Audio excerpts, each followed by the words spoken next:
more assets to track and monitor. Companies like yours are trying to keep pace with consumers' expectations and stay ahead of competition. This means your fleet has never had to work harder to quickly get packages where they need to go, deliver ice cream before it melts, drop off passengers at the airport on time, and show up within scheduled appointment windows. That's why we created solutions for fleet operators. They're a natural extension of our mission to enable exceptional experiences while moving people and goods where they need to go. Combining trusted routing and navigation, over a decade of experience mapping the globe, and infrastructure that scales as your fleet grows. Whether you're looking to transform consumer and driver experiences, accelerate growth, or upgrade your operations, maximize what your fleet can do with real-time visibility and insights into performance, so your consumers stay engaged and informed, your drivers stay loyal and on track with more accurate ETAs, and your business stays operating at its peak. Optimize your fleet from start to finish with solutions from Google Maps platform.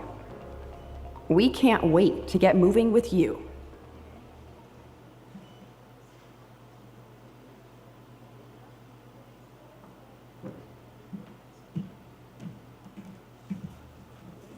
Hi, good morning, everybody. Little voice warm-up required. It's a cold Delhi morning, I know. The air is a bit smoggy and all. And people are still on their way, so while we wait for the rest of our audience to join us, welcome to the ET Soonicorns Summit, Delhi-NCR edition. My name is Suresh Venkat. I'll be your host for the day. The theme for this year's Soonicorns Summit is the 3 R's: resilience, reset, and results. Let's talk about these 3 words for a minute. Now, resilience. Amidst a global macro slowdown that's been marked by high inflation, rising commodity costs, and escalating geopolitical tensions, India's startup ecosystem has been grappling with a period of intense funding constraints, also known as the funding winter. Now, following a phase of abundant funding, soaring valuations, and rapid scaling almost at any cost, the Indian startup ecosystem entered a phase of recalibration. We call this the reset. Prioritizing profitability, cash flow, a strong corporate governance system, startups are now focusing on sustainable growth. Finally, results. Through this reset, experts foresee the emergence of a robust and mature startup and tech innovation ecosystem poised to contribute significantly to India's aspiration to achieving a 30 trillion, yes, 30 trillion economy by 2047, our 100th year of independence. Now, as we approach the actual winter in India, there are some early signs that the funding winter may be giving way to a cautious spring. Despite challenging macroeconomic conditions, the silver lining is that Q1 of calendar year 2023 saw more than 26 startups joining what's called the Soonicorn Club, that refers to startups which are about to reach a $1 billion valuation mark. And this is according to data shared by Traction Technologies.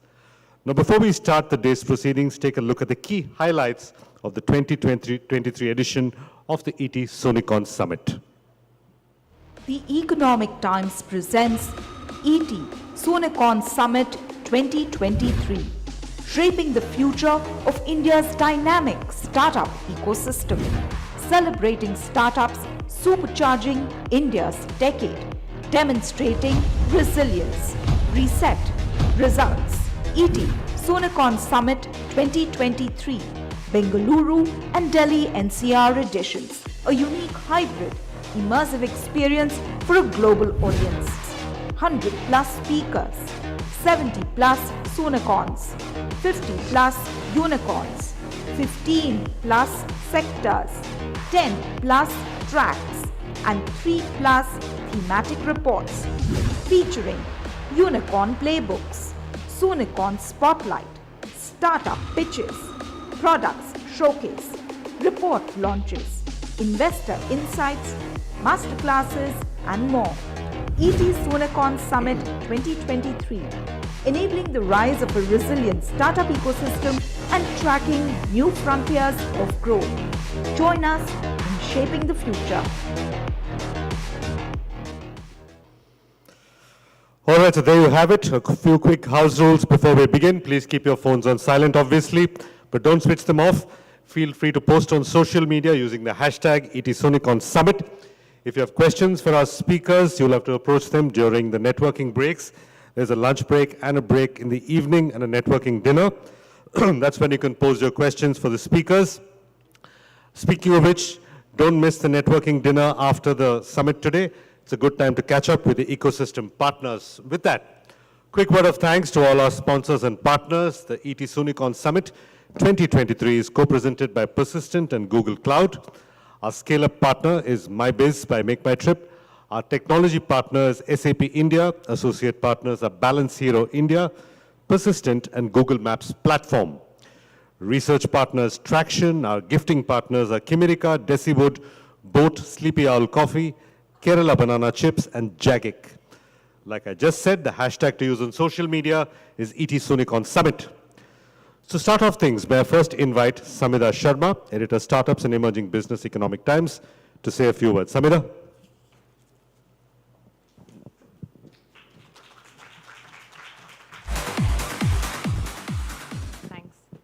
Thanks, Suresh. Welcome everyone to the second edition of the Economic Times Soonicorns Summit 2023. So we began this effort last year virtually, and this year for the first time, the ET Soonicorns Summit is being held in person. There's no better way to do this than to do it in a physical format. The two-city event went to Bangalore first when we held the ET Soonicorns Summit on August 26th. And here we are among all of you in Delhi. I'm super excited for all of us to be here in the capital for what promises to be a day of absolutely insightful and engaging conversations with some of the leading founders, entrepreneurs, investors, and stakeholders in India's startup and technology sector. This part of the country has stood out in the last few years, having taken the lead in birthing some of the biggest unicorns which have gone public, starting from Zomato, Policy Bazaar, Delivery, Paytm, and very soon, Mama Earth will be joining this growing list. There's much to learn for entrepreneurs across the board from some of the playbooks of these companies and so many others present here today who will be on stage over the course of the day. The theme for the ET Soonicorns Summit 2023 is resilience, reset, and results. It could not be more reflective of the current state of startups globally and in India, where being sustainable and profitable are being priced the most among tough external conditions. To put things into perspective, we as a team are coming right after hosting the 9th edition of the ET Startup Awards, our flagship event, which honors the best in Indian entrepreneurship. The winners this year, predictably so, represented a cohort of companies which have been successful in creating businesses at scale, are sustainable and profitable. Some of the other winners have built businesses without venture capital money, have bootstrapped their way, and are hugely profitable. All of this is testament of the different kinds of startups that the Indian entrepreneur is building today, and how the ecosystem is starting to mature. While we have a long way to go, entrepreneurs present here, I'm sure, have learned from the past as they move ahead to build differently away from the excesses of the past cycles. Today, as part of the theme of resilience, reset, and results, we will be discussing all of this and more today with founders who have taken different routes to entrepreneurship, seen several funding cycles, sold to strategics, and are building within a bigger company. And I'm really looking forward to listening to their stories and engaging with them. At ET and ET Tech, we as a team have led the coverage of startups from the inception to them becoming blue chip companies. But we've also tried to use our platform and events like the ET Soonicorns Summit here today to showcase and create a knowledge economy that can help entrepreneurs in their journey as they build companies from seed stage to becoming public firms. I hope today's session, fireside chats, and overall discussions leave you with meaningful takeaways and you're able to meet and grow your networks. Thank you once again, everyone, for joining us here today. And whoever's watching us live, hope you're able to take a lot of learnings from today's sessions, and welcome all of you once again. Over to you, Suresh.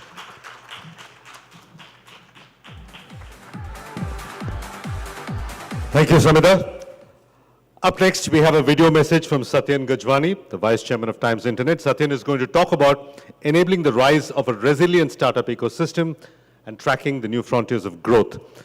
Can we have the video message from Satyan?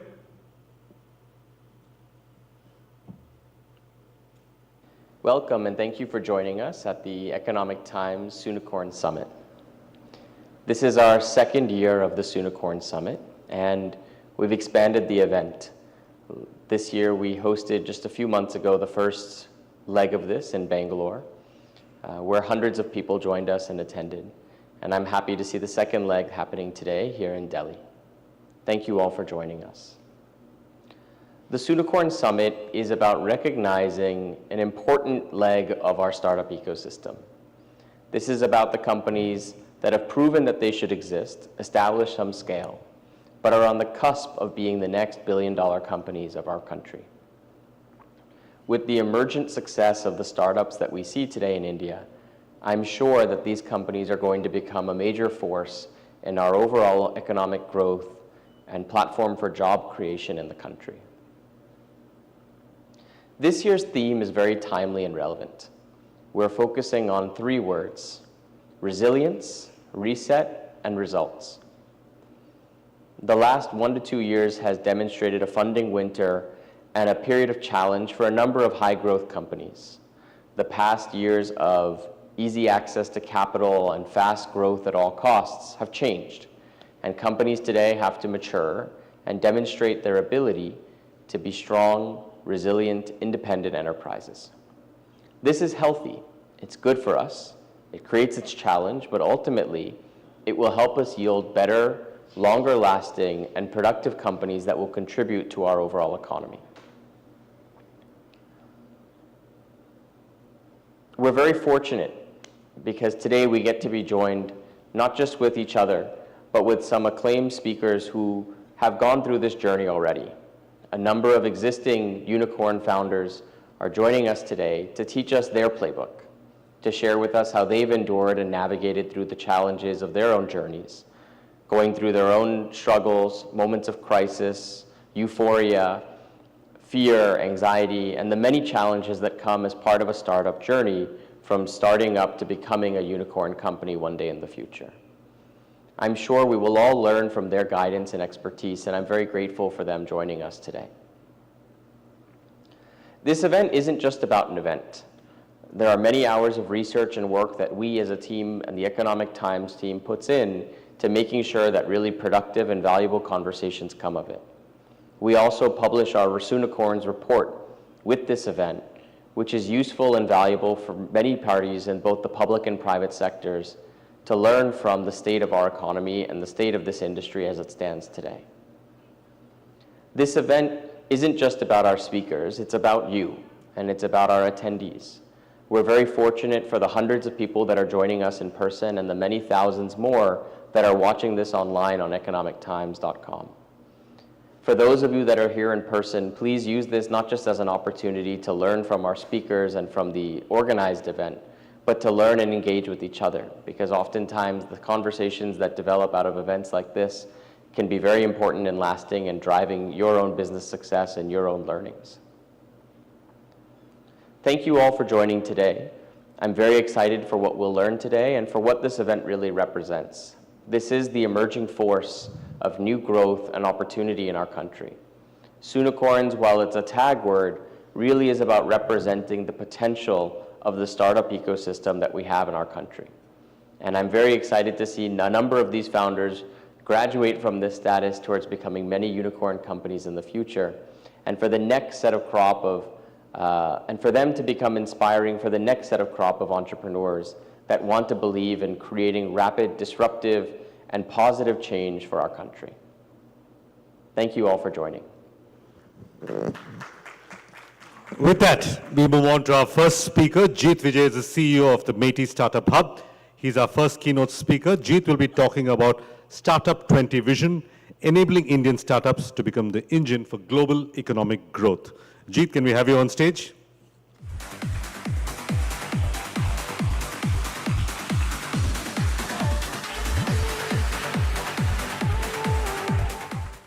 Yeah, I'll fix it.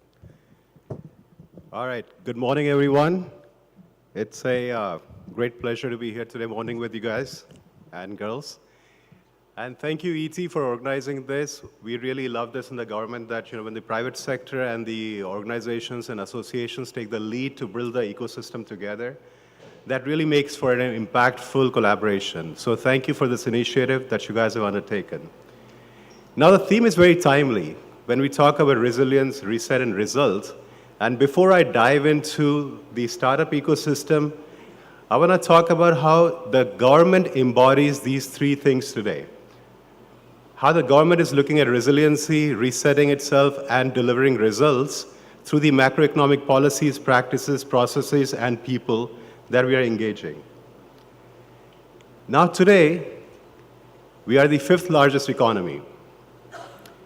In the last decade, we went from 9th largest to today 5th, and in the next few years, we are talking about being the 3rd largest economy in the world.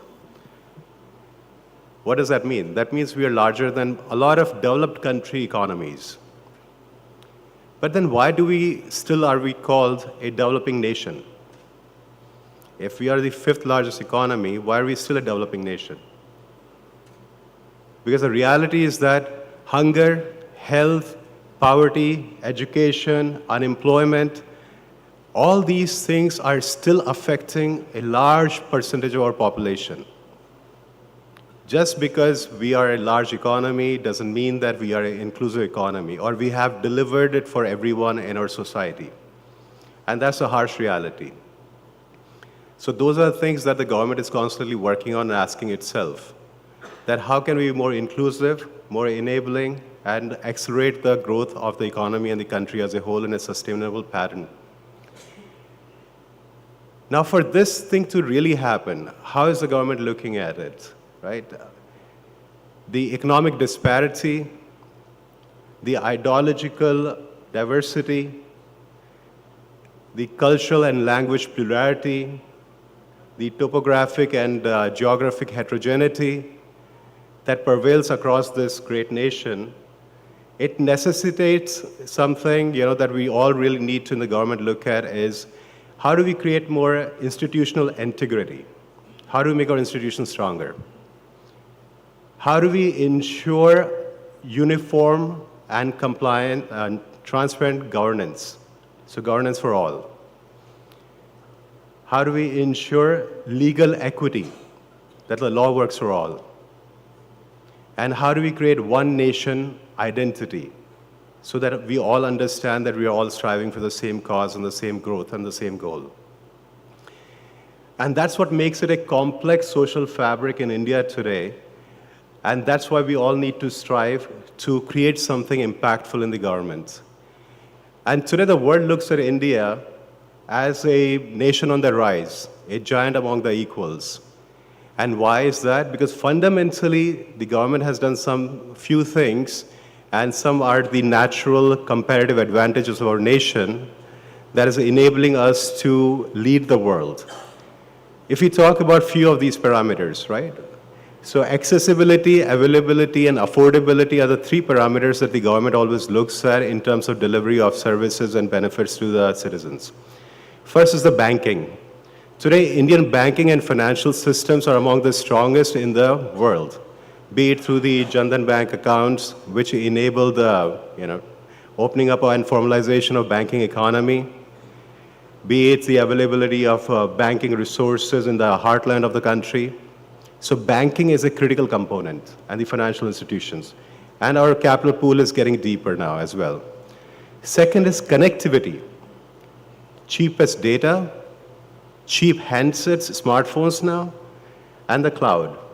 It is allowing for people from all walks of life, all locations of the country to engage in a dialogue, discussion, and economic activity. Now, next is demography. Today, 70% of our population is younger than 35 years of age. And the beauty is that for the next 3 decades, 70% of, I think around 50, 60% of the population will still be in the working group category. So these are the drivers of economic growth and the engines that will propel us further, the young demographic for the next 3 decades. Another part of the D is the digital. Government has extensively worked under the honorable vision of our Prime Minister that digital will be the future. So hence when he created Digital India back in 2014-15, right? And now, today, if you look at it, the ecosystem that we have built for the digital technologies, from Aadhaar card, a one identity for a billion people, UPI, the largest, fastest online transactions in the world, Gati Shakti, a multimodal platform to bring a holistic development through integrating airways, waterways, highways, roadways. Talk about ULIP, Unified Logistic Integrated Platform. ONDC, which is democratizing the economic participation of people. So these are just a few examples, or NDHM, National Digital Health Mission, making health accessible and available to the most needy people in every part of the country through telemedicine and other online resources. So this is the digital stack that the government has built through the support of the private sector, and private sector has taken it to the next level by building upon it. Now we talked about banking, connectivity, digital, demography, and last is the E, entrepreneurship. A country of a risk-averse country where everyone wanted to be a doctor, an engineer, or a Sarkari employee. Now we have gone to a country where everyone is looking to, pursue their own dreams, explore the potential of their own possibilities, and engage in entrepreneurial initiatives. And I think that's a shift in the mindset. And of course, government doesn't go around building unicorns. We can only lay the fabric and create the environment where the startups can dream big. And then, of course, it's up to you to become the unicorns and the soonicorns and the decacorns and create value and wealth for yourself and the society. Now, having said that, this is where the government is. But if we talk about now, looking at the role of these startups, right? From few hundred startups back in 2014 to more than 100,000 DPIT registered innovation-driven startups. But how many of them are really scalable? And what are we going to do to actually create value and wealth? Because these are some of the tough questions that if you get a DPIT certificate and you're a startup, are you really a startup that's creating wealth and value? Now, so the government is taking a lot of initiative in terms of various schemes and programs and policies to make ease of doing business for startups, providing funding, and I'll touch on a few of them as to what MIT is doing, Ministry of Electronics and IT. So first is, let's say we are funding 51 incubators across India. We have 42 center of excellence from deep tech to emerging tech, so nanoelectronics, membrane, fiber, 5G, all the way to AR, VR, gaming, VFX, animation.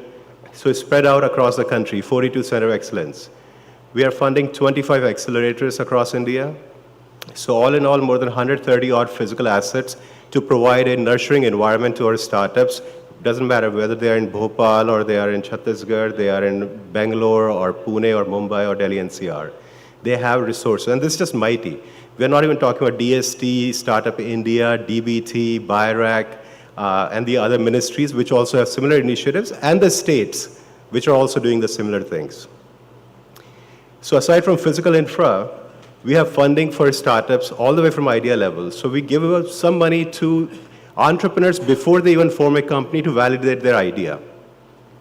And then we give money for first prototype creation.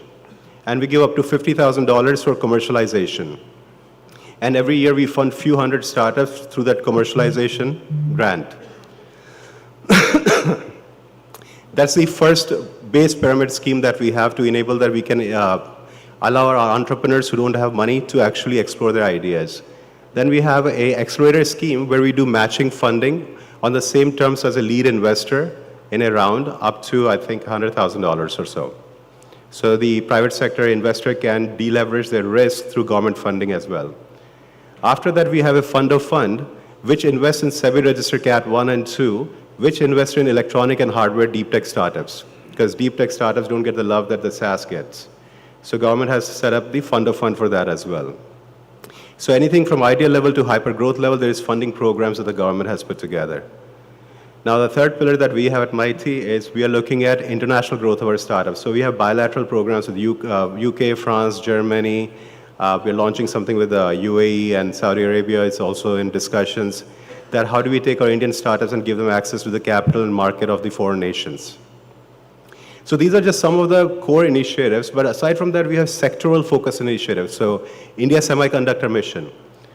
In that, we are funding startups through DLI scheme and multiples of CRs who are working on SEMCON product. And that's a very big initiative for us. Now we have India AI, another initiative that has been launched. In that, we'll be looking at 1,000+ CR of funding to AI-based startups, because we are looking to build on the AI ecosystem that's emerging. Third is the heterogeneity of language in India. So we have something called Bhashini, which is the National Language Translation Mission. In that, we are looking at digitization of the Indian language corpus. How do we do, our Prime Minister says, right, Bhashadan. So unless and until there's more of Indian languages on the net, we can't really train our models around it. So we have created a mission around it, and which is also funding startups in that program. So like that, we have a lot of these missions that are in existence, and more are coming up as the need arises and as the government can procure resources for it. Now, that's just the Mighty's initiative. But if you look at the bigger picture now, I want to talk from the investor hat a little bit. Right? So my background is I'm a private equity guy based out of US for the last 20+ years. I used to run a fund out of Austin, Texas, and we did a lot of investment in deep tech startups in healthcare, IT, pharma, med device, nanofiber, 3D, etc. So if you look at it, today, if you look at the data, most of the unicorns were created in 2020, 2021, and 2022. And why was that? Because that was the time of the pandemic and where we realized the power of the digital technologies to provide access and availability of resources and solutions to the consumers. And hence the valuations kept jumping. And the model became from value creation to valuation. And I think at the risk of going off track a little bit, but the startup model became more of a political model. That how do I get more and more people on my platform? I don't care how many freebies I have to give them, what my customer acquisition cost is, how much of a negative EBITDA I have. I just want more and more people associated with me, and maybe that heft of consumer base on my platform will give me enough of a competitive advantage that no one else will be able to replicate it.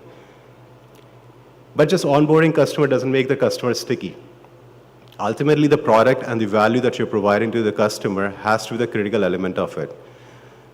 So valuation might be great from investor perspective because every 6 months you can raise a new round of funding at double the valuation, and in 3 years you can be a unicorn. As long as you can keep adding numbers of people and platform, right? But distinct USP or the competitive advantage comes from either your technology, which is a great barrier to entry for the others, and especially if it's patented technology that you're driving your growth, or it's the value delivery model that no one can replicate because you have figured out either the last mile connectivity solution or you're providing solution at a cost which is cheaper than the competitors through your supply chain management. But in our rush to acquire customers, we forgot about the basic concept of customer acquisition cost and the value creation. And I think this is the reset that we are talking about today in terms of what will drive the future growth of the ecosystem. Gone are the days of those valuation numbers. Now everyone is talking more about the unit economics. And if you go to fundamentals of unit economics, there's a diminishing returns, right? Marginal utility curve, if you look at it, that at what point does the curve start shaping down? Where do you get the maximum return from your customers? Who is your paying customer? What is the margins? I think those are the things that the Soonicorns and the younger startups that we talk to, we try to imbibe in them, that start really thinking. Don't think about the valuation, because money comes if you do well what you're doing. But money is the end goal, then you are not really striving in the right direction. And so I'll close my remarks pretty much on that, government is taking a lot of initiatives to build the ecosystem, but ultimately I think our associations like ET and what these guys are doing here is a very critical component of building the ecosystem. And third is that there is a great need for our entrepreneurs to really not look at us going into a new normal, but we are going back to the original normal, what the world used to be before pandemic. So pandemic was an anomaly. It was not a new normal. Now, of course, there is some distinctions and some niches that have been created which will allow you to bifurcate the future opportunities. But ultimately, the fundamentals of business are driven by value creation, by the service, by the technology, by the innovation, by the solutions that you're creating, not necessarily by the valuation that you're getting from investors. So please, let's focus on rebuilding, rethinking, and reinvigorating our approach to building businesses, because I think if we solve for the opportunities that we have in India today, be it from health tech, agri-tech, fintech, medtech, defense tech, there's a ton of opportunities because we are still only a $3.5 trillion economy. China is 19, US is 22. There's a long way to go. So opportunities abound. We'll definitely be scaling up rapidly. We'll definitely get to that $30 trillion economy by 2047, but it's up to you how fast you can grow and how much value you can create for the customers and the consumers that you're addressing the needs of. So thank you so much for this opportunity and good luck.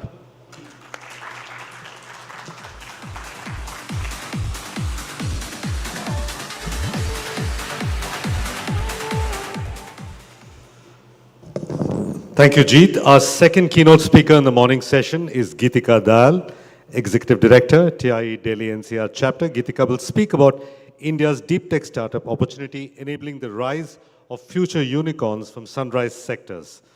Geetika, can we have you on stage?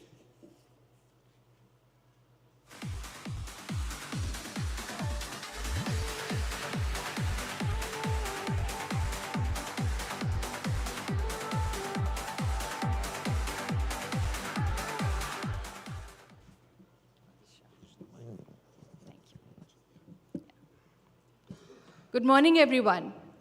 Thank you. It's great to be here.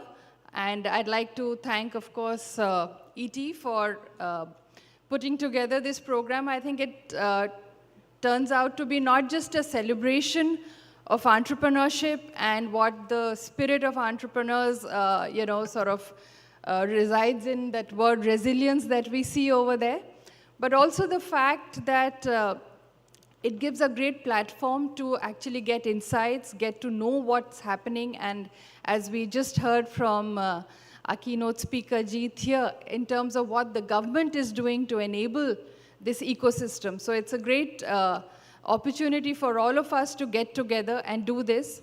You know, when I was in, I think, college, there was this Billy Joel song, which was, "We didn't start the fire. It was always burning when the world was turning. We didn't start the fire. We didn't light it." But I think the role that all of us play as industry associations like TIE and many others, as media organizations like ET and the government, is that we are fueling that fire. And that fire is the zeal of entrepreneurs which resides in all of you. And how that is now almost like unstoppable.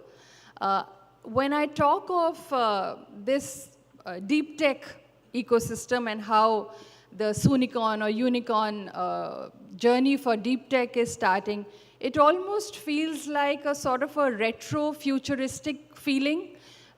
We've all seen, I think, those sci-fi kind of comics and movies and books where there would be flying objects and all kinds of communication and time travel and teletransponders and all kinds of things which seemed like almost those superhuman superpowers. But what it showed us that it had optimism. It showed us optimism and hope, because many of those things have become reality today. Right from the phone that we hold in our hand and the optical fibers that are laid under the ocean, to the laptops we use, to the way we consume energy, many things which we take for granted today were actually something that we had never thought of or never dreamed of. So there was deep tech even earlier. There were organizations and passionate entrepreneurs that were building it even before we realized it. We didn't know that startups is what they were not called startups. They were just entrepreneurs who were passionate about what they were doing and building technology as they went along. We did not call it deep tech then. These are words that have now come up and become common parlance, which we understand and use as explaining what more is happening now. But we've built a great digital economy across the country. We've got digital in everything that is being done, and SaaS is everywhere. It's built a great future for us. But we do rely and we do depend on deep tech and these frontier technologies to solve the problems that none of these other digital economies will be able to solve. Nobody can solve, other than deep tech companies, the problem of hunger and feeding, the millions of people that need to get fed. And therefore, their relevance in the agri sector cannot be, underscored enough. Again, from a defense, from a space perspective, from the healthcare sector, in all of these, the reliance on deep tech is immense, because these are the ones that will be game changers for not only now, but for our future. When we look at the future of healthcare, the only way to solve the problems of the aging economy that will come up will be through deep tech solutions. There is work happening which is looking for ways to solve Alzheimer's. There is work happening which is to look at ways which will be a replacement for chemotherapy in cancer solutions. So therefore, our reliance on deep tech in terms of what damage has been done to climate and what we need to do for climate change is again something that is being harnessed through deep tech solutions. I think it took about 27 years to build the first billion-dollar company in India. And then after the advent of dot-coms, it took about 4 years for the first unicorn with a billion-dollar valuation. Today, we are more than 100 unicorns. And a large number of those unicorns were Soonicorns. I think between 1999 to 2002 is when most of them were Soonicorns, which have now rapidly grown. And the time to be a unicorn is becoming shorter and shorter. So the journey from a Soonicorn to unicorn, if you look at it from India's agrarian mindset and the fact that we call them unicorns, etc., if you compare that to, let's say, the farming sector, all these seeds for the corns were planted in the farming sector, which have become mini-corns, Soonicorns, and therefore unicorns. So that is rapidly exceeding our expectations in the last few years. I think 2022 was a watershed year for deep tech startups. The next 5 years will hopefully give us almost 10 startups in the deep tech sector itself. I think there are immense challenges in this sector which cannot be ignored, and those were around the fact that what grows as a small idea in a beaker in a laboratory is what needs to be commercialized and taken to market. And that is a long journey. Deep tech is not an overnight success. It takes time. One needs to really be passionate about it. The time to be able to test it, the ability to be able to commercialize it, build IP around it, and then take it forward in terms of building in India for the world. All of that is a challenging scenario, and therefore it almost needs, like they say, it takes a village to bring up a baby. It's in the same manner. These deep tech startups, these deep tech Soonicorns need the support of everybody. And there is I think, a draft national policy on deep tech as well for startups that's coming up, which solves for a lot of these problems. It realizes the requirement for R&D, for infrastructure, for funding, for collaborations, for corporates to work together in all of this as well.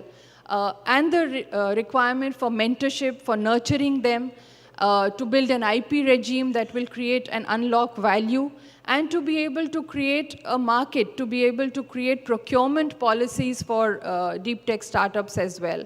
So I think there is a lot of work. I think VCs, investors are also beginning to realize the potential that is there, because while it may take patient capital in some cases, it's not about being able to give return on investment in the 5 years that they are normally used to. But while it takes a longer time, but the kind of IP it creates and the kind of risk it has mitigated in the earlier period actually gives higher returns for a longer period of time. So that realization, that commitment to being able to invest in companies that make a difference is definitely something that VCs must realize and are beginning to realize. We know that there are investors, for example, like Rajan Anandan, who talk about how deep tech companies are now writing a playbook and creating a precedent for unlocking this whole ecosystem. Bharat Innovation Fund has deployed, I think, almost 40% of their funds in deep tech companies as well. So there is a lot of potential to build on it. I think from the perspective of Soonicorns, sitting here and other founders, the important thing is to be focused on what difference you're making in the world, because it is not just about an idea that is a quick fix. It's about realizing that what you're doing has meaning. It makes a difference in the world, and it's worth pursuing. I think the other thing in terms of being looking at it from that perspective is also to be always looking at the next curve. Whatever you are doing, what is the next curve for that? In some cases, India has had a great ability to leapfrog and move ahead on their innovation life cycle. What you are solving for is it's not a question of what you do. It's more a question of what benefit you are creating. I think when you're able to articulate what is the benefit that you're creating for society in the long term, that is where the real, passion lies. So continue to be innovative, continue to evolve that innovation. It has to serve a much, much larger cause. And when it comes to being able to take it forward, because none of that will survive by being just an innovation. With the right kind of access to investments, with the right kind of collaborations, with the right kind of mentorship, there is a lot that can be achieved. And to do that, we all have to come together. So the stress on the word collaboration cannot be highlighted enough, because that is what will make us grow. And the other aspect that I'd like to just recommend is in terms of perfecting your pitch. And when I say that, it's not just about pitching to investors. I think perfecting your pitch means who are you pitching to? Recognize your customer to whom you will be talking, whether it's the investor or the market. I think when you're able to articulate that pitch to yourself as to what benefit you're providing, what is it that you're solving for, the Soonicorn journey to become a unicorn will be much, much faster. And we are all, I think, there in terms of rooting for deep tech startups. There is a lot of work that has gone into it. We are all celebrating what ISRO has achieved, but I can assure you that startups have lost no time in being able to identify what more can be done in unlocking the potential in space and defense, and therefore all the other sectors. So we are all there to create a collaborative ecosystem.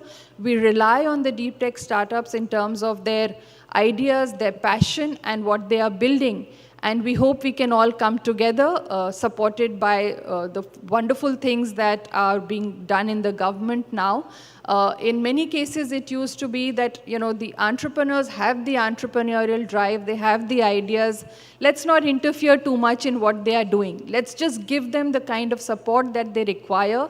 Let's not create hindrances. In fact, let's move away the hindrances. And I think that is what we are seeing as a change now, where people are coming together, government is coming together with the right policies, the right framework, and also bringing the whole capital ecosystem together.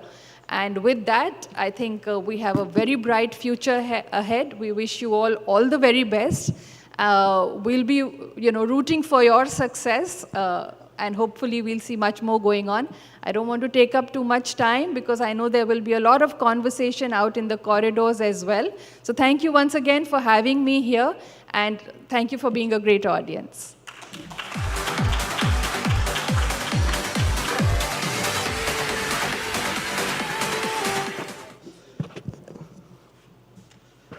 Thank you, Geetika. You get special bonus points for referring to my favorite song, We Didn't Start the Fire.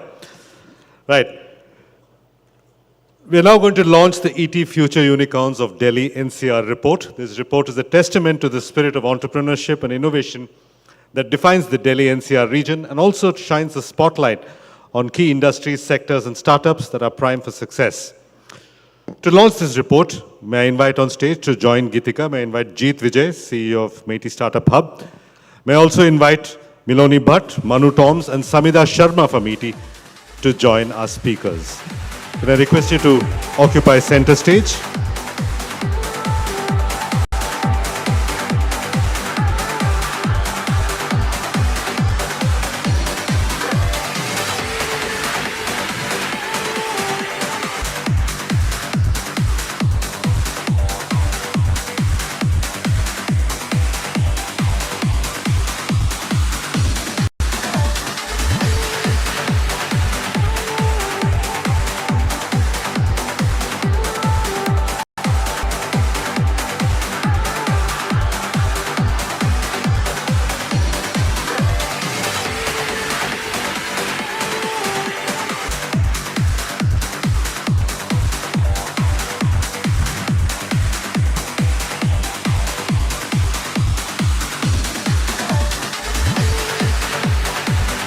Thank you, Geetika, Jeet, Miloni, Manu, Samida, and the ET team for joining us on stage. This report will be available to all of you in both soft and hard copy formats. Couple of quick reminders before we move on. We have the SAP India CFO Roundtable at 11 a.m. today. That's a parallel breakout session. If you're a speaker in that session, you'll need to head out just before 11 a.m. This brings us to our Startup IPO and Profitability track. Our first session is a panel titled The Titan Touch, Entrepreneurial Prowess Meets Investment Acumen. May I first invite our moderator, Priyanka Sahai, Assistant Editor, ET Prime, onto stage. Priyanka, can we have you on stage?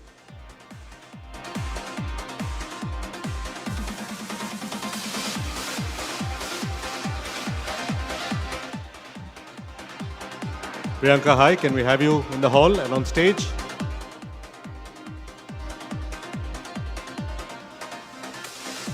May I request somebody from the ET team to bring Priyanka into the room? In the meantime, I also invite our speakers, Kunal Behl and Rohit Bansal, co-founders of Titan Capital and Snapdeal.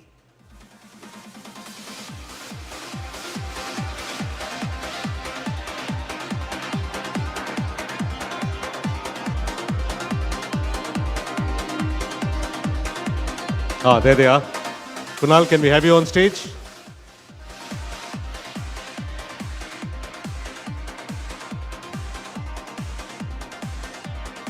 Good to see you again, Kunal. How are you?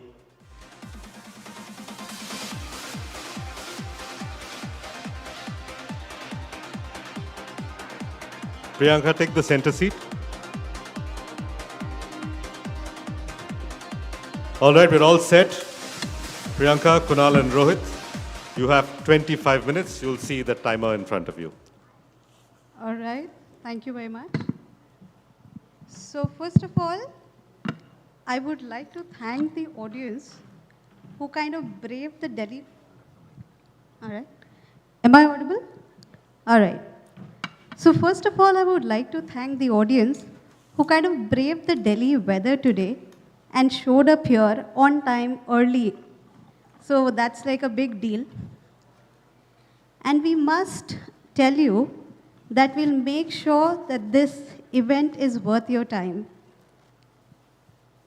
Kunal and Rohit have not just been the poster boys of the Indian startup ecosystem, but over the years, they've grown to become the most prolific set of investors in the country. They started off by writing one-off checks across startups, but over the years institutionalized it in the form of Titan Capital. With around 280 startups, consisting of some 15 unicorns, and I don't know how many Soonicorns. I think the venture has had a life of its own. The recent feather on the cap is the IPO of Mama Earth. Yesterday, the issue got subscribed almost 8 times. The listing is to happen shortly. So I would just like to take this opportunity to thank Kunal and thank Rohit for taking the time out for the session today. Thank you very much. Thanks for having us. It's our pleasure to be here. So Kunal, just to begin with you first, it may seem that you're in a very comfortable spot, writing million-dollar checks, but before being an investor, you were an entrepreneur. And your journey also had lots of ups and downs, much like any other entrepreneur in the country. We would like to understand from you, does being an entrepreneur in the past gives you an edge as an investor? Would you think that it puts you in a much better position wherein you can empathize with an entrepreneur when he approaches you, he or she, or when they kind of get stuck somewhere? Would you have an advantage to kind of help them navigate through their issues? Firstly, I want to reiterate the appreciation for the audience here. Braving this wonderful weather outside and making it here is an accomplishment. So I think a round of applause to all of you for coming. So, I don't think, Priyanka, we have ever been in a position where we're looking for an edge. We've just wanted to help founders. That was our only motivation. When we started, I remember we would go, there was nothing known as a startup 16 years ago. It was either a job or a business. This startup came into parlance in India only 7-8 years ago, after Startup India, etc.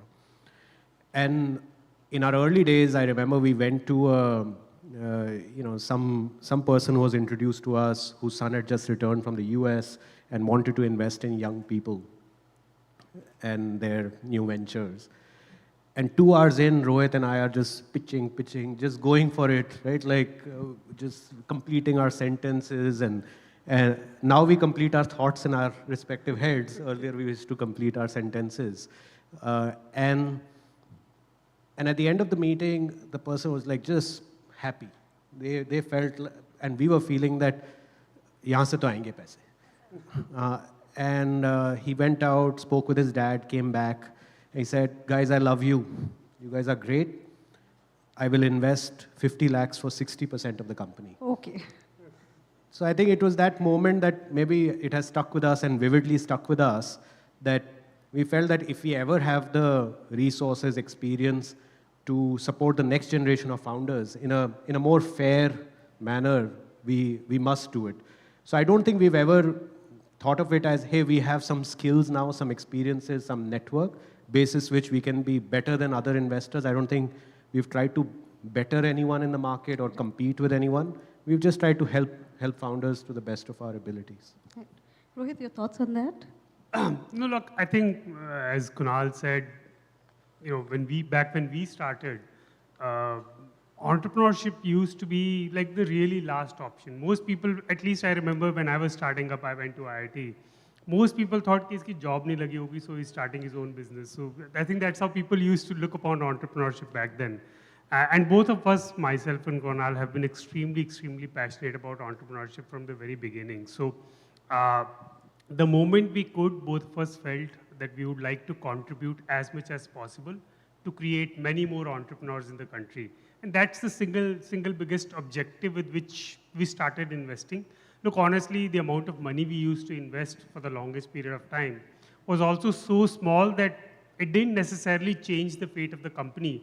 But, I think over the years, we've been investing now for over a decade. One of the interesting things we've seen with founders is they don't think of us as investors. They think of us as entrepreneur friends. So they're more than happy to talk to us about anything that is going on in the business. Many things that they probably don't feel comfortable talking to many other investors about, because there's always this, as an entrepreneur, you're always under this constant pressure of putting up a brave face, regardless of how the business is doing. Right. And, sometimes they feel that their investors may not be able to palate bad news. But look, like all of us know, having gone through the journey ourselves, entrepreneurship is a journey of perpetual ups and downs. It seems linear out from the outside, but from the inside, there's always something or the other going on. And there are, in the most successful of companies, moments when things go wrong, things go bad, and the entrepreneurs generally really want to speak to someone to figure out what they should do. That's when they would call us, because they're willing to have the conversation with us because they know we will understand, having gone through all of it ourselves. Right. And that's very interesting. Just to add to that, Rohit, would want to understand from you, at what point would you actually ask an entrepreneur to give it up? I mean, as entrepreneurs, I would assume that you're kind of manufactured not to accept that this can't be done. So how do you deal with situations like these, and what is your go-to suggestions for difficult situations?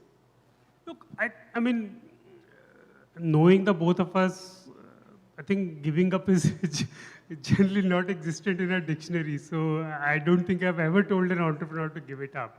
I think the suggestions are a lot more about a particular situation in mind, because, if you are in a certain situation, you're trying to solve a certain problem, you've been trying to do it for a long period of time. Many times you get stuck in the rut that you're trying the same thing many times over and not being able to make progress. Right. Sometimes just entrepreneurs need to listen from someone else that, well, taking the same approach for the 20th time is not going to solve the problem. We need to probably take a different approach to solving the same thing. But just, I think we also have that manufacturing defect, unfortunately, where we don't know how to give up, and neither do we know how to recommend how to give up.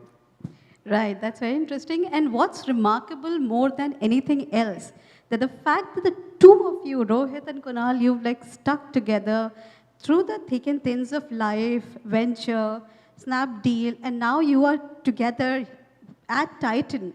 So, what's the secret sauce? And why I'm asking this is because this is happening at a time when we've seen differences between founders being so common in the Indian startup ecosystem. I mean, we've seen companies collapse, founders exit, and that's quite acceptable, just to say. So what is it that makes the two of you kind of stay together for this long? सबसे पहले नजर नहीं लगानी चाहिए. Touch wood for that, yeah. But I don't know. I think some things are just, God's will. I think it's very hard to, for all the reasons you mentioned, it's very hard to logically explain some things. Right. And I'll tell you why. Something that people probably don't know about us. I obviously grew up in Delhi, went to school, DPS, literally 5 minutes from here. Rohit grew up in Punjab, came to DPS in 11. And he was in boarding, and I was a day scholar. And the boarding gang hangs out with themselves, the 7, 8 of them on a class of 50. And we were sitting on day 1 of class 11, diametrically opposite corners of the class. Okay. Diametrically opposite, right? And by the way, the fact that we were in the same class was also a big serendipity, because DPS has 23 sections. Yeah, right. So, And we're diametrically opposite on day one. Day 15 of the session starting, the class starting, we were sitting next to each other. Okay. There was almost no reason for us to, we didn't have a common background, we didn't have, nothing in common actually, at least before we met. Then we realized we had a few things in common.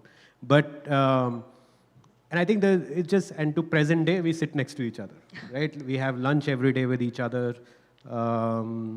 We talk many times a day.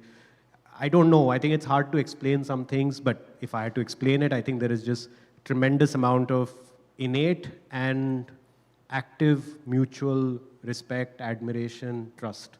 That's probably the only way to describe it, but I feel it's deeper than that and probably can't be expressed in words.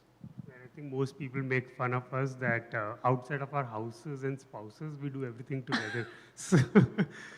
No, but I think, as Kunal mentioned, there's a lot of serendipity involved. The serendipity goes even further because Kunal went to the US to study post that, and I happened to go to IIT Delhi. It was again a big serendipity that we were able to keep in touch because he would come back for his vacations and I would still be in Delhi, and we used to regularly interact because this was the day before mobile phones and emails, etc., etc. So I think that helped us keep in touch through the years. Right. But I think to present day, one of the facets which definitely keeps us going is at some level, not explicitly, but implicitly, both of us have accepted the fact that there are no personal victories in anything. Every victory or every failure is a joint one. And as a result, we don't think of, doing one better, etc. Whatever we think, we will either win together or fail together. And I think that just having that sense of, jointness in whatever we do sort of goes a long way in making a relationship last a long period of time. I must say that's $1 million word of wisdom. And having said that, I would be very curious to kind of ask the two of you, given that you have such a good bonding, what is it that, when is it that you actually decide that this is a startup wherein we have to put the money? And I'm sure, given the operator mindset that both of you have, there must be differences and there must be back and forth calculations that, hey, you would say something, Rohit would disagree, and vice versa. So my question is, at what point do you decide that this is the startup you'd want to invest in? Is it more of an intuitive decision or a decision which is more analysis-driven? And if, anybody from our audience today were to approach the two of you, what is it that they did need to have? Okay, so the answer will be the same. Look, first and foremost, the stage at which we invest, which is typically the first money into the company, which most people would call the riskiest stage to invest, there's often not much data available. So you really can't do that much analysis. It's largely, most significantly the team, the quality of the team, most significantly, because that's the only thing that you can really wrap your head and hand around at that stage. Secondly would be probably just the size of the opportunity. Everyone goes after large TAMs, we go after small TAMs, right? Like we want to look for companies that are focused on like what we call laughably small TAMs. Because at that early stage, the only thing they can really dominate is a laughably small TAM with the limited resources they have. And third is, from our own learnings of running an incredibly hard business in an incredibly competitive industry, the importance of setting the unit economics trajectory right from day one. And it can be done. I think there's a lot of times founders will say, oh, I'll figure it out when I'm scaling up.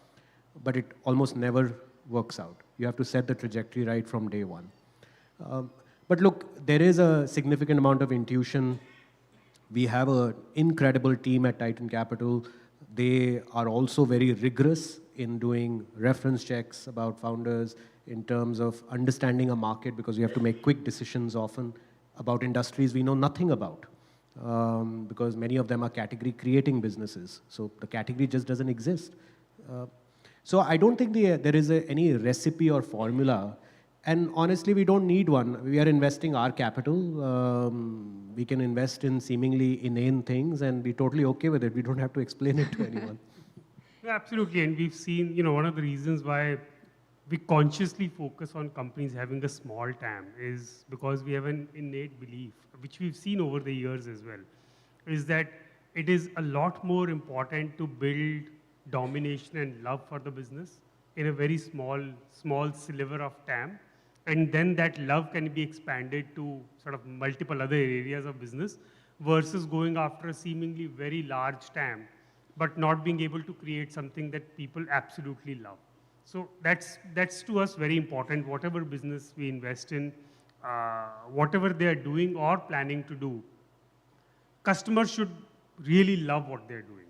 Even if the customer base is really small, as long as they're able to develop that love and build that brand around customer love, we feel they'll be able to multiply it over a period of time to larger and larger and larger. I mean, just take the case of Mama Earth, for example. Right. When we invested in the company, it was a mosquito repellent for kids company. Talk about smaller TAMs than that just a company which is selling mosquito repellents only for kids. Right. But what they had, the customers absolutely loved. And over a period of time, they've been able to grow their TAM to a much, much wider base to the business it is today. Right. Tell us more about Mama Earth, Kunal. I mean, you know, the company had its has been going through its IPO, and you know, it's a incredible journey because you guys had put in the check when perhaps none of us even knew about the name of the company, and that has had its own journey. So, how did you find them? What's the story like? It's actually a funny, most people would think that we got an email with a presentation about a kids personal care company. None of that happened. In this case, I remember I walked into my kids' shower and I saw this green and white bottle sitting there, and I asked my wife, "What is this?" Because I would think that she's obviously very conscious about what we use with our kids, and she would have thought through.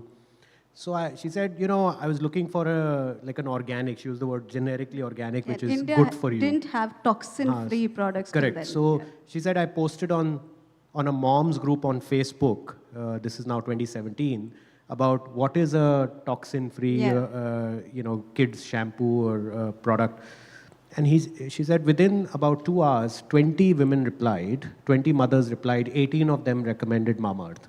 Okay. I was like, inse to baat karni padegi. And so turned the bottle. There was a phone number. Our colleague Bipin, he called up Varun. He called up the number. Varun picked up the phone, and they used to work out of one of their agency's office. I think a day or so after that, we met Varun, and I think literally we out of the meeting, we were like, this we have to. We have to. I mean, just the sparkle in his eyes. And now obviously everyone will say, "Ha, ab to aap bologe hi." Right. But it was special. Yeah. It was special, and obviously,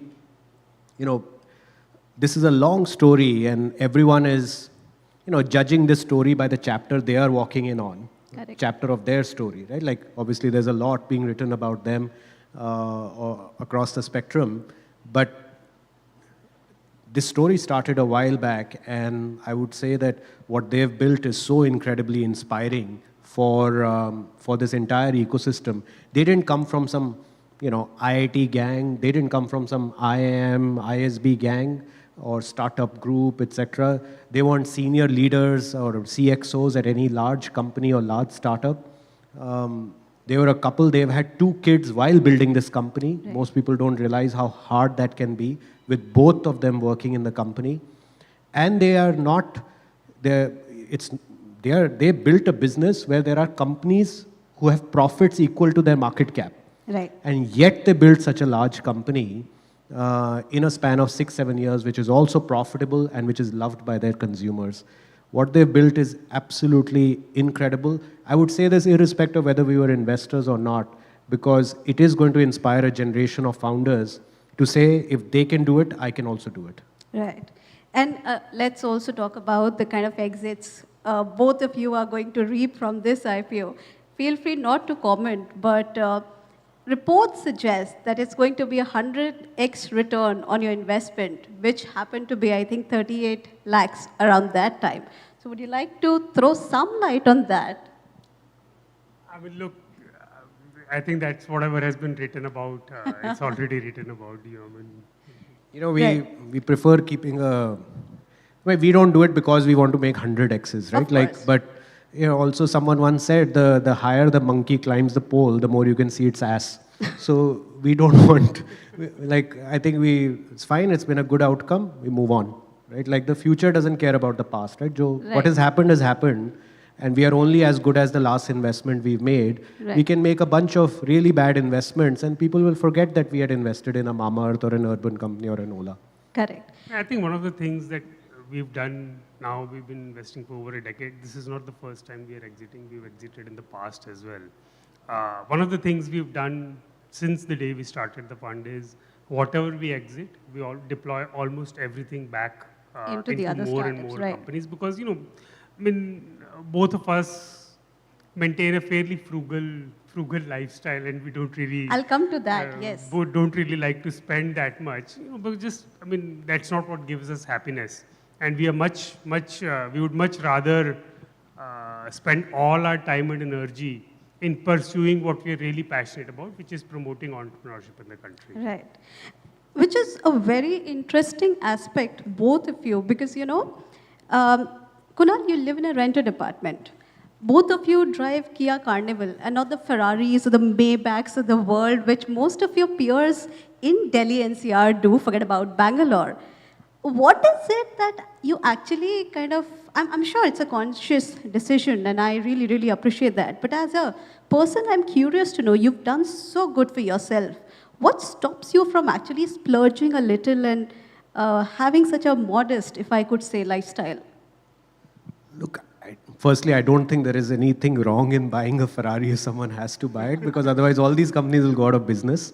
Look, these are personal choices. At least we all have our personal philosophies. And when it comes to this, I feel there is no right or wrong answer. You have to do what makes you happy.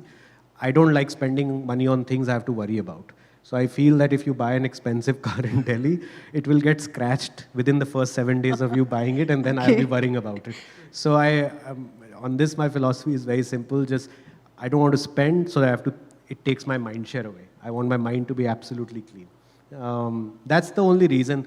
And yeah, we don't own one right now. If we buy one in the future, it's fine. Like, there's no big deal. I feel you should do whatever makes you happy.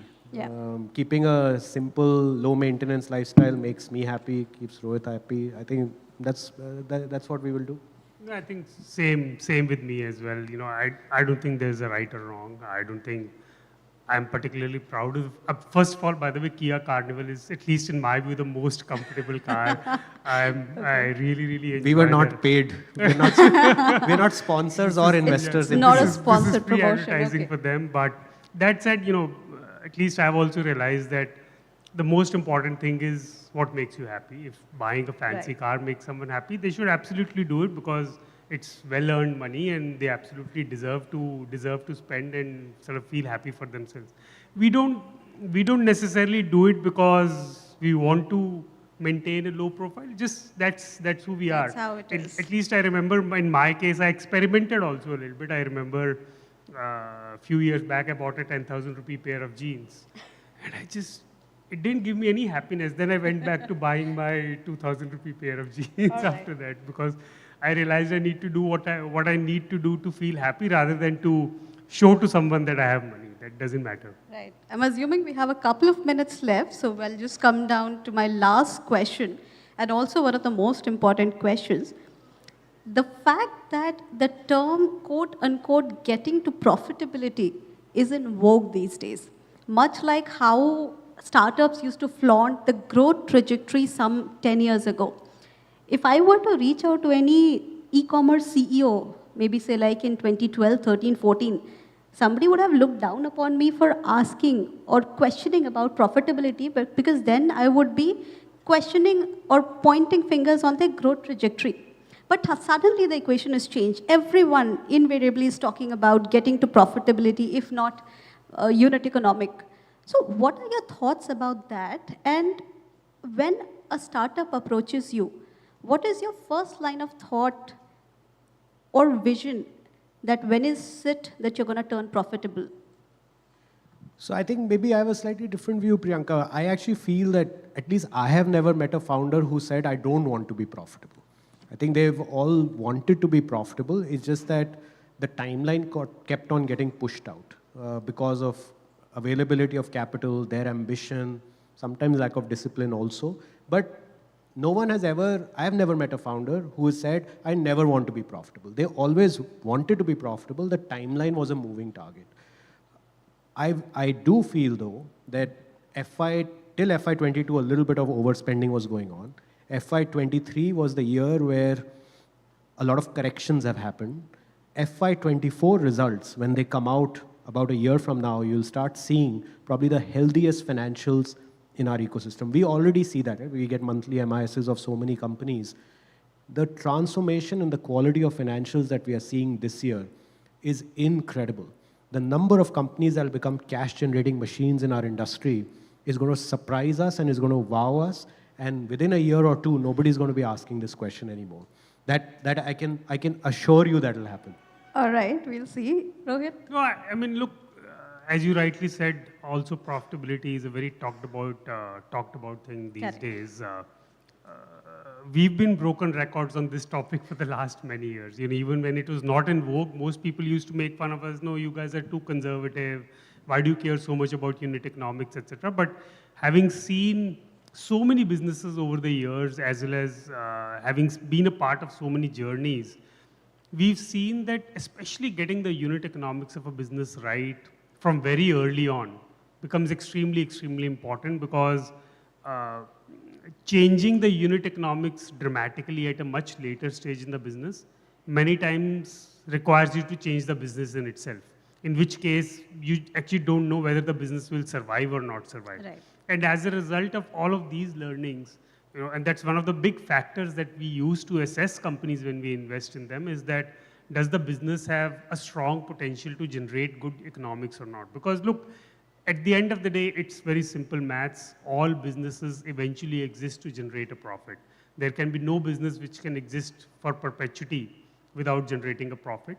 The earlier in the journey of a business, one is able to figure out how that will happen and sets in place some guardrails in terms of economics, how much to spend, etc., the better off a business is and the smoother a business's trajectory can be. All right, so there's certainly sanity prevailing in the market as we speak, and it's the best time to be an entrepreneur as well as for the investors, because then the money is not just merely utilized for cash burn. The cash is not just being burned for marketing purposes or advertising or just for consumer acquisition, but also to kind of plow it into earning the meaty revenue and extracting profits out of it. On that note, I would really like to thank Kunal and Rohit. Thank you so much for taking time out. Really appreciate you being here. Thank you. Thanks, Thank Priyanka. A big round of applause for them, Thank you. please.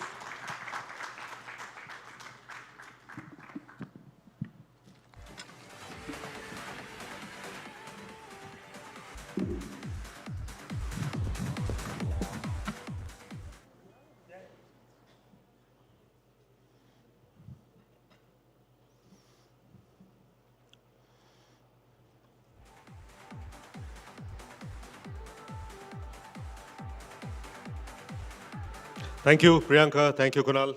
Thank you, Rohit. Always a pleasure to see you.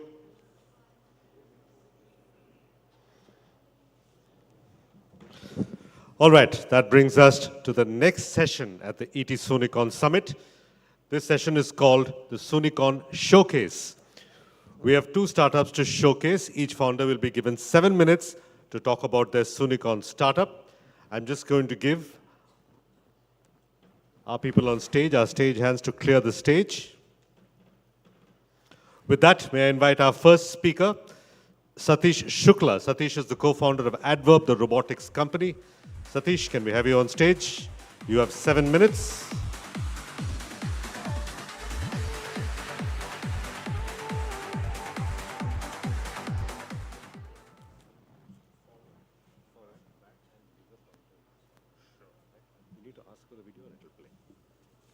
Over the last decade, the supply chain landscape has undergone a phenomenal evolution, where market trends have shape-shifted with unprecedented speed. Consumer demands now defy predictability, leading us into an era where historical analysis no longer dictates future design. In this digital transformation era, artificial intelligence and robotics are leading a revolution in technology that holds the promise of enhancing the human experience. Picture this: autonomous vehicles navigating our streets and warehouses, drones elegantly delivering at our doorsteps, a mere glimpse into the astonishing breakthroughs AI and robotics are orchestrating. Amidst this technological renaissance, we envision a world where robots strengthen healthcare, and cobots intuitively adapt to our desires, seamlessly aligning with the rhythm of our lives. The spirit of technology calls, an exciting time where potential meets the possible, amplifying the prospects of infinite possibilities with humans and robots. No humans were involved in making of this video. So, good morning everyone. My name is Satish, and I am one of the co-founders of Adverb Technology. And today, I will take you through the future of supply chain, giving you a glimpse of what are the technologies that are resetting the supply chain to make it more resilient, that can drive results for all organizations. So we just saw an example of how AI has made some jobs redundant by doing the work that was otherwise being done by individuals, and how individuals can now focus on higher level jobs, right? So we'll just see the same technology implementation in supply chain. The first thing that's going to change supply chain or fulfillments is lights out warehouse. So these warehouses, lights out warehouses would be a warehouse which would be able to operate without any lights, because light is the fundamental thing that humans need if they want to perform any tasks. We are going to reach to a stage in next 5 years where we will not need humans to perform these tasks. So right from the time when material is entering into your warehouse, when you're doing inwarding, when you're doing picking, when you're doing sorting, shipping, or dispatch, all of these tasks will be done by autonomous systems, automation systems, and robots. Post this, I will take you through a warehouse, which is probably one of the first omni-channel fulfillment warehouse of the world, where almost 80% of the tasks are being done by robots and automation system. This warehouse is in use for one of the largest sports retailer in the world. The second technology that is going to transform supply chain is autonomous delivery. So here we can see an example of a drone delivering items. We also have autonomous robots at multiple airports like Rome, KLM Airport in Netherlands, Cincinnati Airport in Dallas, where the delivery of any item that you buy in airport can be done at your location with an autonomous robot. We are also seeing the phenomenon of curbside delivery in US and Europe, where you can place an order and the robot will pick the order, bring it to a shop entrance, and you can just lift the order while you're going back to your home. So we are going to see a change in supply chain fulfillment with autonomous deliveries. Third is AI-based demand planning. So planning is something that was thrown out of the window with COVID-19, and every new month gives us a new challenge. Nobody visualized the Ukraine-Russia war. Nobody visualized what would happen with Israel and Hamas. Nobody visualized COVID and a complete lockdown, right? So planning is going out of the window. It is important to have machine learning models and data learning models which can learn about your business and give you the data which is more accurate. The company or the organization which is going to have the most robust rule-based learning models is going to have more correct planning and the ability to fine-tune its planning. And the fourth thing is robotic automation. So all dull, dark, and dangerous jobs are going to be taken over by robots, freeing up the space for humans to perform more creative and dexterous jobs. So why focus on fulfillment? As we know that capital is scarce and there is more focus on unit economics, there is more focus on growing profitability. Fulfillment as a total cost of our revenue becomes the most important parameter. It becomes very critical to curtail these costs. How does it help you? We have talked about Mamaearth, which was a D2C brand which was selling through internet. There was Nykaa, which was selling cosmetics through internet. But now things are changing. Companies like Nykaa, Mamaearth are going through the retail mode, and companies like Walmart, which were famous for its offline retail, are coming into online mode. So there is a lot of change that is happening, and people have realized that offline retail is going to stay, online retail is going to grow. So you need to have an omni-channel strategy, and that's where you can convert your supply chain into value chain by using automation to reduce your return, to improve your customer satisfaction by giving delivery on time every time, help you optimize your cost. Automation can help you bring down your fulfillment cost by almost 25 to 30% and gives you a competitive advantage. How robots can future-proof fulfillment?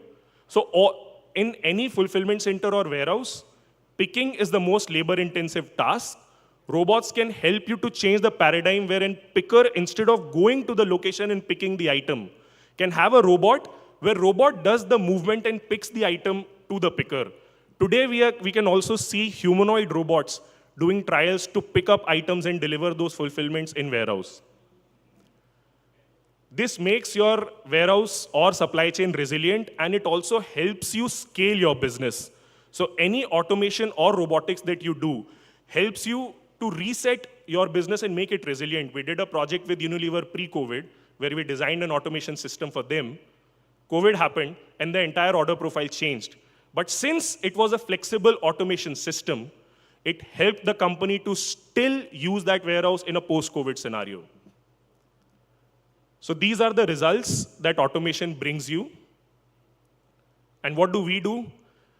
We help humans and robots collaborate to explore these possibilities for your supply chain.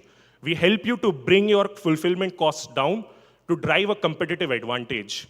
Imagine a scenario where companies like Walmart are saying that in next 3 years, 50% of entire fulfillment will be done through automated warehouses. We help companies scale businesses like these. Our clients include Fortune 500 companies like Amazon, Flipkart, Unilever, PepsiCo, etc. This is our vision, touching lives by pioneering human-robot collaboration. As I said, we eliminate dirty, dangerous, and dull jobs, and we help companies unlock productivity and efficiency. This is what we do. We build our own hardware and software. We have world's largest mobile robot manufacturing facility in Noida, and we also build software which controls these robotic systems and warehouses. I'll just take you through a small video which will show the first fully automated omni-channel warehouse where 90% of the tasks are done by robots and automation systems. Can we have that video? In a world where technology and innovation is revolutionizing the way industries operate, Adverb is helping business scale their supply chain with its cutting-edge warehouse automation solutions. Maersk partnered with Adverb to deliver a fully automated omni-channel warehouse with a unique blend of fixed and flexible automation powering peak performance. Consinity captures inbound data, classifies the SKUs as B2B or B2C, intelligently routing based on business requirements. Dynamo intelligently navigates and optimizes its path for quick material movement. It offers increased safety and improved productivity.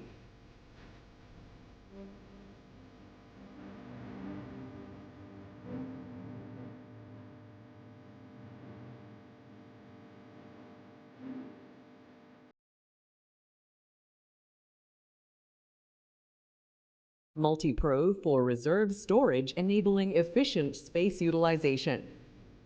Consinity provides advanced sequencing to accommodate changing product priority and varying volume.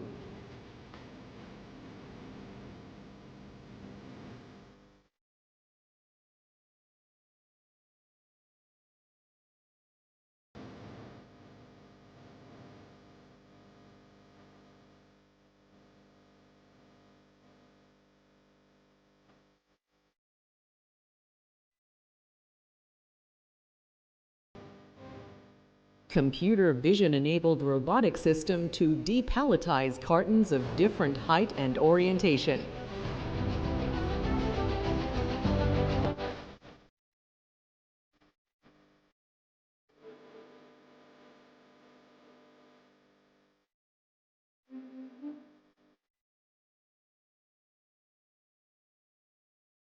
B2C items to be picked are stored in quadrant system. Quadrant buffers and sequences crates for optimal availability and maximum throughput.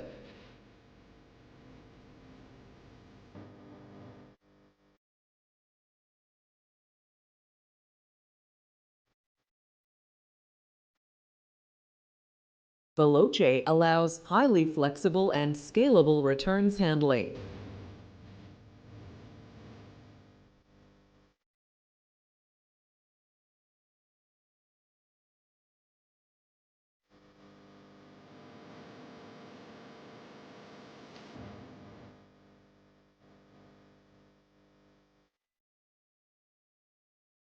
Box it for ergonomic and high-speed picking operations of multi-item and single-item orders.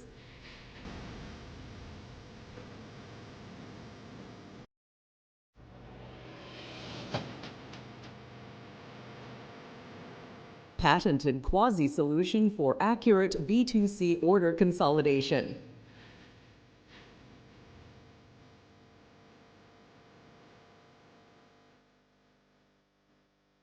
For each B2C order, a suitable carton is prepared. All the packed B2C orders are now ready to be dispatched and are sorted by destination route with Zippy 25 robotic sortation system.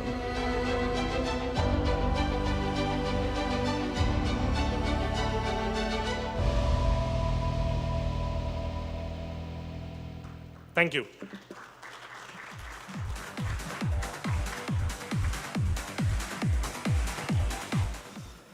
Thank you, Satish, for taking us through that brave new world of robotics. Our next Soonicorn showcase speaker is Akash Sinha, Professor of Practice at Shiv Nadar University and founder and CEO of Omnipresent Robot Tech. Akash, can we have you on stage? You have 7 minutes to take us, and I believe you're taking us to the moon and back in these 7 minutes. Forward, back, and laser point. Okay, thank you. Oh, I have to be here. Thank you so much. Let me warn you, this is going to be a little bit of a technical presentation, but I'm sure it will be worth it. So what you're seeing here on the video over here is the actual software that we developed so that Pragyan rover could navigate on moon. So many of you know that Pragyan rover was there for about 14 days. And during these 14 days, it was very difficult to communicate back and forth in real time via Earth. So we had to develop an innovative solution in which whatever the rover sees, it can build a 3D model out of it, and it can navigate safely around craters, around rocks, and so forth. And ISRO could also practice driving this in simulation as what you see over here. All right, so just taking you through this software. Let me go to the next. Yeah, this is our team. You can see our team, a fairly small team. Our mentor, Dr. Raj Reddy, who is a Turing Award winner and used to be the IT advisor to US President. Fairly young team. But here's a challenge why it was such a, when you look at Chandrayaan 3's amazing success, there are actually a number of technologies that I could say were developed for the first time anywhere in the world. And a lot of these technologies would keep on shaping the future of space tech. And why this was so challenging, we had to build a map of whatever the rover sees. We had to build a 3D model. All this was done so that the rover could navigate safely around the moon. And why this was, building a 3D model otherwise is not such a big deal. We do it with our drones all the time. But why this is so challenging when you're doing it on moon is because on moon, if you see the pictures very closely, there's no color, there is very little texture, the shadows are very sharp. If you notice on moon, either something would be completely white or completely black. And very few shades. Connectivity is an issue, especially because we went to the lunar south pole. very poor bandwidth. If you wanted to download just 2 images from Moon back to ISRO, it would take about 10 minutes. So, doing all this in real time was definitely out of question. And then weight and cost. So in all of these parameters, when we heard about this problem from ISRO for the first time, they told us that, look, either we can, buy this technology, which will cost us several millions of dollars, or you could try to solve it as a startup. And if you solve it, most of the space agencies around the world are going to need something like this. So we tried our bet to solve it. And this is something what we came up with. Whenever sort of this rover wakes up, it has to do these 5 different steps through which it can navigate around the moon. So it first asks, where am I? What am I doing? And then, it looks at what is the world around me. And then it takes a decision as to, how to plan a path in whatever I'm seeing. And then once the path is planned, then it sort of safely steers around it. A little bit of how this architecture was built. First, we had to calibrate the cameras, and then rectify the images, which means to align the images, and then generate a 3D model, then figure out where are the obstacles, how do we plan a path around it, and then eventually form a stitched image. So I'll skip through this. If some of you are interested in technology, I'd be happy to talk to you about it. But very briefly, what camera calibration means is that if I'm seeing something in 3D, what is the exact correspondence of that point in the camera's 2D image? So we did that. And then once this is done, this is kind of how the software looks like, which ISRO used. And they can calibrate the cameras and then generate a 3D out of it. But just to illustrate how this works, see, these are 2 images from left and right cameras, what the Pragyan rover sees. And once these 2 images are collected, we can combine them to build a 3D. And then the 3D DEM model, you can see as this colored model, in which depth is encoded in the colors. So once these 2 images are stitched together, from what it sees from left image versus from right image, you can build a 3D. As you see on the later part, this is how the 3D image would look like. And if you had 3D glasses, you'll be able to see through it. And then you could also perform measurements in 3D as to any point that the rover sees. It would know what is the X, Y, Z. Can I go there or not? I don't know if some of you saw the footage of the Pragyan rover trying to navigate a crater. And the reason why it was able to do was because it was able to know in real time what are the exact coordinates of the crater, how deep it is, and so forth. A little bit about how this is done is that once 2 corresponding images are created, we can also manually mark some of the points that have a known height. And then you can plan a path. And this is an output, how it looks like eventually. Once you can generate a 3D DEM, you can plan a safe path around this surface. A little bit of illustration in a very simplistic manner how this was done. You can imagine that our rover is starting at point A and it needs to go to point B, and there are a couple of obstacles in the way. So we can come up with a heuristic scheme in which each of these boxes are given some kind of a reward or penalized, whether you can go in that box or not. And the penalization and reward is based on how close you are to an obstacle and how far you are from the goal. So by using these 2 heuristics, we can come up with a planning, and that planning just seems to work fairly well. And this is sort of showing you an end result based on the heuristics that were decided for each of the boxes, which are the possible paths that the rover could take, and then we could come up with whichever is the best path, the rover could keep on doing that. We already saw this video. I don't know is it possible to play this video once again?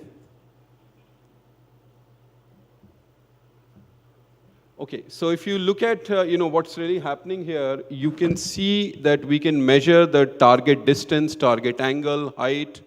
We know where the rover's location is, what is the height of any particular point we want to see. So we can measure in X, Y, and Z, everything that the rover sees. And it was, very challenging to do this, knowing that there's absolutely no color, texture, and very sharp shadows on moon. Can you go back to the slide? Okay.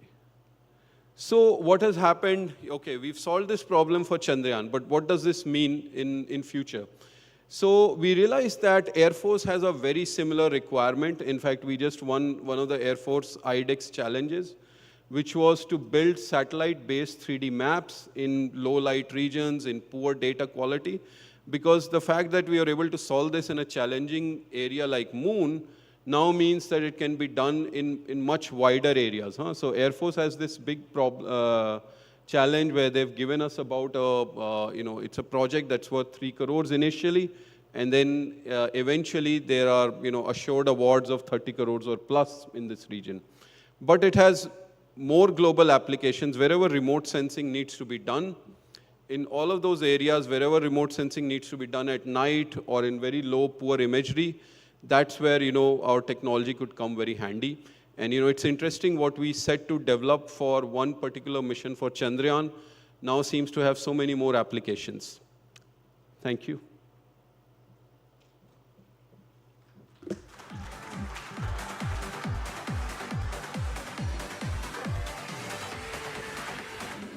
Thank you. What are the odds that a man named Akash should be designing robots for outer space? I mean, that's fortuitous. Thank you, Akash. Now, this brings us to our next session. It's a panel titled Inside MobiKwik's Profitable Growth Roadmap and IPO Ambitions. May I first invite our moderator for this panel, Digvijay Mishra, Deputy Editor, ET Tech, Economic Times. Digvijay, can we have you on stage? Just give them a second to set up the stage.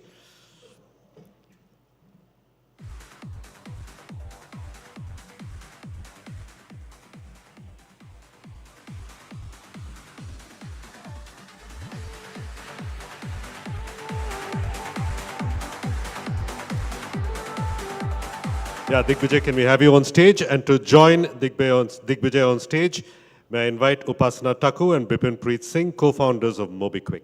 Upasana, Bipin. Center.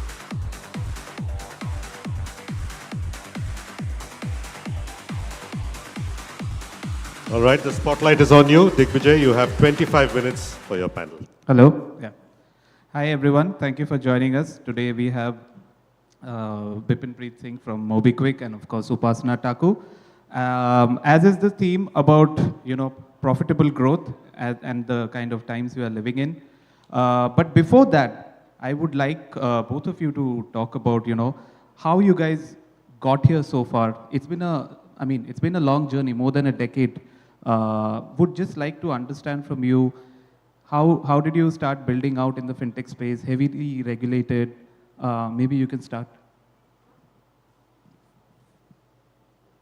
Sure. Firstly, great to be here. Thanks, Digvijay, for inviting us for this summit and this panel. Yeah, I think that it seems like we were, in a way, a little too early when we got started. Bipin started MobiKwik in the end of 2009, and I joined him a few months later. And when we started, I think that the overall internet population in India that was actively using internet for payments was probably 20 million, 25 million tops. And so it was a very small market. And the thought process was there that India will go through a smartphone revolution and millions of Indians will start paying digitally. And I know when we started, it seemed a fool's errand because everybody said that India to cash country hai, kaise hone wala hai. So the first few years were extremely tough because the fundamentals will play out was not evident. And it was only maybe 3 years later when Android and Google Play Store started growing and the smartphone growth started, that it became evident that we were on the right track. But needless to say, the first few years were the most enjoyable. I think that we had a lot of fun. We had a small team. Tab seed weed itna hota nahi tha. So we bootstrapped it with our own savings. And I remember there were many faulty, moments when we thought that we won't be able to get anywhere. But by the 3-year mark, I think we felt very confident. Out of that 25 million users that were there in India, I think we had a good million plus users. We had a good chunk of that users' money sitting in the MobiKwik wallet. We had the Reserve Bank of India's prepaid wallet license. We were one of the early receivers of that license. And we were profitable. And we had some 30, 35 employees. So it was a very bohemian and collegial way and collaborative way of building something on first principles. I think the next 5-6 years is when we actually grew as founders. And that was the time when we thought about team building and that you can't build the company just with engineers. You need salespeople, you need marketing people, you need finance. So wo sab kiya, and during that time, India as a market had its own ups and downs. So it's been quite a journey, and I think that this is not something that you learn in any business school or you don't learn in any college. You have to go through it as a founder, to endure it, to become what you become. So how much capital did you guys put in of your personal capital when you guys were bootstrapped? Maybe 1 crore or few crores. Yeah, we didn't have so much savings, so jitna bhi tha dalte gaye like that. Bipin? Yeah, so I think if I have to say, basically summarize the reason why we are where we are today versus where we started, and I think the journey is documented in many places, how we've grown the business from literally zero and from payments to financial services and financial products, and evolved and grown the business. But I think the key actually comes down to this, that as people, both I and Upasana, we are very stubborn.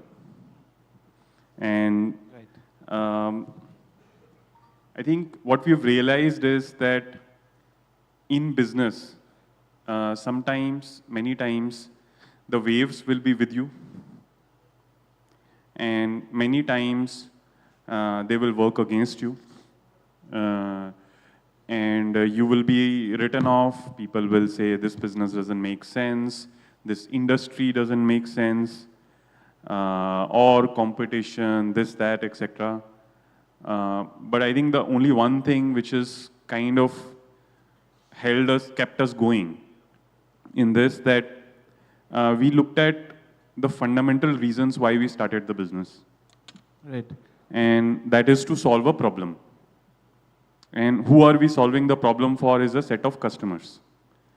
So if customers, millions of customers, use my product or service, and they keep using it, and more people are coming and using it every single day, every single month, and as people, the reason we got into this business is to use technology to solve the problem for the customer. Right? In this case, financial related problems in financial services, starting from payments.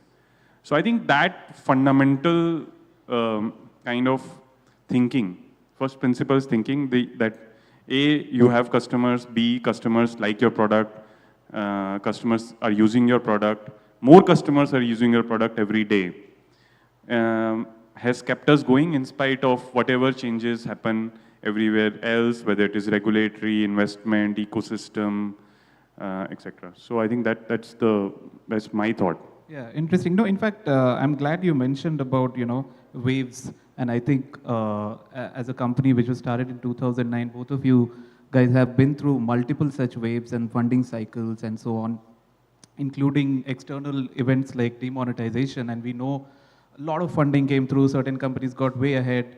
And as you said, a lot of times people do write off. In fact, MobiKwik is one of the companies which I feel has stood the test of the time despite being written off.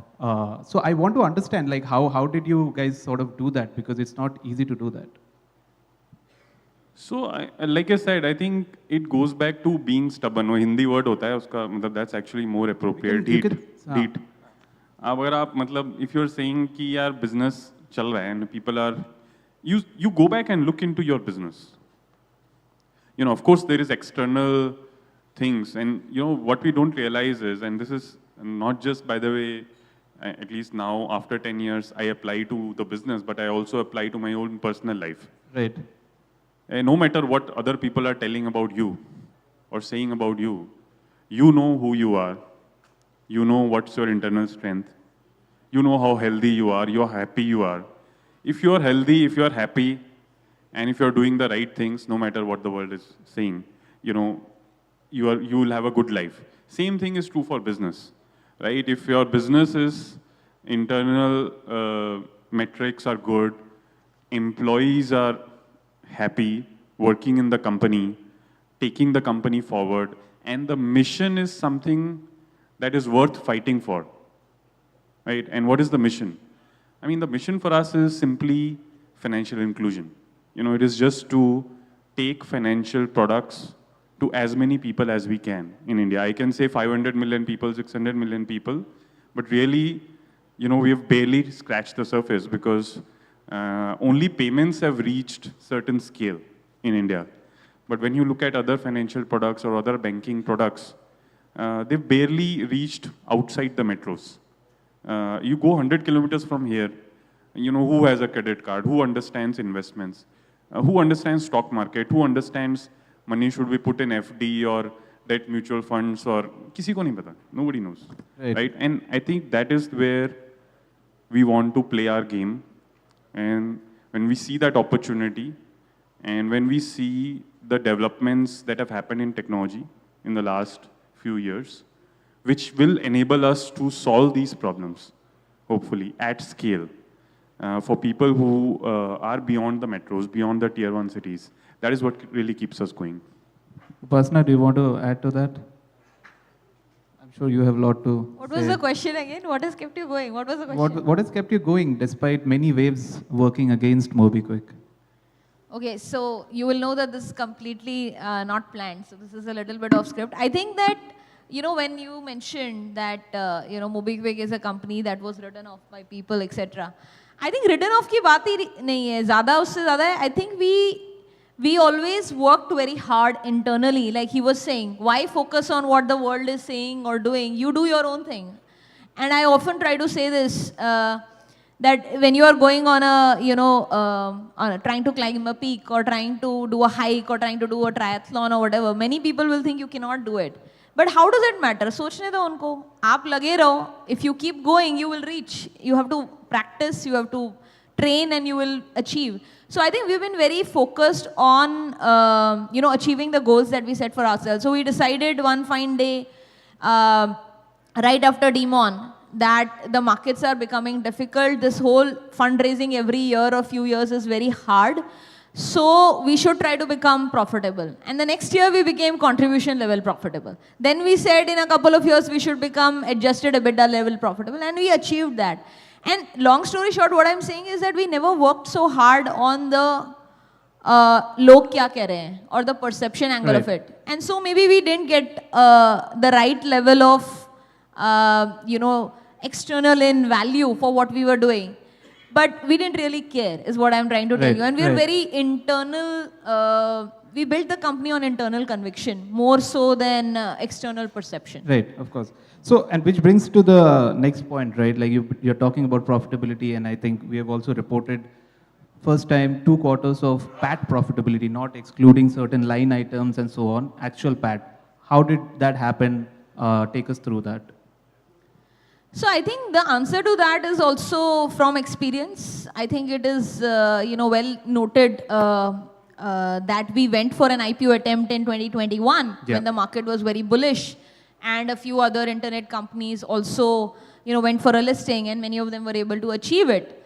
But then the times after that were very tough, right? Like the Ukraine war happened, the market factors changed completely globally as well as in India. And so we saw that the public market investors, retail investors are looking at companies from different angles than what we are used to from a VC point of view. They are very thorough, and I think wo zamana chala gaya where you can show the pipe dream or the actual dream that there is a path to profitability. Public market investors demand a report card. And since we saw that, we went through the whole cycle all the way till the end. So we realized what were the shortcomings or the questions we were not able to give very solid performance answers for. And so we worked towards it. The last couple of years, we were not going to sit around and do nothing, right? We worked on new products. We worked on improving our financial performance. We worked on scaling up the business while being efficient on costs. And that's why we were very clear. Like, you don't achieve something by luck, by chance. It's been thought through. We thought through that we don't want to show adjusted EBITDA profitability. We don't want to achieve EBITDA profitability. We want to achieve PAT profitability. And that is why we have achieved it. As in the March quarter, which is the last quarter of the previous year, that is the quarter where we achieved this EBITDA level profitability. But we were very clear, isse nahi hoga. We have to get to PAT level. And so now we are on that path. I'm very happy that, we are at least able to do something very different, which many other players in our ecosystem have not been able to do, and many players or companies have been saying that it is not achievable. So I would like to say that we have done it, so therefore it is achievable. So how sustainable is this? Like, you have done it for 2 quarters. Yes. What's the outlook for, like, say, for a full financial year and even beyond that? Yeah, so I think that we closed the first half on an unaudited basis. So April to September, about 385 crores of revenue for the 2 quarters combined, and a total PAT of about 8 crores. 3 in the first one and 5 in the second one. It is unaudited, audit is ongoing right now. We expect to continue growing with the same clip in the next 2 quarters as well. So it is definitely, we are working towards achieving full year profitability at the PAT level. It is definitely our aim, and we do expect that when we complete the full year in March, you can just double the numbers or apply some growth to it. We should be able to demonstrate, strong double-digit profitability for this year. And I think this is the inflection year. Even if we show 15 to 20 crores of PAT this year, it will mean that last year we were at around -80. So we went from -80 to, let's say, +20, 100 crore of inflection we will show in this year. And therefore the next year, FY25, will really be, our first sort of proper year. And it is therefore, our aim is to be, make it sustainable and every quarter show growth and show performance. So how much of this discipline has come from, during 2021, interacting with public market investors? Was that the inflection point for you guys to sort of go and think about, this is the way we are going to build going forward? Bottom line will be equally important as much as top line. Is that? No, absolutely. Like I said, the learning, it was written on the wall. It was very evident. I think that re-rating has happened across the tech sector, more so in the US than in India, I would say. And not just for listed companies, unlisted companies also. There's a reason that the previous year was called a funding winter, right?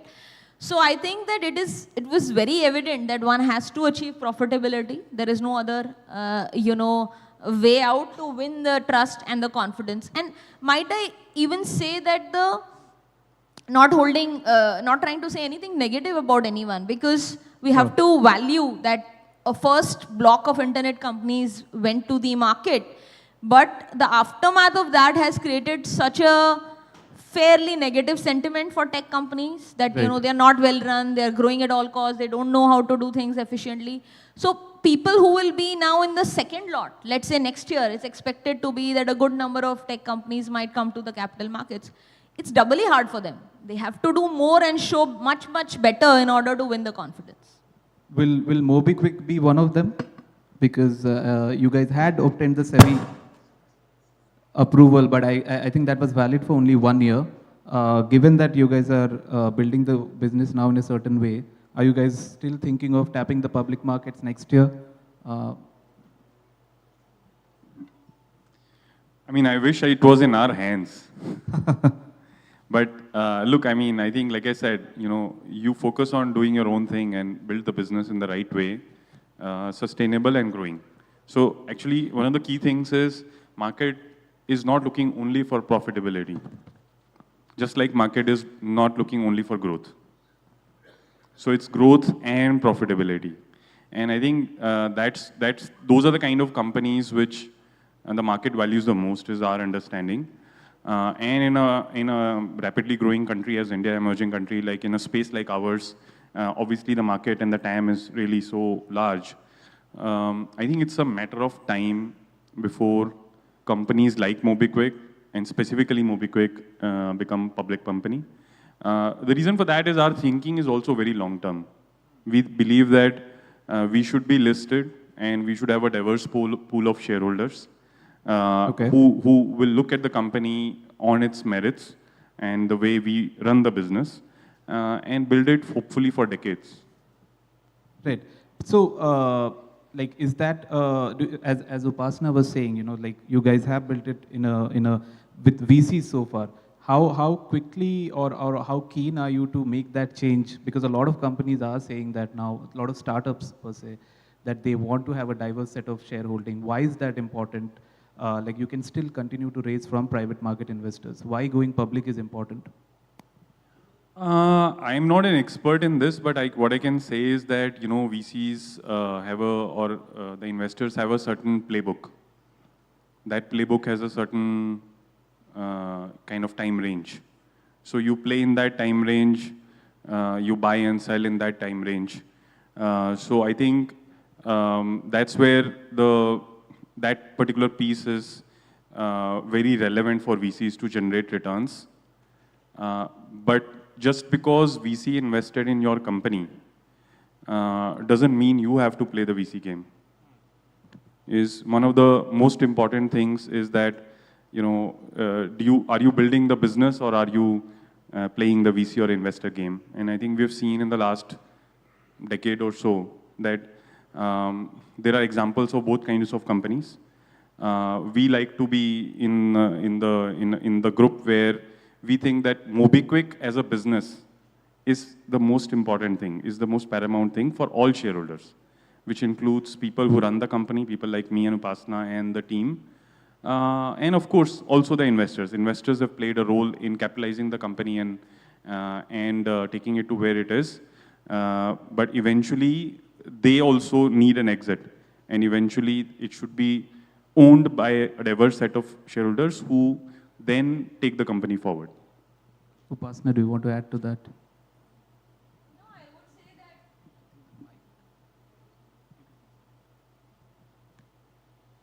I think that I think the opportunity in 21 for us, I would say our run to the capital markets was a little bit opportunistic. We were not 100% ready, and in that COVID year, we ran very fast and we got ourselves ready. You know, now that I look at it, we achieved a lot of things. Today, for the last 2 years, we are set up as an unlisted public limited company. So what that means is that we have roughly 2,500 shareholders right now. Okay. We can't do anything with short notice. We have to do, you know, all the general meetings, E or AGMs with proper 30-day notice. So uska pura process jaise public company ka hota hai. We have a fully independent board. None of our investors are on our board.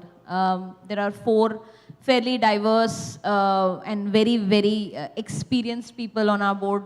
Somebody from tech background, somebody from governance and government background, somebody from the markets background. And the company is running in a systematic manner where we actually have an annual operating plan, and then every quarter or every year we are showing the board what is the variance, how much have we achieved, and you know what are the changes.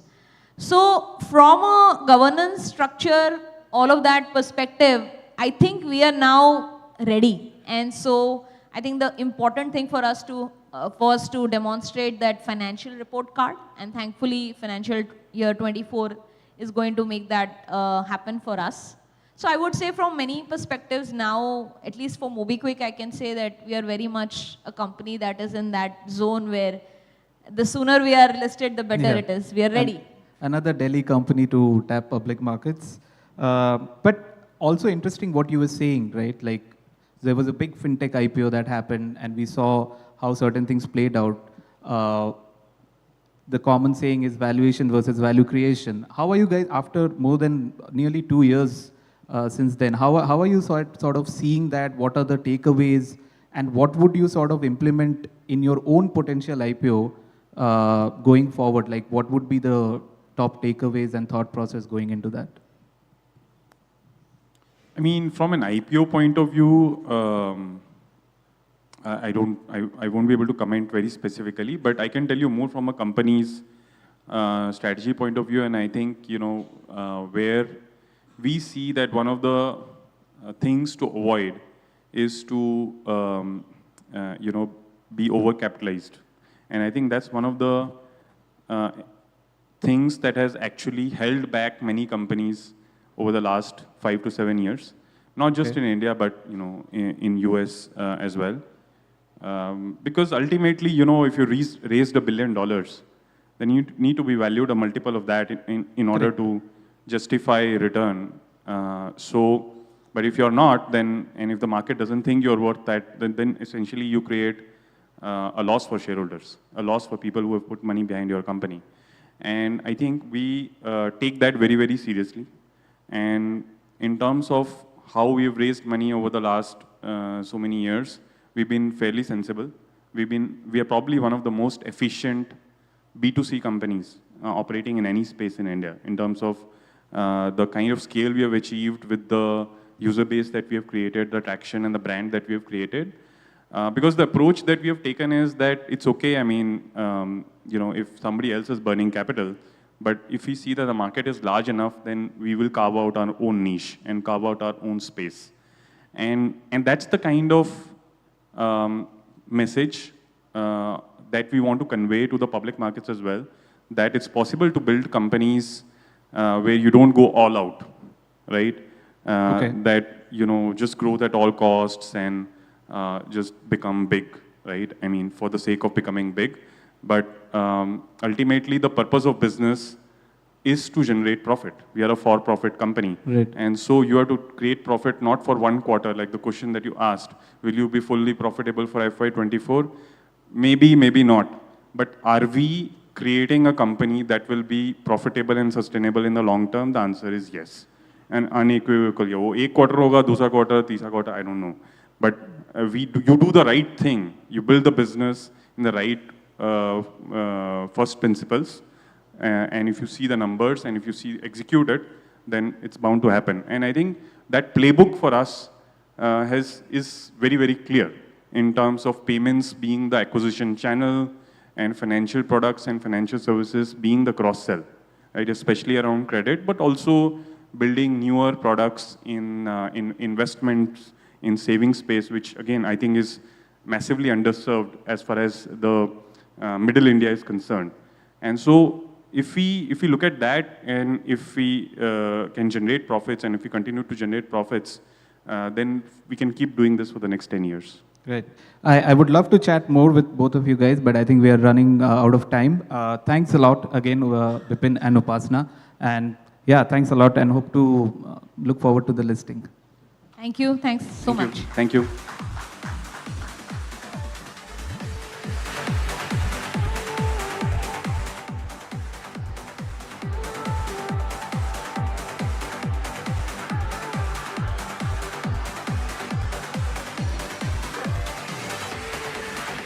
Okay, once again, thank you, Upasana. Thank you, Bipin. Thank you, Digvijay. In a short while from now, you'll be hearing from Priyanka Gill. Priyanka is the co-founder of the Good Glam Group, the company that aims to become India's first homegrown beauty brand globally. After lunch, we have exciting sessions, one with Prashant Tandon, co-founder of 1MG, and Abhiraj Singh Bhal, co-founder of the Urban Company. So, all in all, a power-packed day is ahead of you. We now move to our next session. As you can see, from the chairs being brought on stage, it's going to be a bit of a mega session. May I first invite our moderator, Manu Toms, Executive Editor, ET Prime. Manu, can we have you on stage?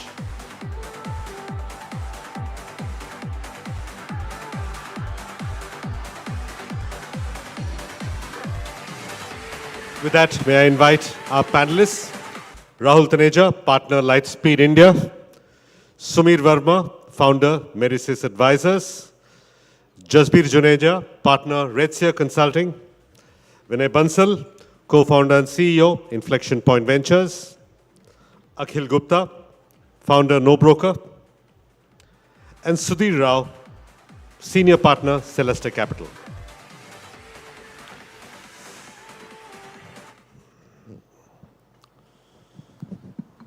Manu, 6 panelists, 40 minutes. Do you think you can pull it off? Okay, Hopefully, over yes. to you. Yeah, sure. Thank you. So, a very exciting topic, startup IPOs. We have in the past 2 years, we have seen a dozen startup IPOs and a dozen are waiting in the wings. From MobiKwik to Mama Earth to Ola Electric, at least a dozen are in different stages of IPO filing and listing. And we know that, so from Zomato's trailblazing IPO 2 years ago, we had Nykaa, Policy Bazaar, Paytm, and so on. But the startup IPO party was short-lived. We had a tech meltdown, and then, of course, so many of them are in the process of recovery now. They are all recovering their lost grounds. So in this context, Rahul, I'll start with you. So this eventful cycle, we see that the narrative has changed to profitability, sustainable growth, etc.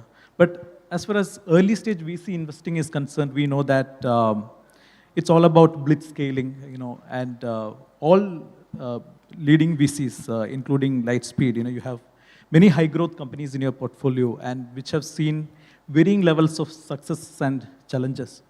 So in the changed context, do you see that the approach to the early stage investing has changed?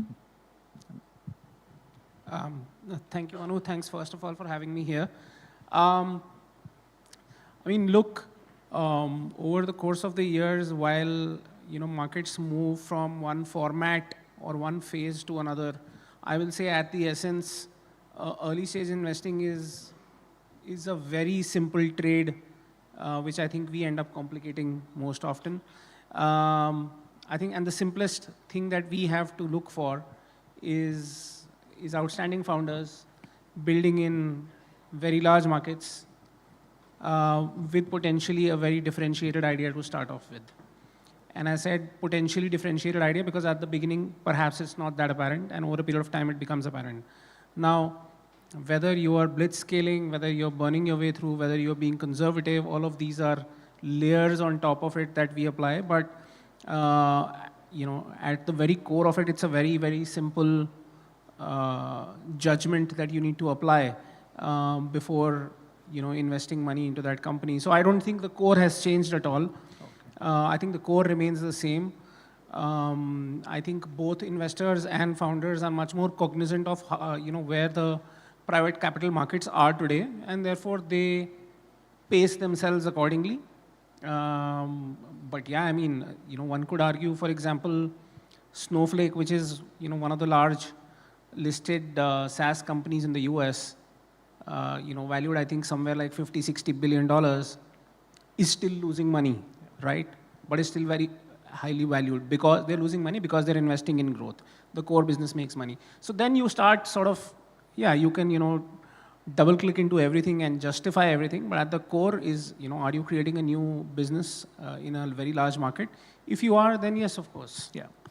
So, okay, the core hasn't changed. So from early stage investing, so I'll shift back to IPO, which is the central theme of this debate. So in the past 2 years, as we have seen, Sumir, so, of the 12 companies which are listed, 12 startups, so 8 are trading below their IPO price now, and only 4 are trading above. So this has been a roller coaster ride. So what are the learnings according to you in the past 2 years?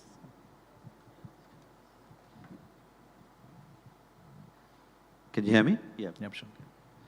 Yeah, so I think there are obviously lots of learnings out of this, and I'll actually build on what Rahul was talking about. I think the issue is not so much about whether it's profitable or not profitable. I think that is an issue because the market want profitability. That's the key, but they also want growth, right? In the early stages, when a company is raising money, all that matters is growth and getting the product market fit and the unit economics right, right? But when you come to the public markets, they prefer a higher, maybe a higher percentage weightage to profitability, I would say. So if you look at the regulations that are there, the regulations actually allow, I wouldn't say a company which is not yet making profits, I'll put it in a positive way, to sell list, right? Sure. It's just that they basically say that if there are 3 criteria, either you have to be profitable for the last 3 years, all 3 years, your net worth should be at a certain level, all these 3 years, and your book of assets should be of a certain size, all 3 years. If you meet them, then it's a normal IPO, which means you have that split of institutional investors, HNIs, and retail. But if you don't meet it, then obviously this is something where there should be a higher weightage for institutional investors, and so the weightage shifts to institutional investors, but you still can go through. That's how Zomato and everybody else went through, right? So I agree that yes, the weightage is more for profitability in an IPO situation, but I think there are 2 more fundamental things that are more important. I think one is predictability. So look, I think I'm also guilty of it, working in early stage companies and growth stage companies. When we talk to investors and we give out numbers, those numbers are taken as more intent than actual hopefulness of achievement. Right? It's more directional, right? And don't shoot me for this later on, but that's reality. But that's not the case with the market, right? With the public markets, when you sit down, the guy will open his notebook and he'll note down the numbers you told me, right? The next time he meets you, he's going to open the same book and ask you, "Aapne ye number bola tha." I can allow a 2% variance. That's it, a 2% variance, not more, right? So if you're off that, then they start losing confidence in you, right? So you can still be loss speaking, but you've got to be on the line. And the last is actually and I don't know whether this will happen more and more or lesser as such, your model should be fixed actually. You should know what business you are in actually, right? So, if you take the case of Zomato, it listed at a price, went up to 115, and then, they did Blinkit, and the question that was being asked is, hey, I invested in something that's in the food delivery business, and now you change it to the raw material to the food delivery business, right? So, I didn't invest in this. I don't know the market size of this. I haven't figured this out, right? And it dropped to 44 rupees, right? In June 2022, it was down to 44 rupees. So you cannot go to a market where you're going to, M&A is fine. M&A is completely acceptable. But M&A, fundamentally changing business models of this nature, pivoting, that doesn't work for the market. Okay. So public markets have got stricter parameters. You will be held to your word. So Jasbir, in Red Sear's report, you have put out a very optimistic scenario where 40 companies are going to be, in public, 40 startups are going to be in the public markets.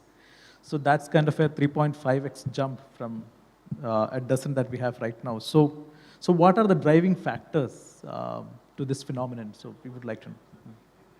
See, in our case, what we actually see is there would be at least 100 odd companies in the next 5 years who would probably have the right metrics. Whether they decide to list or not is a separate matter altogether. And by the way, I do side with what has been said here, that maybe the founders understand the VC ecosystem a lot more.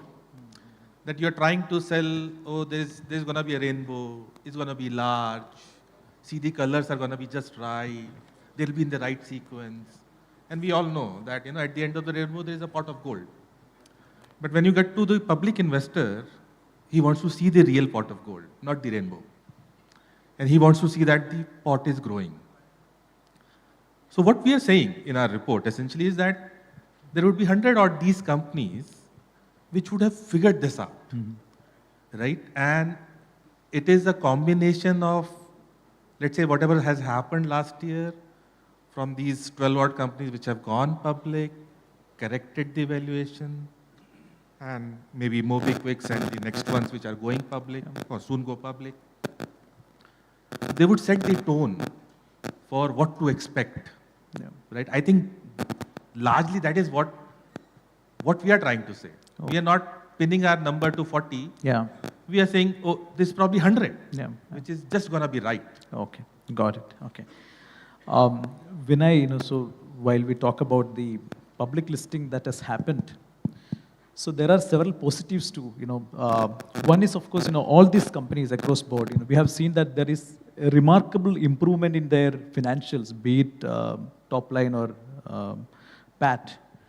So, so what is actually really playing out? So is it that since the public market demands a higher degree of transparency, that has enforced certain financial discipline, that's why they are showing profits? Or is it that these companies were even otherwise fundamentally strong and now the results have start showing? So how do you interpret this? Yeah. So I'll take both types of companies, and at least in the last 2 years, at least 2 or 3 of IPOs I have taken through, right?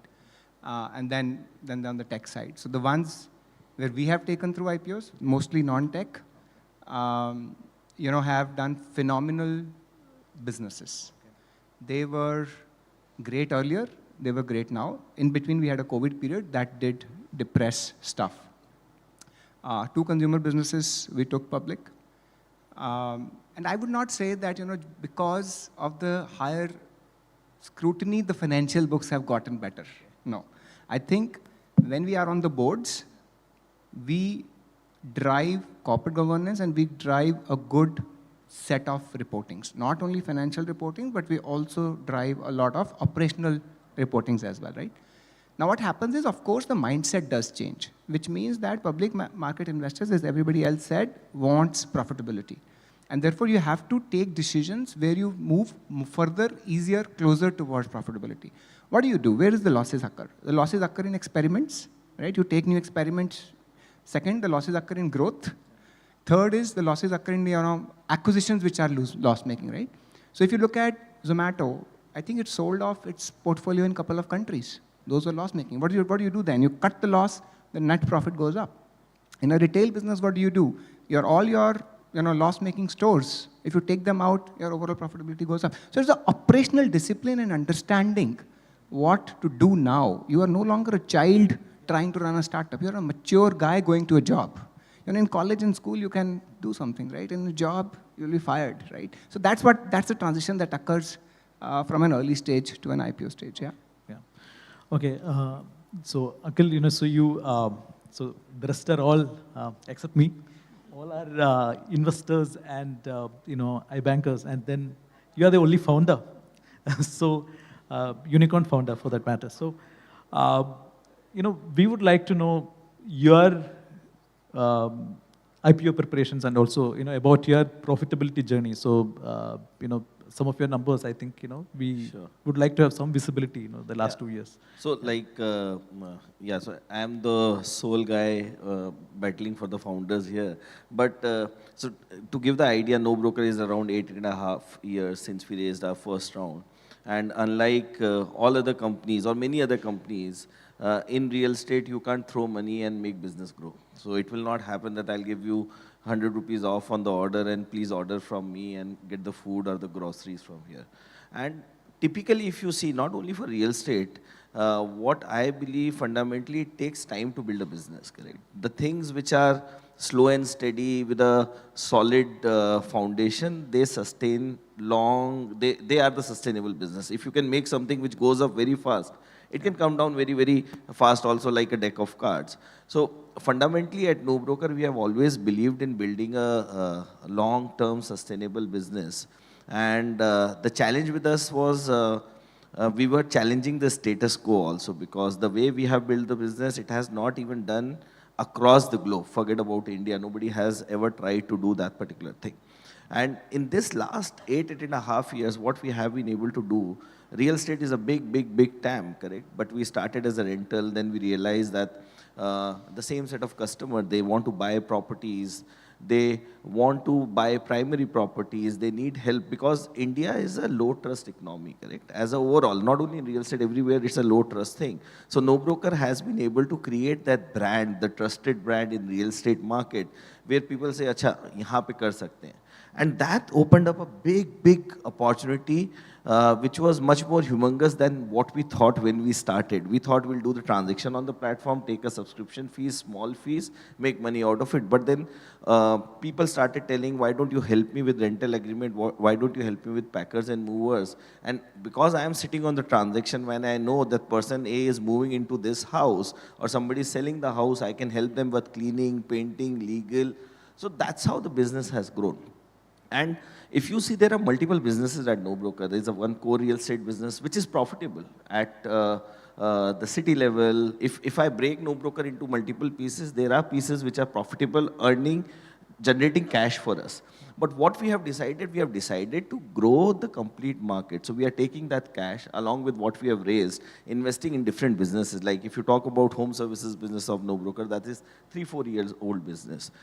We have financial services where we are helping people with the loans, the payments, and all those things which is happening.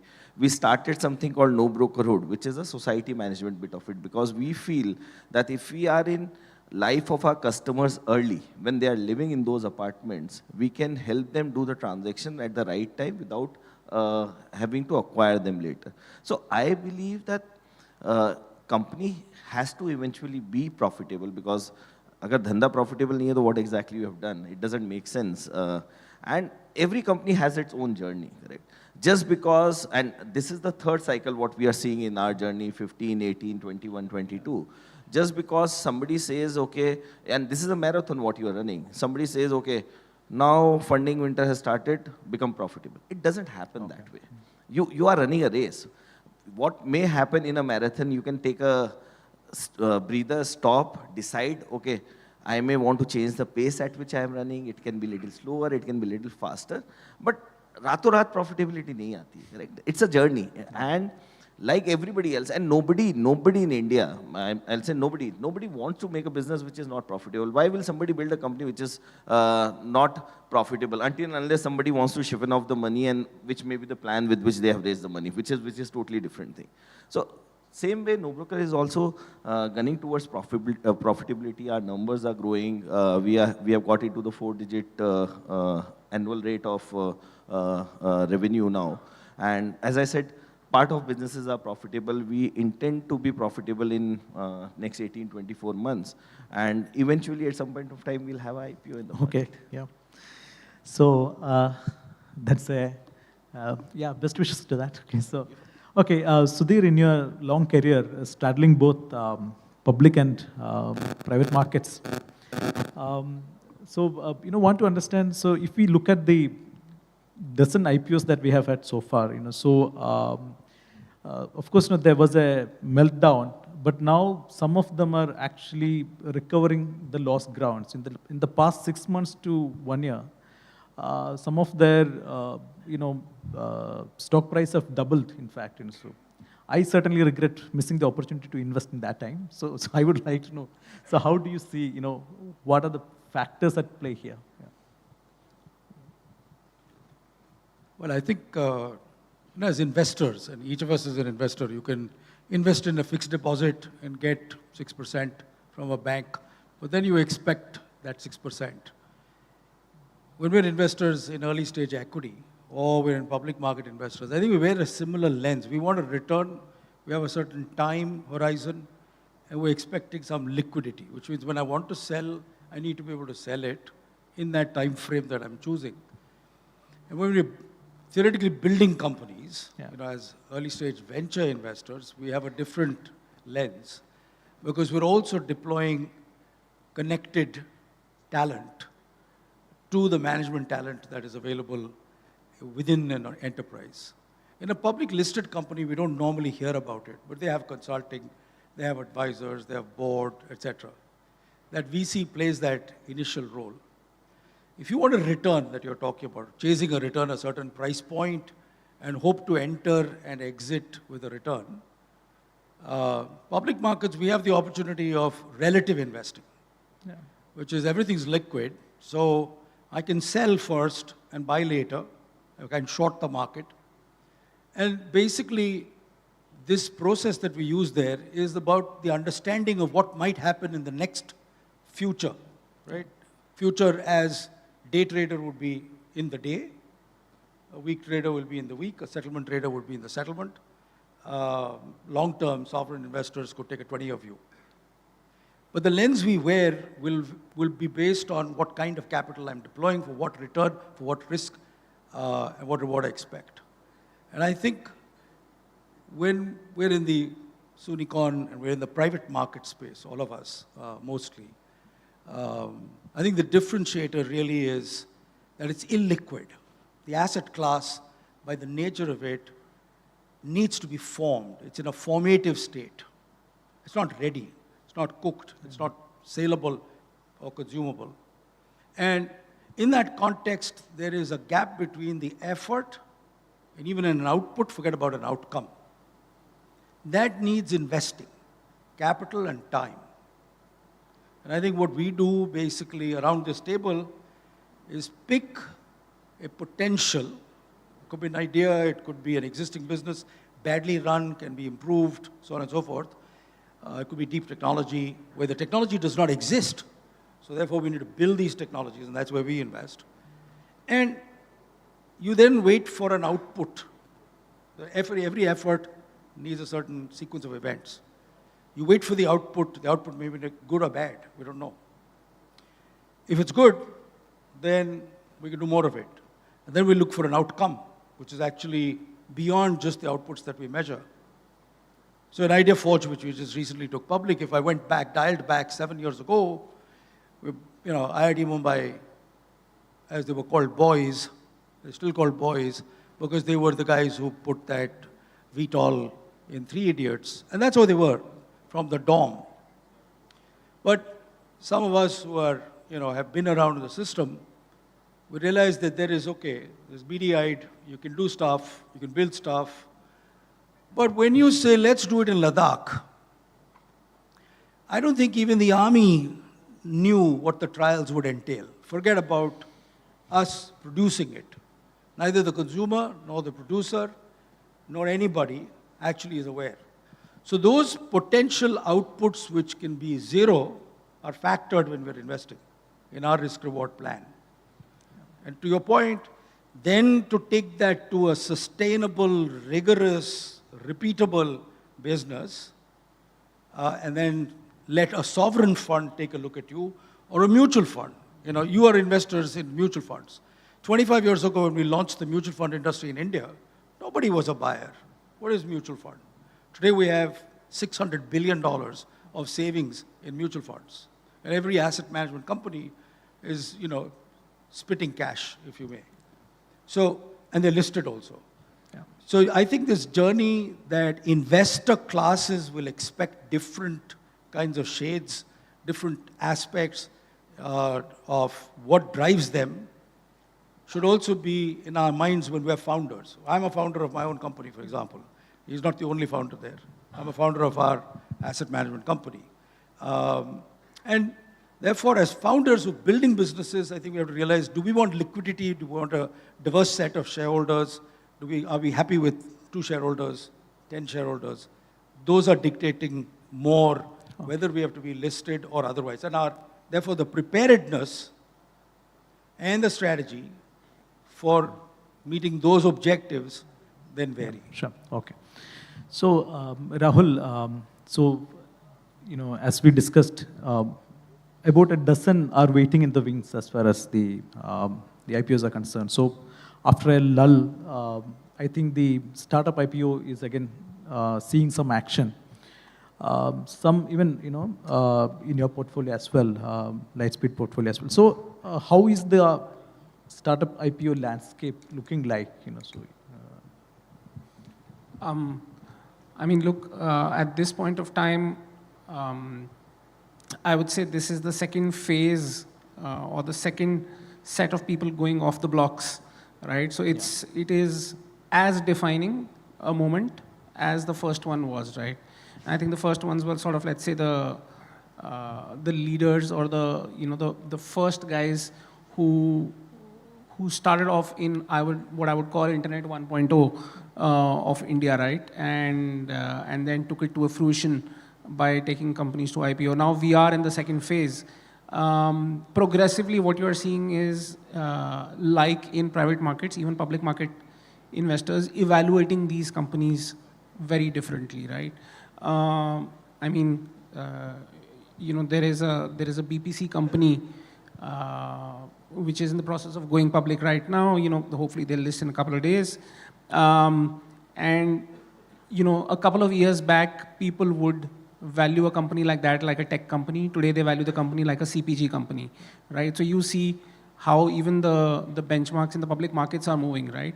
So I think there is much higher awareness within the founder and the private investor community about how to think about IPO for these companies. That's one. Second is, I think, Sumeer mentioned this, I think there is appetite for companies which have a path to profitability, even if no profitability today. I think that appetite is building. And third, I would say that, interestingly, people are realizing that is not the end game only. I mean, there are multiple ways of generating returns for people who've been early investors in your company, or for yourself who've been around for 8, 9, 10 years. There is a large building secondary market in India as well, right? So, I mean, all in all, I will say, look, the first generation of startups in India, like I'll say, make my trip, the US to India business was 1999. We are what, like we're 23, 24 years old. We're not even a quarter of a century into this business, right? So it's still very, very early days. And I think like personally speaking, the fund that I work with, we are massively optimistic about where this is heading. So yeah, I mean, I will say good things in store. Each company will go through its own journey. And yeah, I mean, lots more to come. Yeah. So, and the exit scenario is actually looking more promising than it used to be. That's what... I think, A, it's looking more promising. B, I think people are a lot more intentional about it. Yeah. Previously in the private markets, I think because this was the phase where people were investing still, right? I think in the life cycle of a fund itself, it was very early for people to start thinking about returning capital. But now, as many funds are maturing and approaching the end of their life cycle, I think people are becoming a lot more intentional. And I think the smarter founders are cognizant of that, and they help engineer things around that. Okay. Yeah. Sumeer, so you meet a lot of early stage companies, very early stage companies, and they're, of course, neither fundraising or maybe trying to sell in a long bearish cycle that we see. So, and then, so now we are talking about IPOs, that's maybe, some 10, 12 years away for these companies. So, but are they fundamentally building to be IPOable at some stage, so among the companies that you meet, what's the sense that you are getting at a very early stage you work with? Yeah, I don't think there's fundamentally any difference in the way early stage investors would look at businesses or late stage, right? I think the level of risk that a Celesta capital is willing to take on when he looks at a deal, and the risk that the later stage investors are willing to take on is the difference, right? And there's a risk reward involved with that. But I think what happens as you go forward, obviously, is that the business models fall in place. And when you come to this stage of investment, you know your business and you are sticking to growth in that business, right? So essentially, it is a lot more deliberate, right? And I think when companies come to this stage, they actually need some help to understand how they need to change their mindset, really. It's a very different mindset in dealing with this class of investors, which is, it's almost like a chasm. You have to cross and you need some help, right? Because like I mentioned a little while back, when you go for these meetings and you give a number, in early stage investing, in growth stage investing too, you're giving an intent statement. Here it is a number. So you can't be off 2% from that in that sense, right? So it's almost like the CEO has to be coached on what and how he should interact with these people. They are not going to change. You got to change, right? And then, of course, internally there have to be a lot of changes done. You don't have to plan for those things at the early stage of business. I think you have more fundamental things to target, like figuring out your customer segment, your product market fit, and your unit economics. Figure all that out, and this can be figured, but there is a lot of work to do. Yeah, you have time. 3 years before you go IPO, there's work to do. Okay, So I'll go to Vinay next because, it's a related question. So you invest in very early stage, basically, like, I don't know whether IPO figure in the scheme of things at that stage, but what are the conversations that you have at that stage when it comes to the long exit horizon that you have in mind? Sure. I mean, first of all, I've done late stage, like a buyout funds. I've done VC stage, growth stage, early stage. So I mean, I've been fortunate enough to have done all, right? So at IPV, we do early angel and seed as well, and then a little bit of growth through our 5-6 capital fund. So I think your question is mostly very, very early stage, idea stage, pre-revenue stage. There we look at, can this founder really take the company to the level where it can go, right? So as Rahul said earlier, the quality of the founder is very, very critical. His ability to execute, his ability to think through, his ability to build a team, his ability to have a technical sound knowledge, his ability to handle so many stakeholders, board, employees, vendors, and so on and so forth. So that is very, very critical for us. So the second part we look at is, can the business really grow that big, right? Our horizon, typically early stage, the benefit we have is we can actually hold it through IPO. We don't have any, as an angel, we don't have any time horizon. We don't have any end goal. We can hold for 10, 15 years, right? So when we, for example, invested in Milk Basket, very early first check. So we are running out of time. So so similarly at Bharat Pay, the first check, we could actually see where the business could go. So we do look at long term, but we are happier to take it earlier as well. So I'll quickly go through, so a couple of more questions basically. Akhil, so you're a consumer internet company. So many consumer internet companies have now got listed. So now your customers have got a chance to be your retail investor. So does the customer experience, play a factor when it comes to your public market performance? Of course, you're not listed, but I'm saying, generally, what's your view on that? No, it has to. Without customer experience, forget about public market, you can't even run the business. So if you don't have a product which is loved by your customer and customers are vouching for it, you can't do anything. Because these customers, and for a B2C company like us, when we go public, people who are our customers, if they have had wonderful experience, they only will go and buy our shares from the public market. So customer experience is paramount for any company. Okay, so we'll end with Jasbir. It's not 40, it's 100. You said, so by FY28, what are the segments and sub-segments probably we can will dominate the startup IPO scene? I think the broader strokes still remain the same. About 35% of these would be consumer, whether they are product or services. Maybe another 40% is a fintech or a SaaS looking company. And a B2B segment, right, which is either on the manufacturing supply chain or logistics side. I think that is how we picture it, right? Given the pool of startups which have scaled to a certain level, right, we see about, broadly these sort of companies should come out. Okay, sure. So the last question, to Sudhir, very briefly, basically, so want to understand, among the listed startups, so if you look at IdeaForge and MapMyIndia, so which were probably less celebrated in their pre-IPO stage, have done probably much better on the bourses. So what are the takeaways? Is there any learning, what worked and what did not work? We'll end with that. I think basically public markets, when they look at a new company getting listed at that phase, don't forget, I've seen 2,000 public offers in my life in the 90s, a 10-year period. And at that time, there was no venture capital industry. The street was the venture capitalist. You put up a prospectus. I went to Reliance Petroleum. It was a sheet of ground, nothing there. And we invested in it, Reliance Petroleum. So now it's a big refinery, etc., one of the world's largest refineries.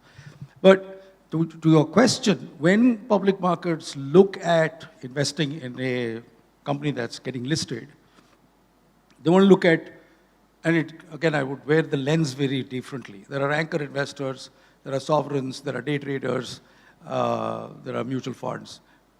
Then there is small cap, mid cap, large cap. So the investor universe is fairly deep. That's one thing you have to understand. We have a $3-4 trillion market cap there. We have 150 billion in VCs. So it's, it's chalk and cheese in terms of capital put, capital available. So you have different lenses.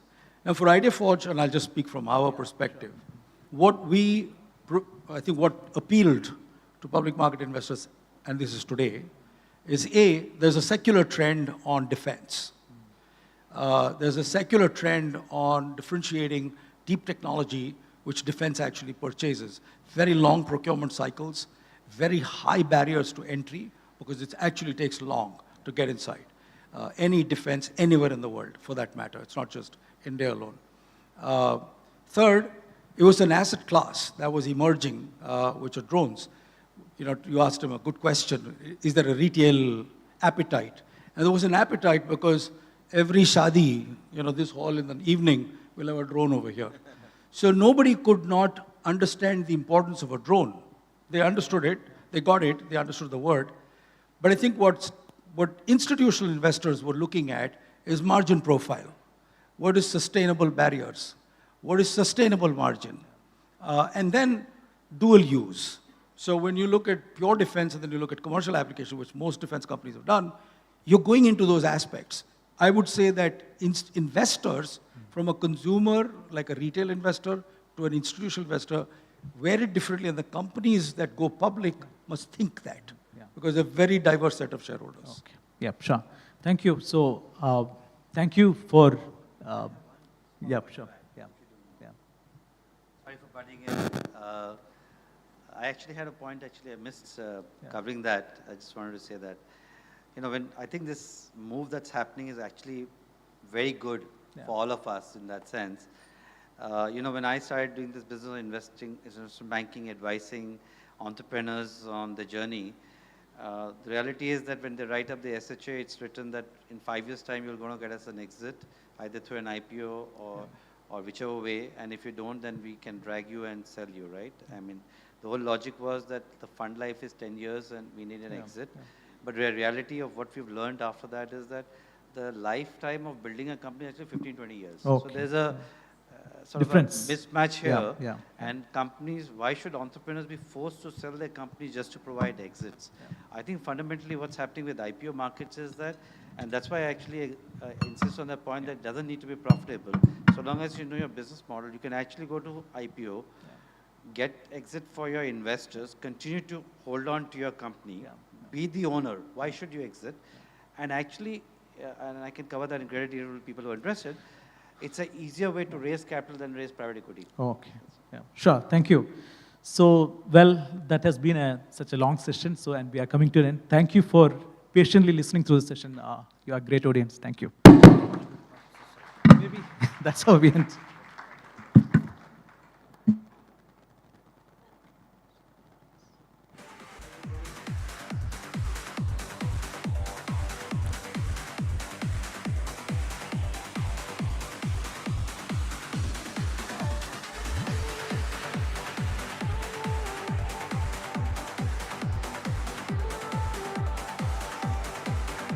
All right, thank you, Manu. Thank you, panelists. Members of the audience, lunch break is coming up in just a little while. Post-lunch, we have a couple of exciting sessions that you might want to mark in your calendars. Immediately after lunch, we have Prashant Tandon, co-founder of 1MG. Later in the evening, we have Abhiraj Singh Bhel, co-founder of the Urban Company. Later in the evening, we also have a networking dinner. So for those of you who want to catch up with each other or ask questions to any of our afternoon speakers, that's your opportunity to do so. For those of you going social, use the hashtags ET Soonicorns Summit. With that, may I now invite our next moderator. Miloni Bhatt is the editor digital broadcast at economictimes.com. Miloni, can we have you on stage?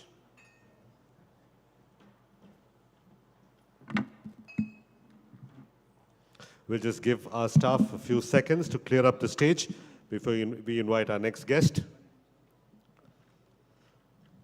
2 mics on stage, please. Only 2 mics. Thank you.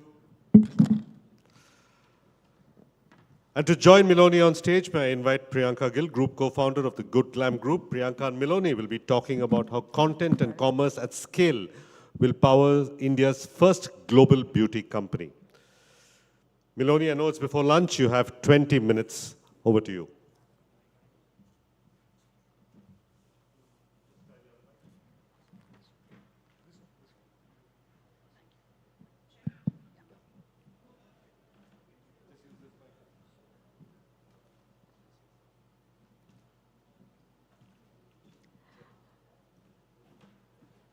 Check.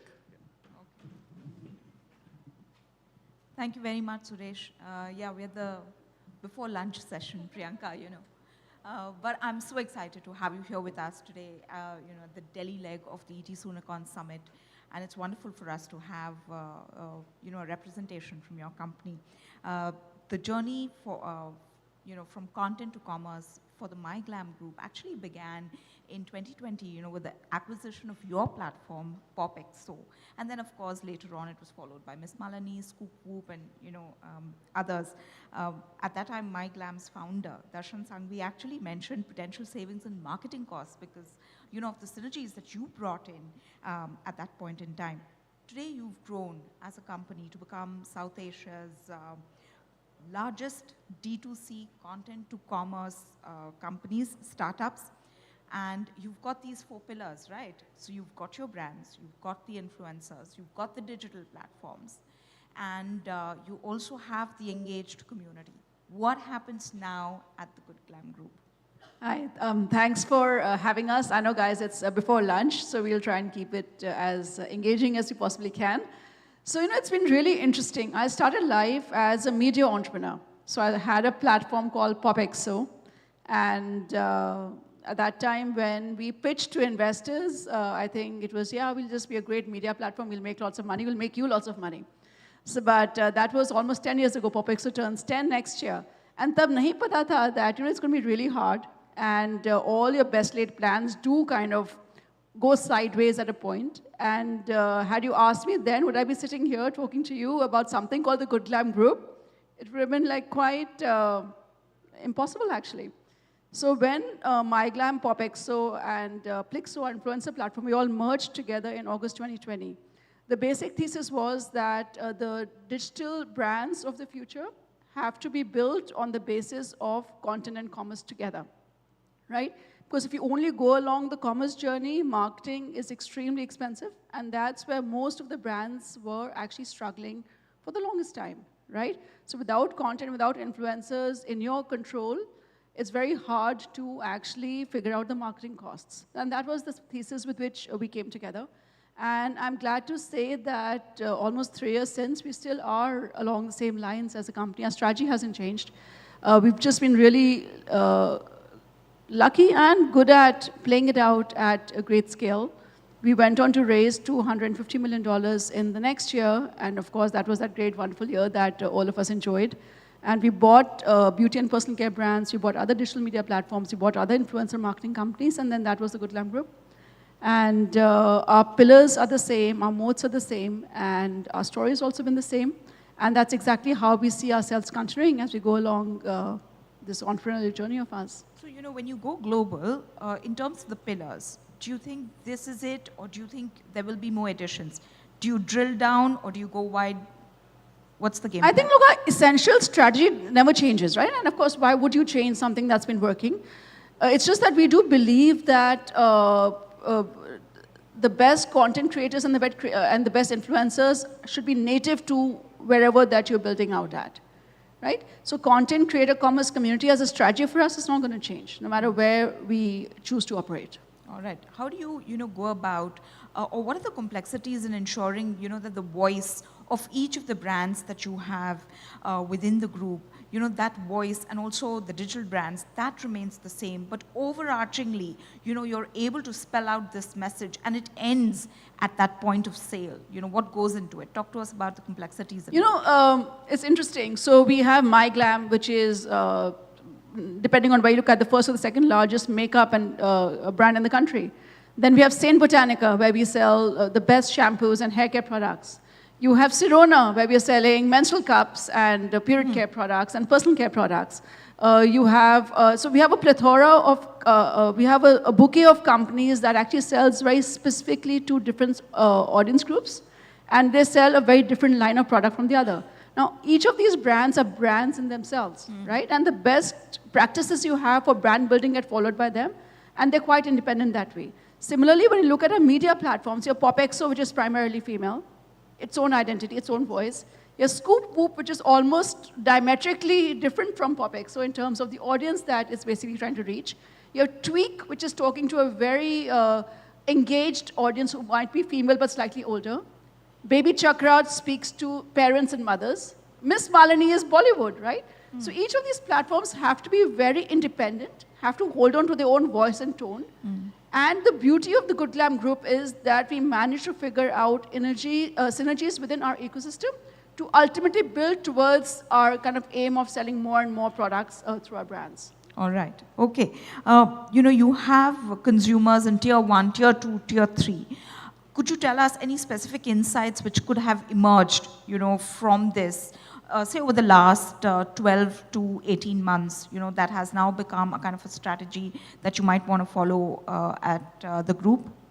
In terms of thesis, right, at the Good Glam Group, of course, first and the key was content creator commerce and community. That's basically our main thesis, right?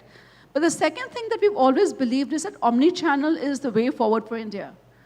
And even if you're a DTC brand, right? So pretty much from the start, we of course had great play in the digital world. MyGlam was predominantly selling through its own platform much more, right? So you had that. Marketplaces were there, so we were selling on marketplaces. And then we were present offline as well. I mean, we are one of the largest experience stores in the country for MyGlam in Juhu in Bombay. And right from Shoppers Stop to Kirana stores. So we really do believe that omni-channel is the way forward. And the reason why I say that to your tier 2, tier 3 question is because you have to sell to your audience where your audience wants to buy. If she wants to buy on her phone, you have to be available to her on her phone. If she wants to go into her local market and buy at the Kirana store, you should be there. Or if she wants to walk into a kind of a great experience like a Shoppers Stop, you need to be there too, right? So we believe that once you're able to put an omni-channel experience for your consumers in place, you are then able to piggyback off all the great investments made by Amazon and Flipkart in the early days, and they really built in the infrastructure for us that allows us to sell to anyone, anywhere, right? You have the internet on one side, you have the ability to sell to every pin code in the country on the other side. Delivery partners are sorted, last mile is sorted. Your job as a brand or as a brand builder is to make the most of that opportunity and then speak to all audiences that you can. And tier 2, tier 3 is really coming up, right? And interestingly, the consumer, in terms of trends you asked, the consumer is actually as aware as the consumer might be in tier 1 cities.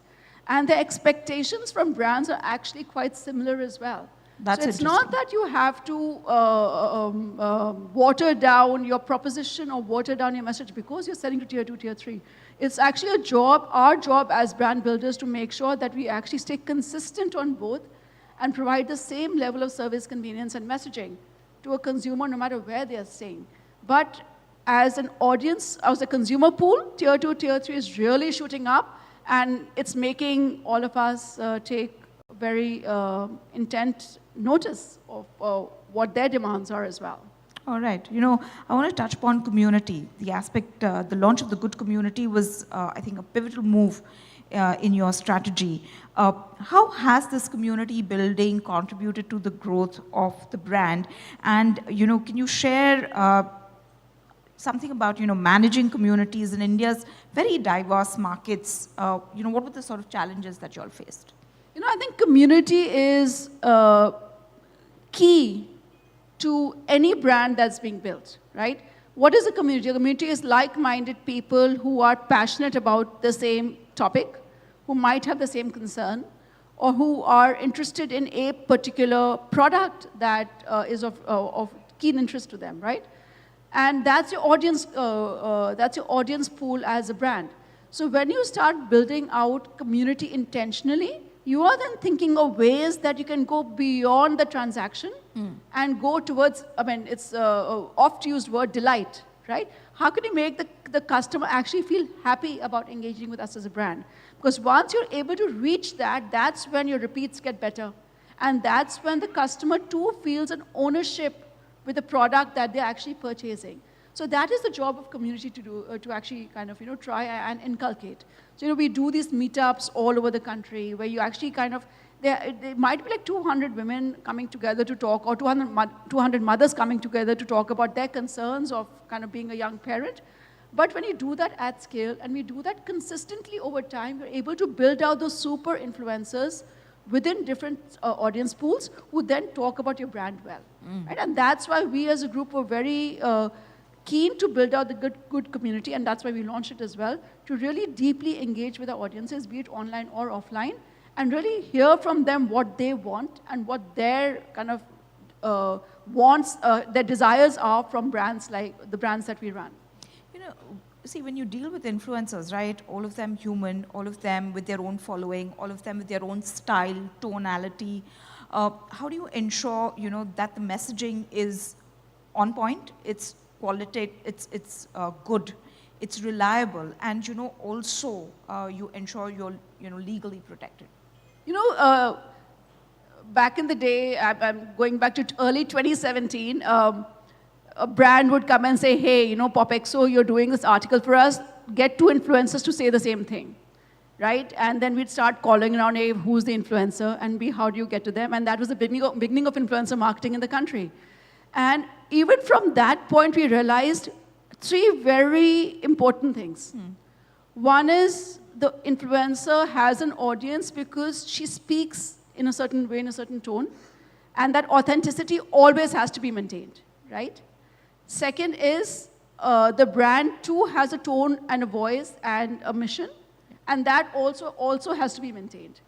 Our job as a mediator between the influencer and the brand, as an influencer marketing platform, as a good creator co, is to do that really well, right? And to remove frictions on both ends. So you don't want to send that message to 200 influencers saying, hey, the brand wants you to post exactly this Instagram post at this time, go do it. Because that's very inauthentic and it'll not work for the brand. So at that point, we will tell the brand, hey, don't do that. There's a better way of doing that. Similarly, you don't want your influencer going completely crazy and saying things that are against the brand's values, right? And you want to coach the influencer and say, hey, this is what the brand wants. Why don't you say it in your way, but still do it for what the brand is paying you? So for that, we use both human and technological tools for that, right? There's a lot of, so influencers basically post back onto our platform to say what they're about to post. And we go through that with a tech check on that. And then, of course, we spot check with actually people from our team actually go and look at the posts. And it's something that we've been doing for many years now. And that's extremely important, right? And especially now with the government coming out with guidelines as to what is an influencer, what can an influencer do, what they can't do, what tagging has to be done. All of those principles have to be followed. And if you're running an influencer marketing business, and at the Good Creator Co, we track almost 2 million influencers, our job is to do that extremely well. All right, and we wish you success with that. I want to talk about the D2C ecosystem. How are you seeing the ecosystem play at the current moment? There is some good news right now with the IPO of a similar D2C brand sort of being oversubscribed. So when you look at the D2C play in India, what are your thoughts on that? What does the future hold if you look, sort of project forward 12, 18 months? Look, by definition, I'm very bullish. And I think it's also the right place to be. Look, as a country, India has a large consuming audience. we're also a very brand poor country, right? So we don't have enough brands in you can actually pick any sector that's out there. Most sectors don't actually have enough brands. And what is a brand? A brand is something that me as a consumer, I will buy this because it speaks to me. That does not speak to me and that doesn't speak to me, right? So, and if your audience pool is so diverse, you need many, many brands to basically come and sell to the consumers. And I think India's never had enough brands traditionally, and I think the whole DTC upswing that we've seen in the past few years is actually to come and fill that vacuum that existed, that brand vacuum that existed. And the internet, digital provided a very easy way for an entrepreneur to launch a brand and get to a large audience without a lot of the old-fashioned friction that might have existed for the first generation of offline brands that came up. So I think we are at a great time in India today where, as I said, everything is sorted in terms of the infrastructure. We know how to create audience pools online. We know how to reach them. And our audience wants brands.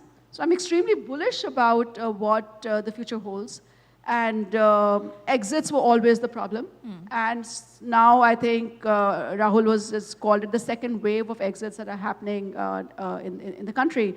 And we are seeing those. And it's very heartening, both as an audience, both as a consumer, as an entrepreneur, to see that opportunities like this exist. Right. So if there are any DTC wannabe entrepreneurs here, I think you guys are on the right track. And may more and more brands come, may more and more brands build and scale, come to IPO and continue to grow and flourish.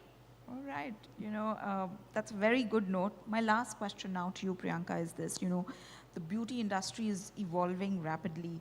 How are you future-proofing yourself? And, what does the road to profitability to IPO look like? Look, there's this thing that, when you're an early stage entrepreneur, you're just starting out.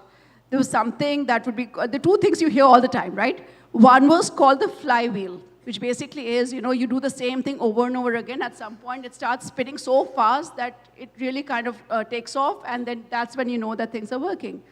And it seemed like a mythical concept. And over the past few years, at the Good Glam Group, I've actually seen how the flywheel spins.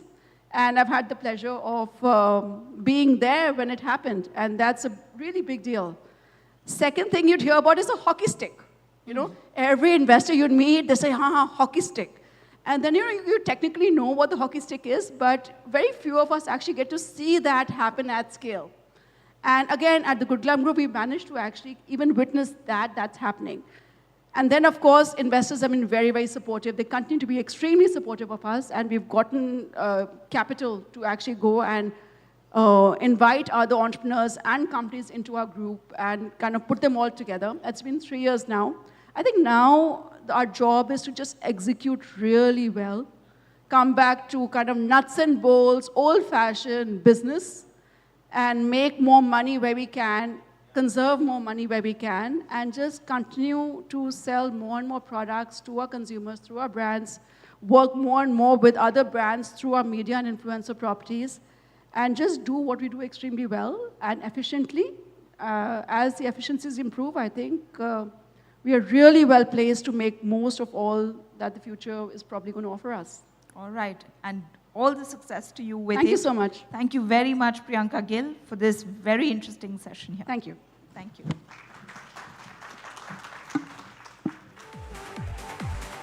Thank you, Priyanka. Quick photo op.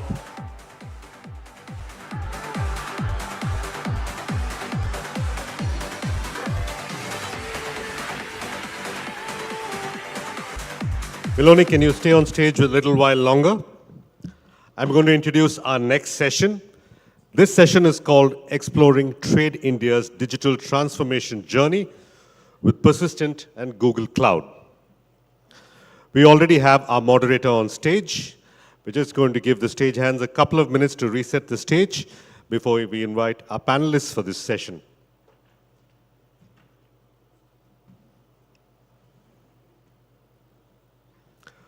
As you can see on screen, our panelists are Harsh Sarohi, Senior Vice President and Head of Technology at TradeIndia.com, and Sujit PR, Regional Business Manager at Google Business Unit, Persistent Systems. So Harsh and Sujit, can we have you on stage?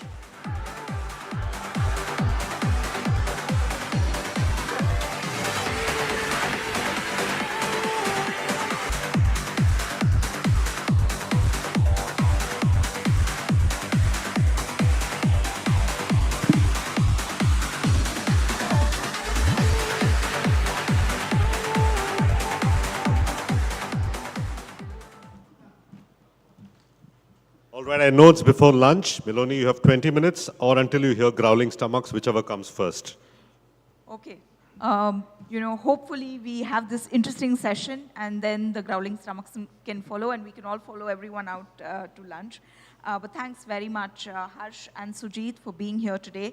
And of course, the topic for this session is business transformation, integrating tech-led innovation for scale and for growth. I want to start with you, Harsh. Trade India is a B2B e-commerce platform. You connect buyers and sellers, and you have a presence in 10 countries, if I'm correct? More than 10 countries now. Yeah, more than 10 countries and 40 locations across India. We have offices in 40 locations. All right. So we want to essentially talk to you about the tech transformation that you undertook at your company. So first of all, help us understand, what was the thought process behind it? What were the challenges that you wanted to really address through this? So first was that, we had a monolithic architecture. So with that, it was difficult for us to scale and follow agile practices. So, and then we had terabytes of data sitting in our databases. We wanted to do analysis on that data. Then what was happening was that when our developers were deploying the code, so there were not any, CI/CD practices.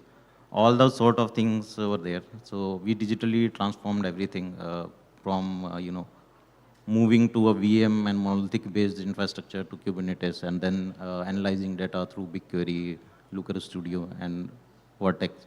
So all these, new technologies, everything, we entirely revamped our entire infrastructure. What was the impact of it, on the business? If you could give us some insight into that, and how did that improve your digital capabilities and also data analytics, data analysis, which you said was a little bit challenging? So in terms of scale, what was happening was we had huge GCP bills, and FinOps. Again, we were having FinOps sessions with Persistent as well, and we identified the gaps. Then once we moved to Kubernetes, we were actually able to reduce our infra cost by almost 40%. And then what also happened is that our user base also started growing because of the CI/CD pipelines and deployments that we have. Now we didn't have any downtime. The elasticity we achieved with this was phenomenal. And then in terms of data, we had a lot of foundation models on Vertex, and then we started building churn prediction models. A lot of predictive models we have built on that. We have around 30 to 40 dashboards on Tableau and Vertex, which our business team are analyzing to drive the business growth. So you had really an upswing, as you are saying, in terms of your costs going down, and then of course, in terms of your user base going up. I want to come to you now, Sujit. How did you influence the decision that Trade India take? How did Persistent influence the decision of sort of going in for this transformation and for the tech overhaul?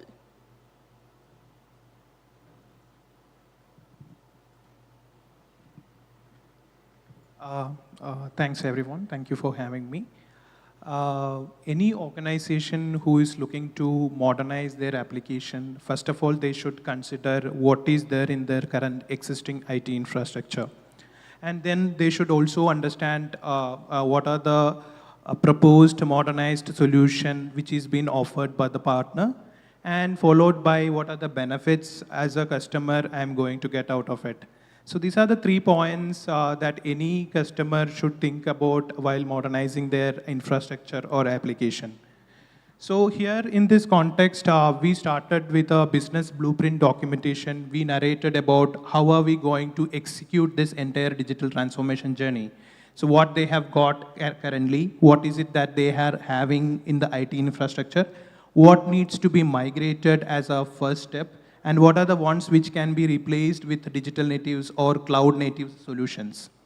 Followed by, we have also done POCs, which is a proof of concept. We have done many use cases with Trade India for POCs. So I would like to highlight one point since he has brought in that point of TBs of data, right, where we have done a successful POC on pulling out a few rows from the existing database, and we streamed it using data stream of Google Cloud product. And then we pushed into the BigQuery, which is a data warehousing product with machine learning capabilities of Google Cloud. And that get pushed to the analytics tools like Tableau and the Looker. So this was one of the successful POC out of many we have done with Trade India.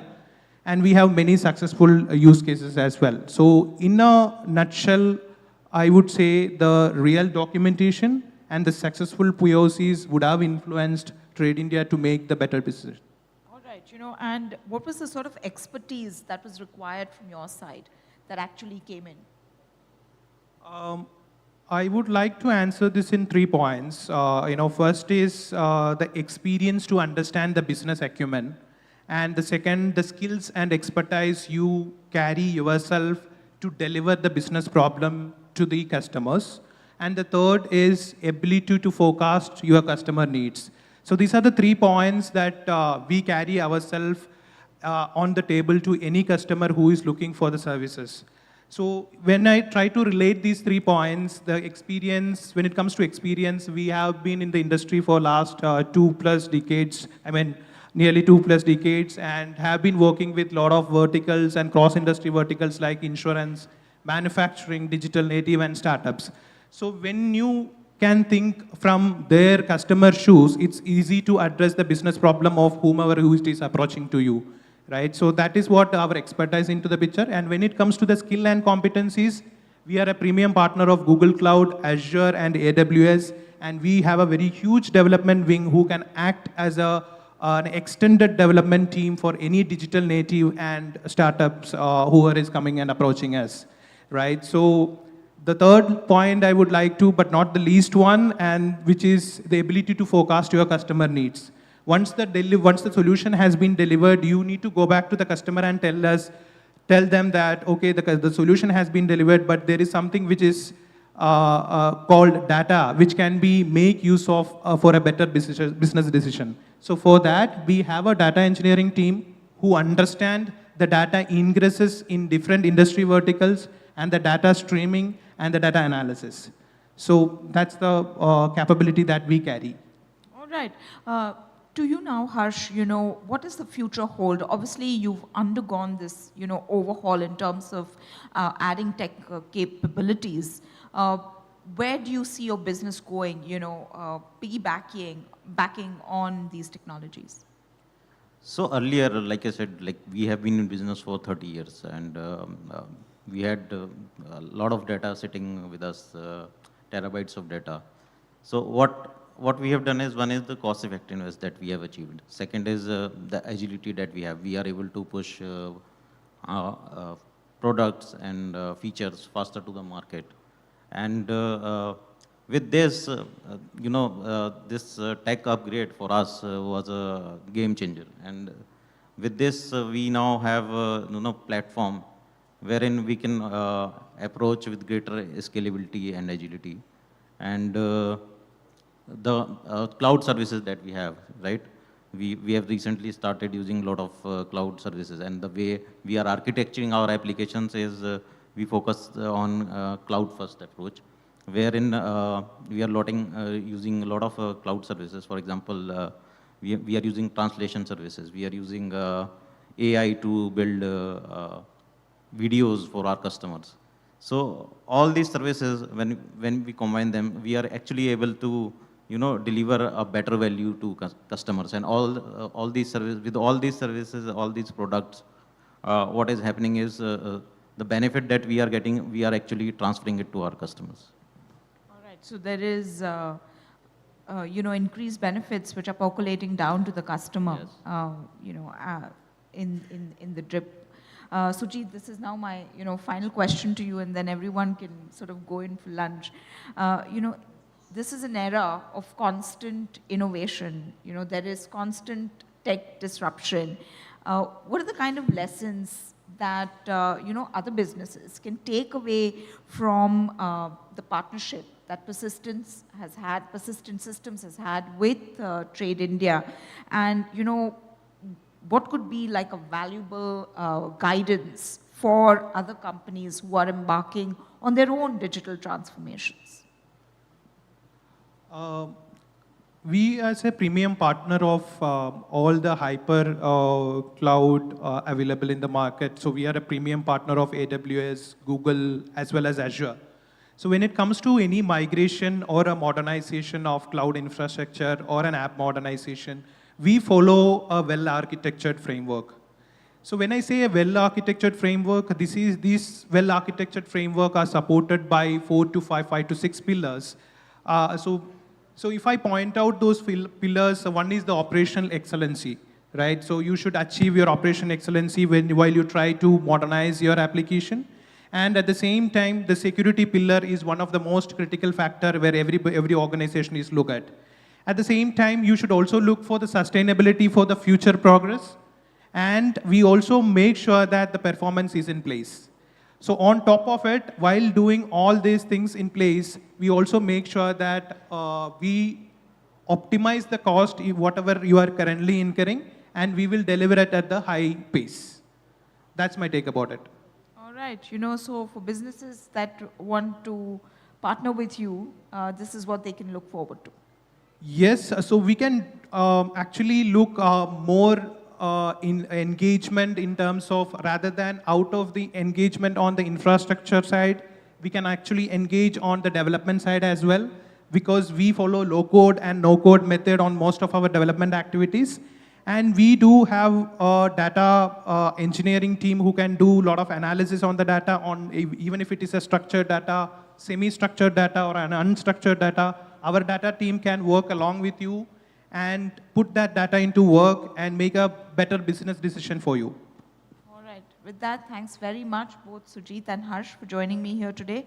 Thank you, audience, for being so patient and being a part of this panel. Really appreciate that. Thanks. Thank you. Thank you.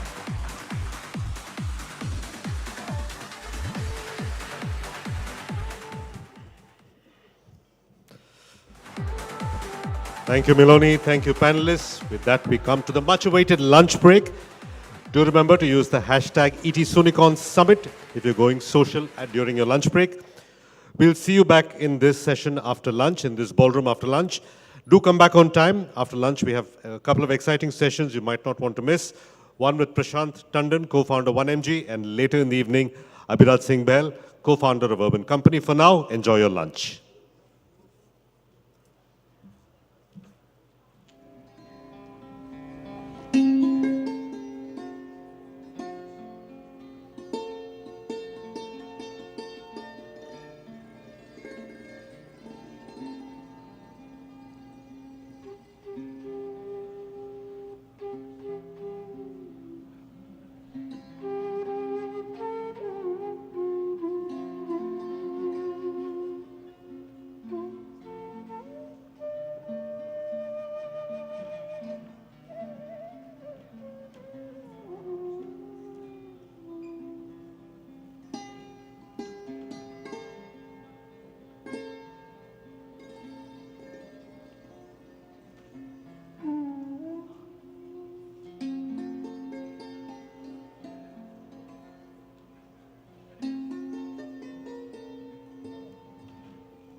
Good afternoon, ladies and gentlemen.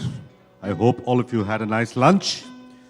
May I request all of you to come back into the main ballroom. The ET Soonicorns Summit 2023 is about to resume in the main ballroom.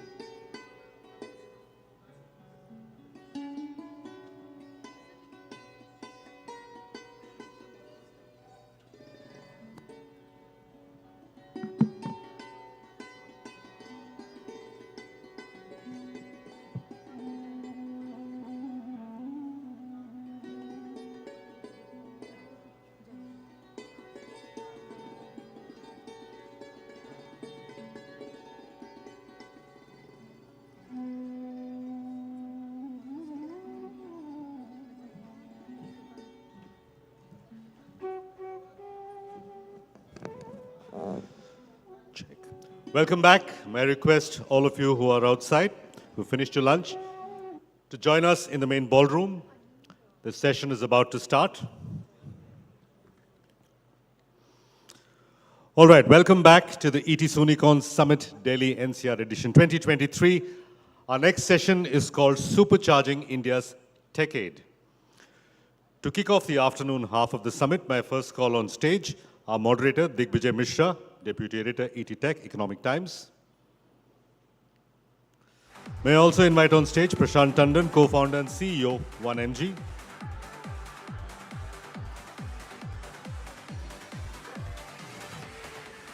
Prashant and Digvijay, you have 20 minutes for your chat.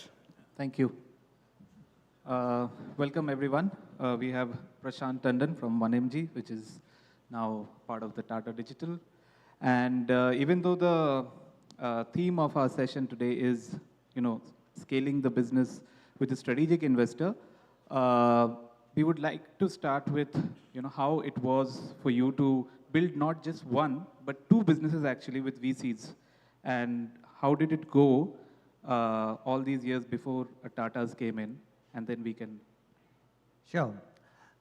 So yeah, I think the journey started 2011 with HealthCart and built it with a bunch of very high quality VCs. And then 1MG also, the first phase of the journey was very much with institutional capital from venture capitalists and private equity. And I think it's a very important part of the ecosystem because that kind of mindset, that kind of risk capital is extremely important to try out a lot of different things, different ideas, Right. because that journey is so much about iterating with ideas and seeing what really sticks. And it's, I would say, a little bit different journey than with a strategic partner when what you are building is a lot more clear. With VCs, it's much more directionally here we are going, we'll figure out the way, and they are tuned to that, you are tuned to that, and the journey is about figuring out where exactly is your product market fit, where exactly you're going to build your business. That part really, I think, is a positive ecosystem of VCs that helps you to try out so many different things because both of you are thinking it in that direction. So yeah, I had a great experience with working with a lot of good VCs out there. Pitched to pretty much every VC out there. You understand what they are thinking about, how they are looking at the world, how they are seeing the trends change, how your role in the ecosystem is evolving. So you get a lot of perspective on how to position your own business in that ecosystem. And frankly, what you are trying in the early part is just trying to figure out what exactly is the product market fit, what is the market opportunity, are you getting to a position where the ecosystem starts consolidating. In the beginning, even with HealthCart, we had like 20 companies trying online health stores. And that over a period of a few years filters down to 1, 2, 3 players. And then you need to navigate that ecosystem as to what will make you that one player that survives at the end of this. And so I think learned a lot about that part of the journey. And then of course, 2021 at 1mg, the Tata Group came as a strategic partner and a new journey began. Yeah, so before we get to that, like even I think a lot of people don't know as much about the health cart and 1mg journey. At what point did you decide that you've been spending more time on 1mg, and as you said, competition has always been there in both businesses. So if you can take us through that. Yeah, sure. So see, 2012 is when we started Health Cart Plus in Health Cart, which today is what 1mg was. So it was launched as a health content platform around medicines. Just a database of all the medicines sold in India, what they do, what they don't do, generics, price comparison, things like that. It was an information platform more than anything else. And it just took a life of its own. It started getting a lot of traction. It went viral in the ecosystem. People started sharing it with each other that this is a great app, never buy medicines till you look it up on Health Cart Plus. And before we knew, it became the most used health app in the country. And just to give you context, sometime in 2014, we had the second largest health app in the country was probably Health Cart with 50,000 downloads, early stages of the app ecosystem. But at that time, this thing called Health Cart Plus had already raised to 1.5 million downloads without a penny spent on marketing, without any specific push to the platform. And we were like, something special is happening in the ecosystem. Consumers are seeking transparency. Consumers are seeking their healthcare to be more understandable for them. They are going all over internet looking for information, and they are finding the information we are giving useful. And a lot of what we came, actually when we came from the US, the idea was the healthcare ecosystem would get digitized over a period of time, and we might have an opportunity and a role to play there. And we started with a doctor-centric platform. With Health Cart, we moved to patient-centric, but then when this thing took off, we felt that all the digitization of this ecosystem that we visualized earlier, maybe Health Cart Plus would be the vehicle to do that, and instead of doctor at the center, patient at the center would be the model to do it with. Then in 2014, there was this big debate as to, is this a part of the same organization, or is this an organization in its own right? And I think when we went to a lot of VCs and private equity at that time, one thing became very clear, that these are evolving as two very different businesses by themselves. And in fact, we had a lot of interesting conversations where some VCs said, we really like the team, we like overall what you guys are doing, but these two different things are very hard to put together for us. Pick any one and we'll fund it, shut the other down. And we felt both of these things have tremendous value. And we had the luxury, I would say, of a very strong and stable leadership team, that if I would devote my entire time and build out what Health Cart Plus could become as an independent platform, the other part of the business, Health Cart, had a very strong and stable leadership in Sameer and the rest of the folks driving it.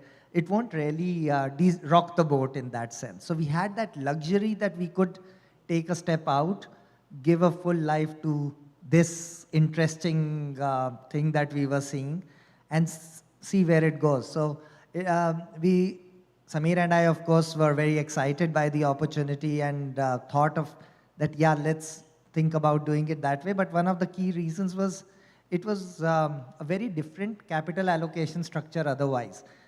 One was a Series A business, the other was a Series D business. One was a digital health business, the other was, at that point, it had started to evolve into a D2C consumer brand before D2C as a term was getting popular.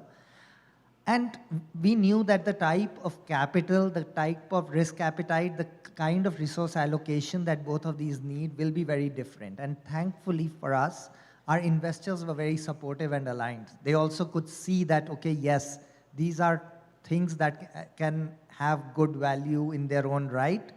And we have a team that can actually manage these separately and independently. So that's kind of how it happened. Right. So now coming to 2021, when the big acquisition happened with Tata Digital, how did it go? Did Chandra call you? What did he tell you? No, sir. At that time, we were actually closing a round with financial Correct. investors. We were very close to signing. But when the Tata Group came for the conversation, to us, one thing was very clear, that the way the market structure is evolving, it's going to be a space where a lot of large players are going to be playing, and all of them have long-term strategic capital. So we had two options. Either we keep raising year after year and keep playing the market as it comes, or we find whoever is the right partner for us. And at that time, one thing that had always been in my mind, and that why is the Tata Group not in the business of healthcare? Because by far it is the most trusted brand in the country. And healthcare is a business that is built on trust. And to me, it always felt like a very natural business for a group like that, that the new age model of healthcare and a trusted model of healthcare is something that an association with the group can really make happen. The other thing going on in mind was I had been in the startup build journey for a decade, really wanted to have a shot at building what should be the most impactful healthcare company of the country. And I thought with a partner like Tata, that dreams becomes actually a much more viable reality. And whatever we visualized, because see, healthcare, unlike a lot of other sectors, requires a lot of long-term work and investment. Results don't happen in a short enough frame, and the VC journey requires you to optimize fundraise to fundraise, because obviously the first thing for any startup is do not die. So you have to optimize for the markets, and you have to make sure your business is positioned accordingly. With a strategic, you can take a very different view that, okay, I am building over the next 5 years, put my head down and keep executing. I don't need to worry about markets going up, down, this, that. And I think that's very liberating and very important for a business like healthcare. And personally, I was in that frame of mind that I want to now make sure that from here I build what is going to be the defining business in healthcare for the country. I felt a partner like Tata was perfect for that. And yes, the entire leadership of the group, we had very good conversations. The key thing here is working with the strategic is, are you aligned in mindset and approach? And in this case, that was very, very true. So now it's more than 2 years since the deal happened. Do you miss the startup part of it, like moving fast, taking actions, not waiting for longer procedures? Is that something? How has that worked out so far?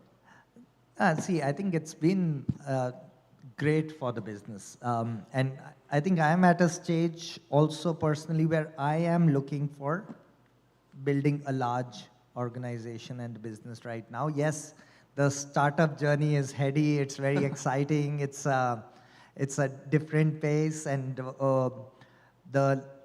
having said that, from an operating perspective, actually not too much has changed. We still operate the way we did. Our teams are the same. We are taking decisions the way we did. What has changed, and I think for the better, is we have a very, very strong sense of governance. We operate with all those. So I think we operate like a grown-up company, probably a little earlier than otherwise we would have, but the systems, processes, governance are really, I think, multiples higher than what it was earlier, and it's actually a good thing. We have to get to that stage. And the other part is, of course, that you don't have the need to be fundraising at any point. You can choose to do that, but you don't need to do that. But tell me, how did you feel? Like 2021 was also one time where some of your biggest rivals were raising money. I think 3-4 rounds they raised, valuations went up like anything. And there was a view that 1mg was still not being, it was not a unicorn then. How did you sort of deal with that? Yeah, that phase was very interesting that we could see there was a lot of craziness in the market. Clearly, the valuations had gone way ahead of reality, and we did wonder that when is it the new normal, or have we missed that boat or what? But I think there's one part of it that being there for more than a decade and a half almost now, we've seen enough of these cycles. This cycle went higher than the previous cycles, but we have seen those phases, and there's just big swings in either direction. But at the end of it, what the learning has been at both Healthcart and 1mg, that at the end of it, compounding, increasing your value, keep growing, that's kind of the model that works for us. We've never, even historically, we always felt we missed the craziness somehow. And so we never got the absurd valuations and way ahead of the business kind of prices. But in the long run, it seems to even itself out pretty well, because if you compound it appropriately, then because see, it's not a short-term thing unless you are looking for a quick get to a one number and then it is somebody else's problem. But I think if you are building a business that all your stakeholders, your team members, your investors, you yourself, everybody has to do well over a long term of time, then you have to take these things in your stride and be okay with what you get at that time. Is that a fair zone? And we always felt that at least there is the full satisfaction that we gave healthy returns to all our investors and all our stakeholders, because if someone comes at a huge price, the expectations are also set accordingly, and then so far we have not had a situation where anyone has not done well being part of our business. So, and I would like it to be so. So you see the froth, you wonder, but beyond that, what can you do anyway? So we were wondering, I wouldn't say we were not, but we felt that anyway, these games have to end at some point. How was it like? I think both Flipkart, Amazon have been trying to get into the space and are allocating capital. How has it been to sort of compete with them, given that they were always standalone players, but now you're also part of a conglomerate? Yeah, so I think we've been fortunate that this is a category that has its very distinctive buying behavior and also distinctive place in the consumer's mind. And that's very important, because if it were a category that would fall in the straight playbook of a horizontal, then it would be very hard to compete. Having said that, because of the one huge challenges in the ecosystem as a result of which the horizontals looked at it late, and the second part is that the buying behavior is completely different, and optimizing for that, building your business that caters to your consumer, it takes a lot of domain expertise. And we had built that, and if you keep building value enough, you see things compound over a period of time. And now that we are in a situation where I think that's what we are doing well. We are leading the market in the spaces we operate. We are very much the brand that comes to the consumer's mind in the space we operate. And the crazy phase of hyper discounting seems to be subsided for now. I think that makes the business look in a very, very good shape right now. So even that brings to the broader theme of our event today, and even at Tata Digital, there is a focus, there is a mandate for profitability. How does that looking for? How is that looking for 1mg? Are you close to profitability? Absolutely, I think no doubt about it. And that's the best thing about these phases. And again, last decade plus in the ecosystem, these phases they come and go. It's just that the scale of the up and the scale of down keeps increasing with every cycle, it seems. But these are the phases when companies get built, when and it's a cost of capital situation. When capital is available, you invest aggressively in growth. What that means is your teams, your technology, your systems, processes, everyone optimizes for growth. When the cost of capital goes up, capital becomes more expensive, same teams, same technology work on automation and efficiency. And to build a business, you need to balance these two things properly. And in some ways, the ecosystem helps you correct all those focuses. So now, everything is about, yes, there's a lot of efficiency to be driven across the ecosystem. There's a lot of opportunity to build the fundamentals of the business and get to profitability. So a bunch of lines of our business today are EBITDA profitable. A bunch of lines will be EBITDA profitable pretty soon. So I think the focus is clear, the intent is clear. And anyway, the business, the purpose has to be sustainable. There's no reason or need to be in business if it is perpetually going to lose money.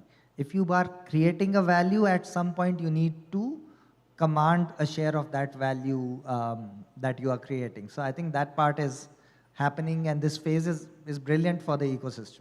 So how does the FY24 year look to you? Like, if you're saying a couple of businesses are already EBITDA profitable. So I think we have strengthened our market share across every category materially. And while doing that, we have improved our profitability across every business line. As I said, now most of the business lines are EBITDA positive. We've got the investment actively happening for our new initiatives. The existing lines, overall the entire business is headed towards, I think we are a few quarters away from overall profitability.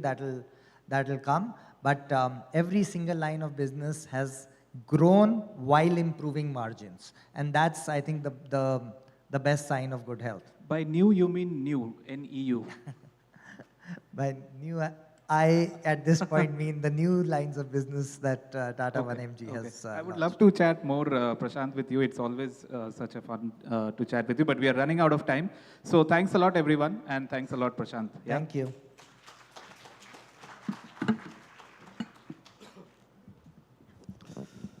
Thank you, Prashant. Thank you, Digvijay. Quick photo op.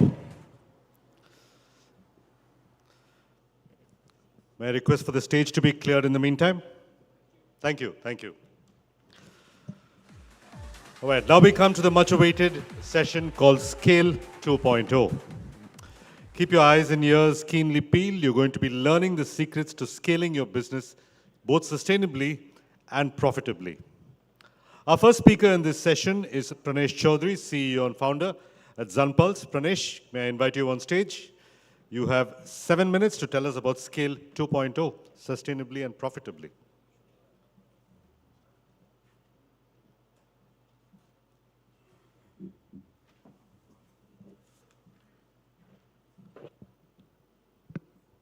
Hello, everyone. I'm Pranesh Chaudhary, founder and CEO of Zanroof Tech Private Limited. Let me just figure this out. Okay. So we started 7 years ago with a mission to fix supply and consumption of electricity in Indian homes, supply through clean electricity and consumption through smart electricity. What I mean by that is there are two ways you can reduce your dependence on the regular sources of electricity, which is one is by putting solar panels on the rooftop and feeding electricity back to the grid and saving your electricity bill. The second is if you are living in various parts of the country where supply of electricity is still not dependable, then you would want to put solar panels, store electricity in a battery and use it in your house. So that's the second one. And then once you have that clean electricity in your house, how do you consume it becomes really important, right? So you can use it in your air conditioners, geysers, fans, mixers, come what may, right? So how do you ensure that you are using them in a sustainable manner and you're using the least amount of electricity as possible, right? This is where IoT comes into play, so which allows you to have a sense of electricity being consumed at a unit level, at a hourly level in any appliance in your home, and also allows you to control them wherever you are in the universe, right? So that's the thesis, that's the vision with which we started in 2016. On the first one, the solar rooftop one, we ranked number 1 in the number of rooftops that we have installed. That was our first thing at which we started. We are present in almost every major city in the country. It has gone through its own cycles, though. Solar being a government-subsidized segment, there have been cycles in which this growth has not been appropriate for a startup, and so we have had to be creative in adding new lines of business to it, right? So that's where the Zun Roof and the Zun Solar part comes in, where we provide comprehensive solar products to rural regions and tier 2, 3 cities. And the other part is the IoT one, which I talked about. Okay. So what do we do differently here? So for a solar rooftop, when we started out, we realized that the biggest gap in the market was that customers were not really sure of what panels to get, what inverters to get, what subsidy is available, and there was a lot of confusion in the market, right? So what we created was a 3D framework, as we call it, design, delivery, and diagnostics. For the design phase, you go to the rooftop, you take one photo of the rooftop, upload to the app. The app immediately gives out all the engineering parameters that you need, right? So it will tell you what direction should the solar panels face, what angle should the panels be inclined at. If you want to increase the height of the solar panels so that you do not lose the rooftop area, then by what height should you elevate the system by, right? So that's the design phase. Once the system has been designed, then you want to have the right solar panels and solar inverters delivered to you. So we created a supply control marketplace model at the back end, where you choose on the app which panel do you want, which inverter do you want, and accordingly the price will change in a very transparent manner. Of course, now 7 years later, it sounds much more straightforward because the way apps have become easier for consumers to understand, and there are multiple players who are making these products, these services available. But in 2016-17, that was the biggest differentiator for us, right? And then the third one is diagnostics. So once a solar rooftop system is installed on the customer's rooftop, the biggest issue that the customer has in their mind is how is it going to perform? Is it going to give me the right ROI that was promised to me? Like the way we keep checking our stock portfolio on Zerodha, can I check how my solar panels are performing? So that's where our first IoT device was made, which is a device which we give out for free along with the system, which tells you on a real-time basis how much electricity is being produced by your system. Also, it enables us to provide you all kinds of maintenance supports without you needing to worry about it. This is our spread across the country. Okay, now from clean to smart, the entire spectrum of electrical product, there is an in-between category where people are still looking for electrical products, but are not ready to pay the premium which is required when you go for an IoT-enabled products, which is where sustainably providing them the mixers, the kettles, the geysers in the homes came to us, and this is what we do under the brand name called Zun Volt.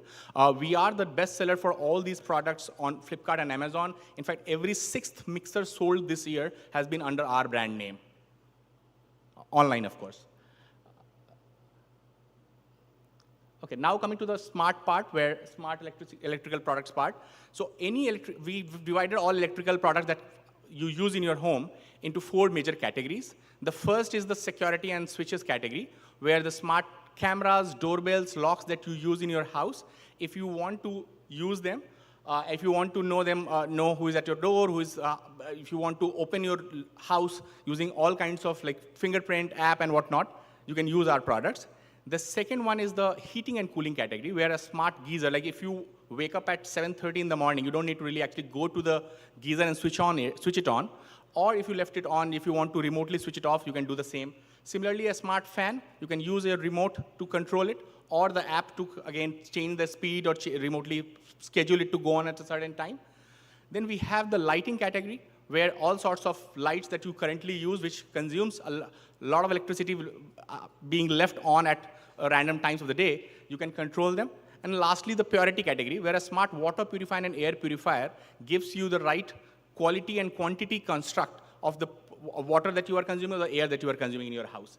And the great thing about all these products that I just talked about is that all of them work on one single app. So you don't need to, like for your electrical products, you don't need to be thinking that, okay, my camera works on a separate app, my fan works on a separate app, my air purifier is on a separate app. All of them, we work on the same app called Zun Pulse.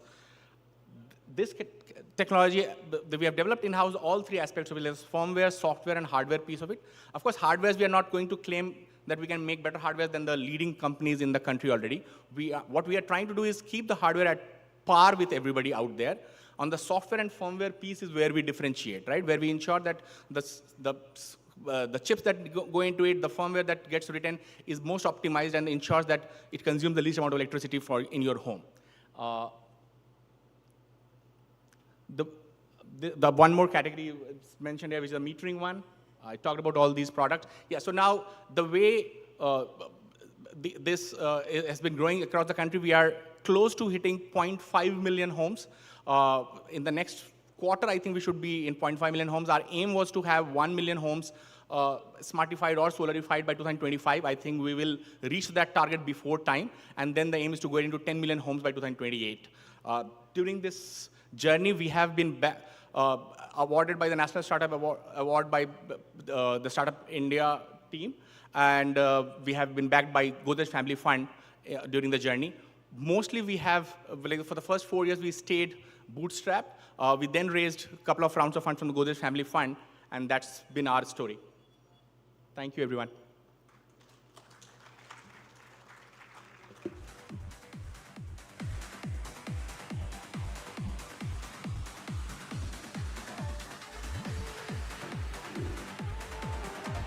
Thank you, Pranesh. Our next speaker in this track is Anmol Jaggi, co-founder and CEO of BlueSmart. Anmol, can we have you on stage?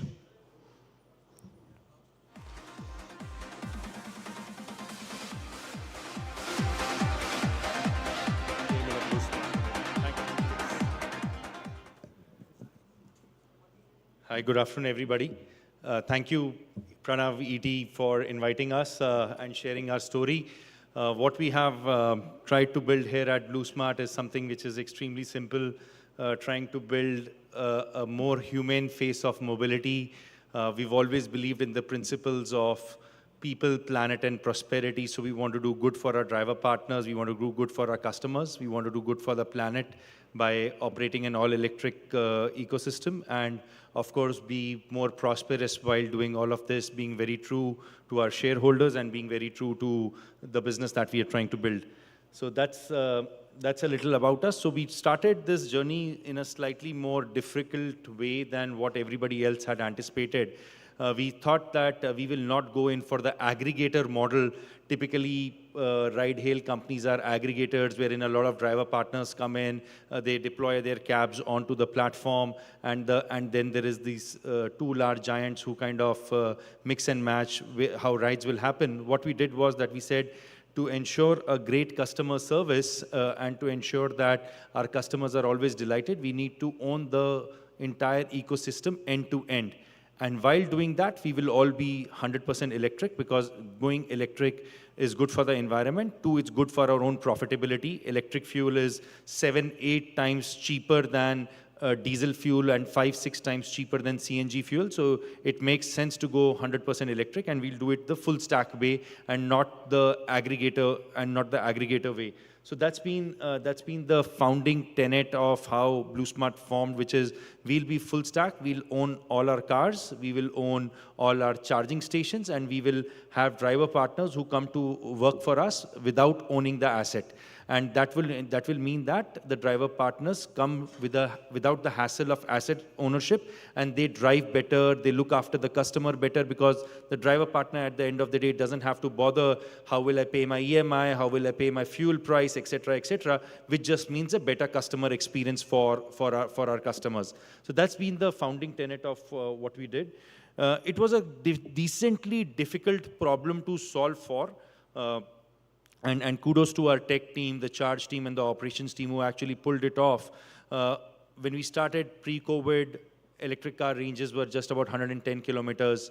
Today, they have gone to about 200 kilometers plus. At that time, it was, to ensure that every car that reaches our customer has adequate charge. and to ensure that when it has adequate charge, it also has a charge to get back to a charging station or do another ride. That means that we always needed a lot of data coming in real time from all the cars that were on the road. So we had to build tech to get data from all the cars. We had to embed it in our algorithms and then mix and match rides to say that if your trip distance is 20 kilometers, you are going in a rainy day, there might be a traffic jam, or you are going on a holiday, which means that on a holiday day, which means that you will travel faster. So how will various scenarios play out of how much charge will get consumed, and hence we need to match the car which has adequate charge to your trip. And after the car is devoid of charge, the car also needs to go back to the appropriate charging station so that it can also be charged at the right time. It shouldn't be the case that the car reached at a particular charging hub and it was all queued up and there were a lot of other cars which were standing. So it was a lot of decent amount of tech that we had to build to get this through. Just because we started just before COVID, and during the 15, 18, 20 months of COVID, we were pretty much at home with zero revenue. It gave us all of the time to go and build this tech stack. So we could improvise further of how we wanted to kind of optimize this extremely complex mix and match problem of saying how will driver partners, cars, customers, and charging hubs talk to each other, and all of this will run in a seamless manner so that the customers always get a 5-star experience. So that's been a decently tough problem that we have been able to accomplish here at BlueSmart. I'll go back. From a problem statement perspective, we've already mentioned, but the customers, there were problem statements for customers which was around huge amount of cancellations which was there with our competitors, dirty cars which was there with our competitors, and zero environmental impact. We tried to solve all of that by saying that we will be a zero search platform, we will be a zero cancellation platform, and try to be true to the environment by going 100% electric. For the driver partners, we wanted to be very clear that you come to the platform without the hassle of asset ownership. Keep your mind calm and just focus on what you know best, which is to drive the car. Don't focus on how will I finance the car. Don't focus on how will I get the fuel for the car. Don't focus on any of that. Just focus on driving the car properly, safely, taking our customers from point A to point B in a nice manner. So that was the only thing, that was the only problem statement that was given to the driver partner. And for us, of course, we want to be the first ride-hail company ever in the world which actually turns profitable, and we are very close to it. So for everybody's reference, there is no ride-hail company in the world, including the largest of the companies which have ever turned profitable till now. And a young little company operating out of your backyard in Delhi, Gurgaon, is going to be the one which is going to turn profitable very soon. So that was another problem statement that we wanted to solve. And going electric is the key reason behind that, because our fuel prices have been extremely competitive when it comes to, in compares to diesel and CNG. And as you would know, for a ride-hail company, fuel cost is the largest component of cost that we have. We have been able to, while we have been able to build out a ride-hail company, what is a less underappreciated fact about our business is the extent of huge charging infrastructure that we have been able to develop. So if you look at, today we operate about 1.2 million square feet of charging infrastructure. About 90, 80, 85% of this is in Delhi-NCR, and about 15% of this is in Bangalore. We have 32 large charging hubs, more than 4,600 fast chargers and slow chargers put together. This is a huge amount of infrastructure that any company, any single company in the country operates, or any single company in the world which operates. So extremely large. This is the backbone of how BlueSmart operates. This is how all our cars get charged in time. All the cars that our customers ask for reach in time. Huge amount of charging infrastructure. It takes a lot of effort to build out these, courtesy the fact that you need a lot of land. You need land in central places. You don't need land at Manesar. You need land in Connaught Place. You need land in Vasant Vihar. You need land in Nehru Place. You need land in Greater Kailash. To find these areas and then to get adequate amount of power to these areas. For example, one of these charging hubs consumes about between 1 and 1.5 megawatt of power, which is the same which this hotel will be consuming. So from a power consumption perspective, we are power guzzlers, and from that perspective, we had to get huge amount of power connections into the charging hubs to ensure that these cars can get adequately charged and be always on the road. So this was, apart from the tech problems which were there was a huge amount of infrastructure problems we had to also solve for being the front leader in this electric mobility revolution, to say that the country is absolutely devoid of any charging infrastructure, and how do we get BlueSmart to build out this charging infrastructure. And the good news is all of this charging infrastructure is also going to open up for common public very soon. We are testing our app, so you can take your personal cars, other fleet owners can take their own cars to these charging hubs, and this we believe will also catalyze more electric mobility, more cars, more electric cars to come into the ecosystem. Last but not the least, we have been extremely careful about how we take care of our driver partners, and we believe that our single most competitive edge over anybody who's our competition is that our driver partners are more happier, our driver partners are paid well. In fact, if you would go to what was a Fair Work study which happened just about a week back, BlueSmart, being a young company, scored second highest in how much we are able to provide, second highest in India on how much welfare we are able to provide, or how much fair are we to our gig economy workers. So we have been always focusing that the key moat for the business is the tech that we have built, the charging infrastructure that we have built, and the happy drivers that we have. This is basically what is leading to a great experience that we are able to deliver to most of our customers. And pardon us if we are sometimes not on track. Do write to us, and we will fix those. We'll fix those issues. Although we try that every ride that we serve is almost perfectly done. Thank you. I hope this was useful for all of you. Thank you.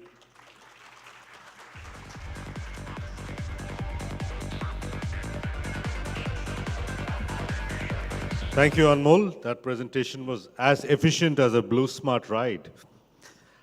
Our next speaker is Daryl Dice, co-founder and director, Magenta Mobility. Daryl, can we have you on stage?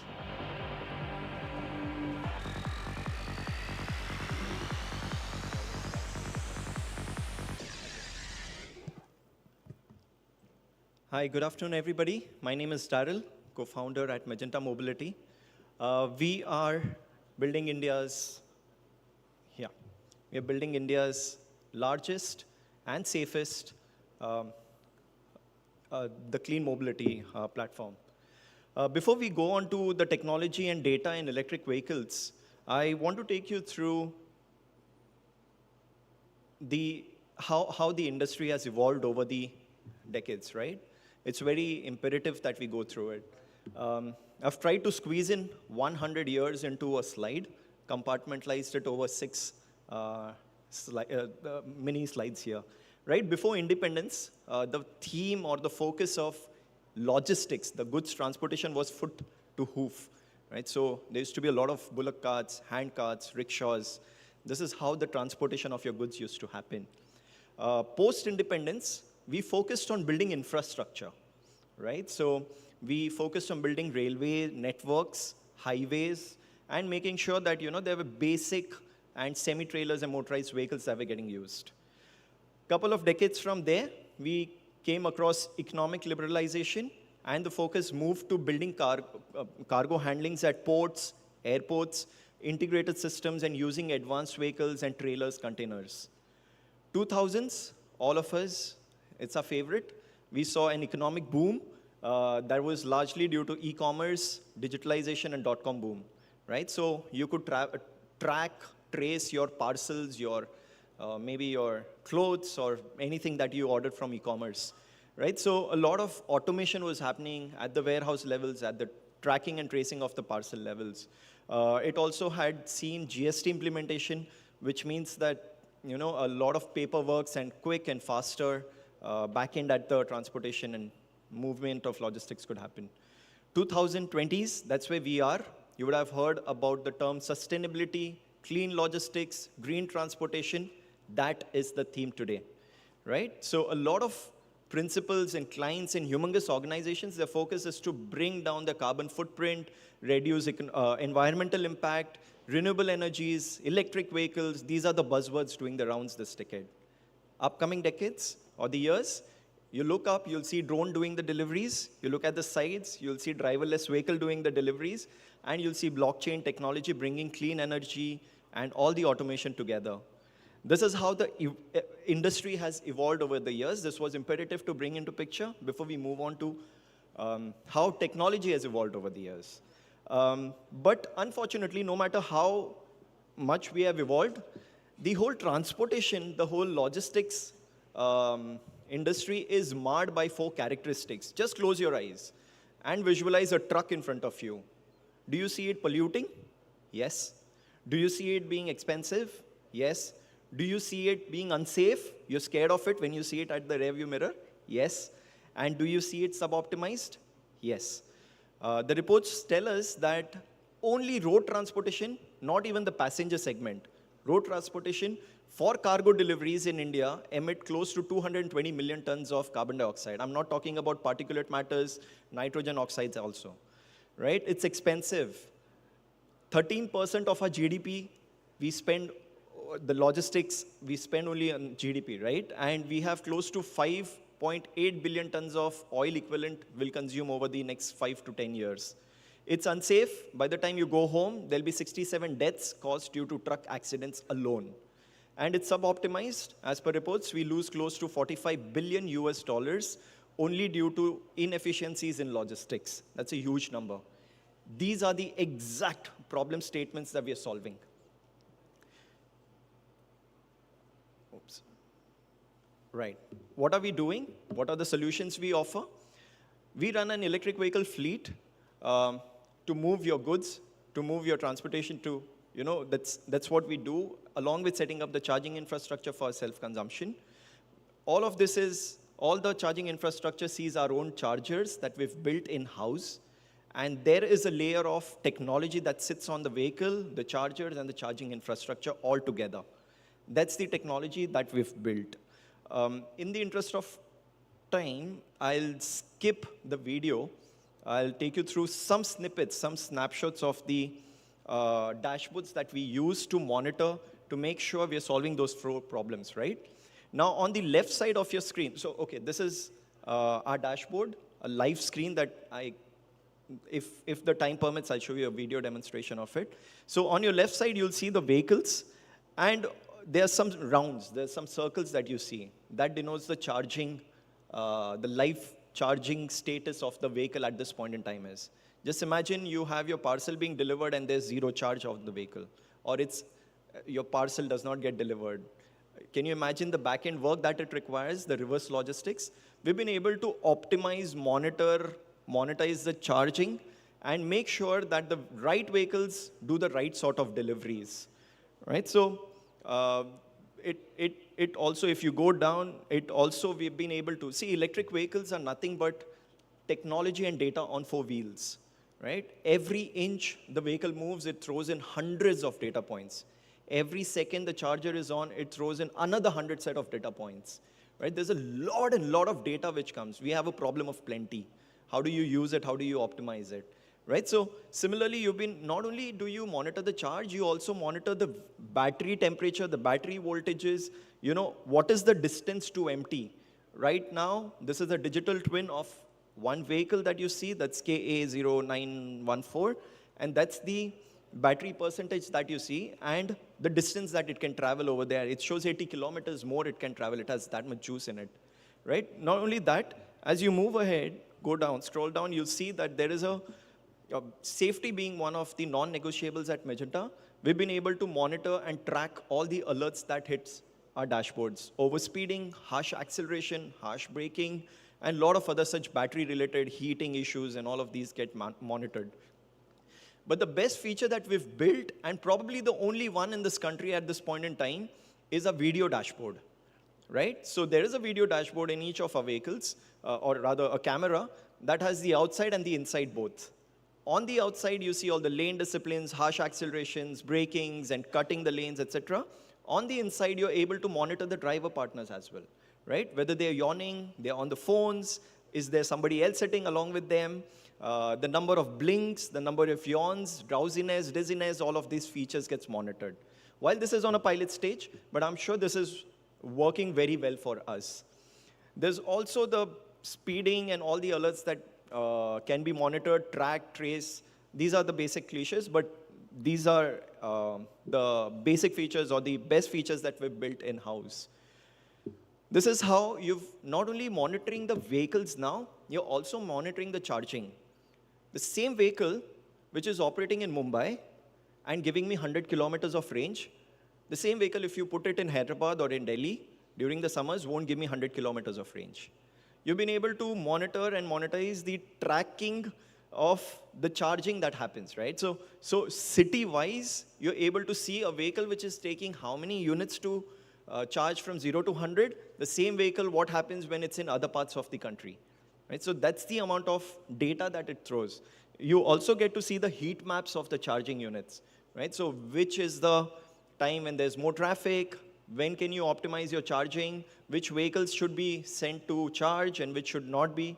So all of this happens at the dashboard level for us, right? So there are other alert systems that we have where there's a driving alert, battery-related alerts, and multiple of those acceleration and speeding alerts. So with Magenta's EV, what are we solving? We're making, with our electric vehicles and our technology, we're making the transportation of goods and logistics clean, right? We've saved close to 35 million carbon dioxide emissions in last 1 year.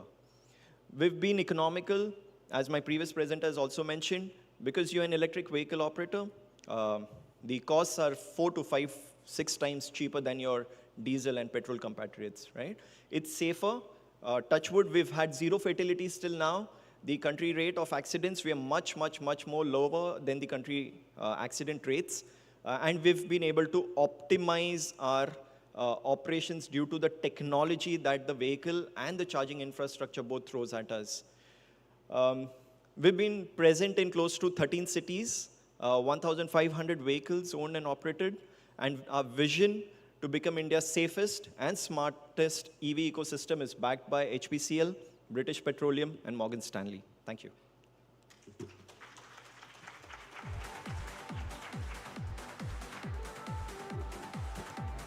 Thank you, Daryl. Another quick reminder that at 3:30 p.m. we have a breakout session. It's called the Google Roundtable on Data-Driven Decision Making. So if you are a speaker in that session, you will need to leave the room 5 minutes before 3:30 and join the session in the breakout room. Right, that brings us to our next session. This session is called Scaling Location-Based Services, Leveraging Google Maps for Seamless Growth. I'm just going to give our team a little time to set the stage. Once they've set the stage, I'm going to invite our panelists.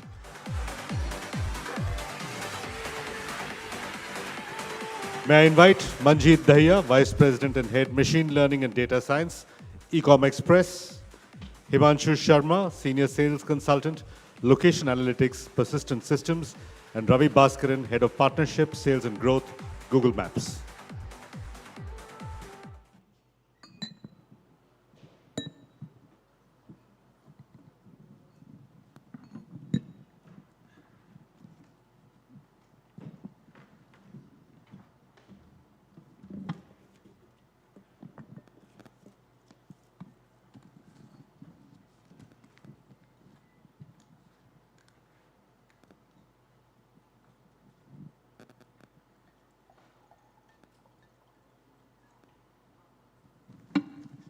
Now, last mile e-commerce companies heavily rely on location-based services to streamline their operations. That much is pretty obvious.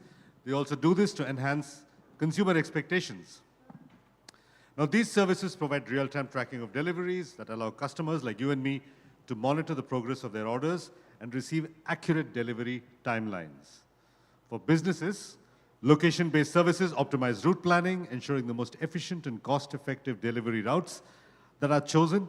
Location-based data also aids in targeting specific customer demographics, enabling personalized marketing and promotions, thereby increasing customer engagement and loyalty. Now, this conversation we are here today aims to delve into the journey of Ecom Express and how the company deployed location-based services from Google Maps. So let me first start with Manjeet Dahiya. Manjeet, can you tell us a little bit more about Ecom Express and his journey?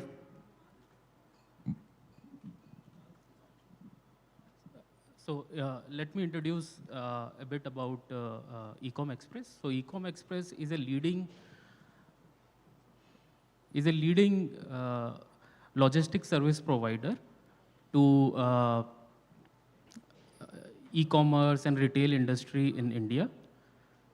It was started around 10 to 11 years back, and as of today, it is servicing in over 27,000 pin codes across the India. We have got around 3 kind of businesses. The first one being express services. In this particular business, the only goal is to move packages from point A to point B. And like we have to do it physically. And during the movement, a package goes through the first mile pickup, then line hauls, like moving packages between cities, and then the last mile deliveries. And this is the bulk of our business as well. The second business is fulfillment centers. So our customers started asking for providing storage services for their inventories, and like we went into the model of providing warehouse as a services. And the third business is digital services, wherein we provide services based on our existing infrastructure. We started leveraging it. So here what we do is we provide services such as eKYC, collecting cash, and so on. And like in a way, everything is physical. We have to, like our field executives will go somewhere and do something physical. As of today, we have been peaking at around 30 lakh shipments per day. This means that in a day, we go to 30 lakh households physically and deliver happiness. So this is about the business. And over a period of time, we have developed a very big, huge, scalable, and reliable network of over 3,000 facilities consisting of hubs, processing centers, and last mile centers across the country. And over a period of time, we invested a lot in technology and AI, and we have come up with proprietary technologies that are now crucial and providing very differentiated services over our customers. So this is a brief introduction about Ecom. Okay, I have a follow-up to that. So in building this business, you said 30 lakh deliveries, 3 million. That's a lot of deliveries per day. Yes. Right, that's a lot. What were some of the main challenges that you faced? So 30 million means that we are going to 3 million means we are going to these many addresses physically, and we have to locate those addresses and travel to those places. And the problem starts that we have been provided addresses, and in our business, our customers tell us, okay, pick a shipment from this address and deliver to this address. That's it. So from those addresses, we need to figure out what the geo coordinates are. And once you have geo coordinates, then you can ask your field executives, okay, you go to this place on the map. And like it is all about location intelligence. And this is a very crucial thing for our operations. Other problems that we were facing was around paying the fuel reimbursement to our field executives. So what they do is, like, they will pick a bag with packages and they will travel around the city delivering packages. And part of their compensation is based on the distance they travel. And for this particular thing, we decided to build a technique to figure out the distance that they travel through the geo coordinates that we capture on the mobile phone on our app. And here, like, we started facing issues that at times their mobiles are not working or geo coordinates are not being captured. So there we started leveraging Google Maps services, wherein, like, we will, for the missing traces, we will ask Google Maps APIs, okay, what is the distance between these 2 points? And this way, like, it will increase the accuracy of the distance that we can compute. And it was very important as well, because, like, you are speaking of somebody's salary. it is like money is being involved, and we have got around 50,000 field executives on ground, and we need to have their trust and confidence that the distance which we are calculating is correct. So accuracy is quite important. So these were the challenges that we faced, and like we solved using our and Google Maps APIs. I've heard the old adage that time is money, but you're saying distance is also money. Yes, absolutely. Money can be measured because we even are in moving time. physically. All right, so 3 million deliveries a day. I'm going to ask you a little bit more about what's the headroom for growth there. But before that, I'm going to bring in Ravi Bhaskaran. Ravi, isn't it true that logistics in India still costs too much? Absolutely. I mean, the realities of the spending power and the unit economics are really, really different. The scale we cater to is absolutely different. And which is why, services like ours become even more important. It drives, it decides the salary of the individual, it decides the cost of the shipment, and so on and so forth. So absolutely. One of India's ambitions, of course, is to be the third largest economy in the world, and we're going to get there sooner or later. Now, this presents tremendous opportunities in sectors like transport and logistics. So, Ravi, talk to us a little bit about how the logistics in India is using Google Maps to, for instance, both to scale and to reduce the cost that you're talking about, to optimize that. Yeah, no, absolutely. And I think Manjeet actually touched upon a lot of these things, but I'm just going to quickly summarize. If you have to be successful in logistics or delivery in India, you have to do a few things really, really well. The first one is, of course, match your courier or your driver with the pickup or the scheduled location where the job is to be done, right? That's the first piece. The second piece is to really collect origin and destination addresses really, really well. Sometimes it's a clear text input, like Manjeet said. Sometimes it's GPS from a phone as well. And we Indians are used to giving advice like go straight. There'll be a really nice yellow building. Turn left of the yellow building. Absolutely. You'll see a nice tree. Next, my house is next to the tree. I mean, that's a joke that doesn't get old at Google. Okay. It's a unique challenge. Like India is all about landmark-based addressing. Mm-hmm. It's very, I would say, unique, especially in developing markets. And also, our addresses are not perfectly structured, right? Like every city, every colony, every neighborhood has a different format. Absolutely. And which is why I would say logistics and location intelligence is a unique problem in India. You cannot take a global product and just overlay it on India. You'll need to build unique solutions. And it's really exciting that we are now, like I've worked at large technology firms, global product firms for years, and India has always been important, right? We've seen it as an important market. We see the size and so on and so forth. But it's only now that we are starting to build things specifically for India to address problems like these, like behind that tree and this whole landmark-based. When you see American movies or TV shows, they say that this is like 14 Sherwood Drive. And that's it. That's enough to find an address in California, right? Absolutely. And just those 3 words are enough. But in India, it's just going to be impossible. There must be a dozen MG roads and a dozen number 15 MG roads and the density. Across. Yeah. Yeah. All right. On this note, let me bring in Himanshu. Himanshu, do you want to talk about the approach that Persistent took with Ecom Express in terms of their challenges? Basically, collaboration is the key, right? We identified that location will play a very important role for Ecom Express business, considering it is a logistic business.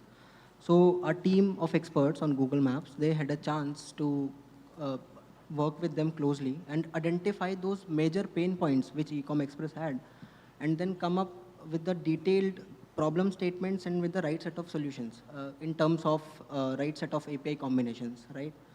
Now, in my experience, right, so far, so we can say that logistics is in an industry where location intelligence is really important because, like Manjeet also highlighted, that they have so much work on ground which they do on a daily basis, right?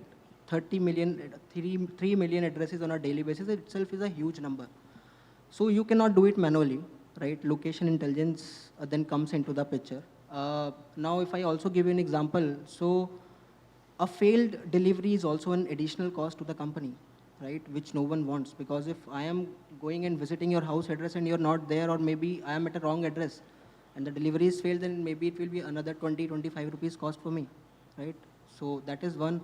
also from the customer satisfaction and experience standpoint, right? You see, a few years back, like we were talking, if a delivery partner coming to my place, so they might be calling you multiple times. Where are you? I am standing here, take right, take left, right? But now the process is so smooth and streamlined that you just put your details and order on a mobile application. In 15 minutes, you get your groceries on your doorstep.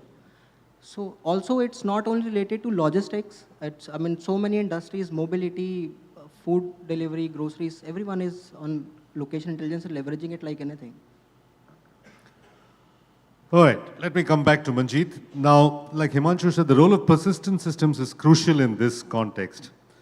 Can you tell us a little bit about how this three-way partnership worked, Google Maps platform, persistent systems, amplified by your own scalability and user experience? How does this work in a three-way arrangement? So as Himanshu mentioned, that collaboration is the key here. And like the discussion start by us telling, okay, these are the problems that we are facing. And step by step, they will figure out, okay, this the problem is, and these are the capabilities of Google Maps that are available that we can leverage. And the next step would be that having discussions with Google Maps team in itself, like they will go deeper and understand our problems, and then again figure out the solutioning and all. And then finally, whether we are getting the right output, the business impact is being created or not. So like it is a step-by-step process. And more importantly, Persistent played a very big role in figuring out our costs. So cost optimization is another thing where they helped and like telling us the right engagements and the right billing kind of solutions. Other than pinpointing locations, Manjeet, any other specific features or functionalities of Google Maps that help you in your journey? So the features that we have used of Google Maps are like, they are like, I can tell the exact APIs. So we are using Google Maps SDK on our Android app to show to our FEs the locations on the map. Then we are using geocoding APIs to translate address to a geocode. And now we are exploring other APIs such as distance matrices in our, like which we can use in our models. And we have also started exploring CFR, which is the cloud fleet routing. And like these are the APIs the exact APIs that we are using in our systems. And I take it you're pretty happy with the current collaboration? Absolutely. All right. Okay, Himanshu, back to you. Now, as Manjeet is outlined and Ravi is outlined, collaboration clearly has been the key here. And it obviously yielded good results for Ecom Express from the numbers that he's told us about. It benefits both the company as well as its intermediaries and its end consumers. If I don't work in the logistics sector, if I run some other kind of business, how can this kind of synergy help businesses in other industries? All right. So I'll just quickly share some data with you. In 2-3 years back in 2020, there was this study, a survey, which says 53% of the enterprises across the globe, across all the industries, they believe that location intelligence helps in achieving their business goals, right? Which itself says that half of the world is already there. So, and the another half in the last 2-3 years, I'm sure that after COVID also hits us, they must have also realized that going on the location front. So, for example, managing 50,000 people, right? So there must be thousands of managers also. So how exactly they ensure that which resource is traveling where, and how do I ensure that they have all the right tasks to do for the day?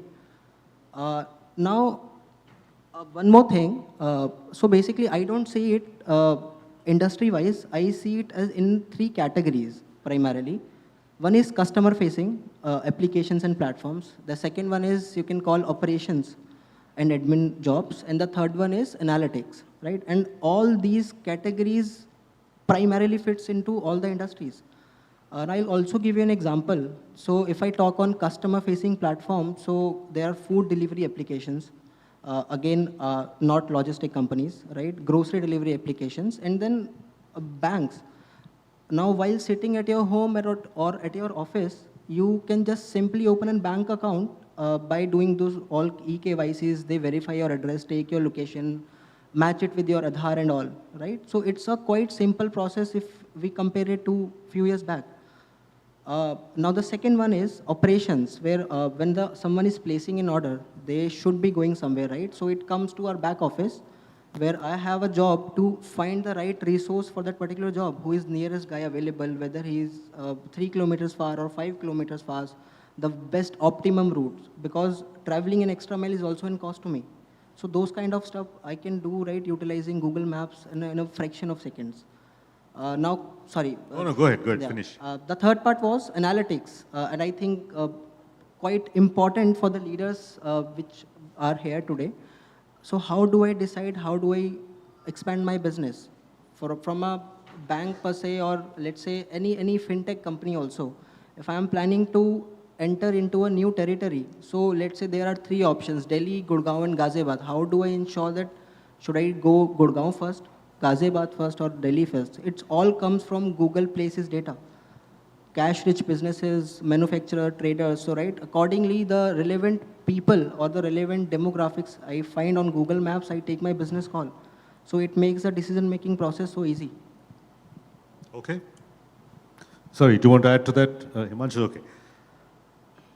Ravi, we've heard from both the other speakers on how, in one case, it's benefited Ecom Express. In the other case, Himanshu spoken about how it can be applied to 3 different verticals, not just industries. Can you weigh in on this subject as well, on insights on how businesses can leverage data and analytics from Google Map platforms? Absolutely. I'm going to piggyback on what Himanshu is already saying about analytics, right? And I know Manjeet deeply spends time on this. One of the lesser known aspects, Google Maps, can take you wherever you want, fastest way, find a point, etc. But Google Maps, given its consumer application and database of millions and millions of places, and finer details about that, like pictures, reviews, ratings, opening hours, close hours, we are a very, very large repository of information for businesses. Now, if you can take that and use it at an aggregate level, at a city level, you can actually make important decisions to figure out micro markets, right? So, for example, we have a major electronics major in India who figured out where to open their next shop, whether it should be a full format or a small format. And how did they do that? They overlaid Google Maps data with their own customer data, with third-party demographic data, right? And then you start to see patterns. Where is the market that I see most opportunity, and launch it first. So this is applicable across industries. We spoke, I saw 2 presentations from EV majors just now. They are using it to expand where should I open my next charging station? Where is the most optimal need? What is that location I need to open my next charging station? So all these decisions Google Maps can help drive. So really, we are very, very industry agnostic. Obviously, in logistics and some areas, we are very important and core, but we are applicable across industries. All right, we have about 4 minutes to go in this discussion, so I'm going to come to each of you with my final questions. First question for you, Manjeet. The logistics sector is emerged as a critical enabler of trade and commerce and has been supported quite ably by policy changes and infra upgrades. First question, do you think policy decisions or policy changes and infra upgrades still have a long distance to go? Logistics is one of the most important spine of our economy, and I have been saying that policies are being made in favor of logistics and supporting that. So in a way, we are on a right path, and we can certainly make improvements, but certainly we are going in the right direction. Right direction, you would like more speed and more scale, as any entrepreneur would. Tell us about how this collaboration with Google Maps platform and persistent systems aligns with Porto's growth plans for the future. So the future looks solid, and for example, it is incremental in nature, all the problem solvings. So earlier we solved level 1 problems, then we solved level 2 problems. Now we are going a level further, and now we are instead of reimbursing the petrol fuels to our FEs, just an example, now we are exploring, creating their bags efficiently and telling them, these shipments to pick, and deliver in this order so that you travel less. So this is the concept of fleet routing, and this will, like, this is a good thing for everyone. Field executive will save time, he can work more, like we will save fuel costs, and like it is a added bonus for environment as well. So these are the future steps that we are planning to take. Statisticians love problems like this traveling salesman problem. What is the most efficient way Yes. to sell cans of paint, I think, was in the original Yes. problem definition. And this is the modern day avatar of that very problem. Absolutely. All right, Himanshu, final question for you. Couple of statistics. The logistics sector is projected to reach $380 billion by FY25 with the Gati Shakti program, with a focus on reducing logistics cost to 9% of GDP from the current, 16% currently? So obviously there are going to be many more players in this business, like Ecom Express, but there will also be greater complexities and challenges. Right?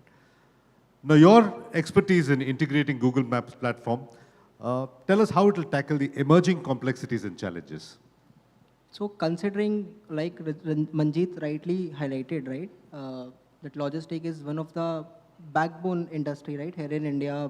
So many things moves with the help of logistics. Yeah, and a 7-8% reduction of GDP, that is a huge amount so of money. Only players like Ecom Express and new age logistic players can help us, right, bring down that particular cost. Today I have to send a parcel, I think it's few bucks only. Earlier it used to be, if I had to go Bharatiya Dak, then only it was a few penny, otherwise it was a big cost for me. But these days, new technologies coming on, new ideas coming on the table, I think things are getting really easy. Now, Google Persistent, right, both thinks along the same way on those lines, okay, how to emerge, how to solve more complex problems, and we keep on innovating. Like CFR is one such example where you have, let's say, 1,000 of shipments to deliver today and 50 people in that particular zone. How would you do that? Okay, which person should go to which direction, how much weight they should carry with them. Now, also considering the time constraint, okay, from my location, I am the field guy. Let's say you are asking me to come at 11 a.m., but you live farthest to my place. And the next person, Manjeet, is asking me to come around 3 p.m., who is just next to my place. So how would you ensure that which route I should take so that it also saves a cost for me? Because reimbursement claims, again, is a big cost for the company. So yes, of course, we are working in the same direction. We are continuously innovating to help the businesses around.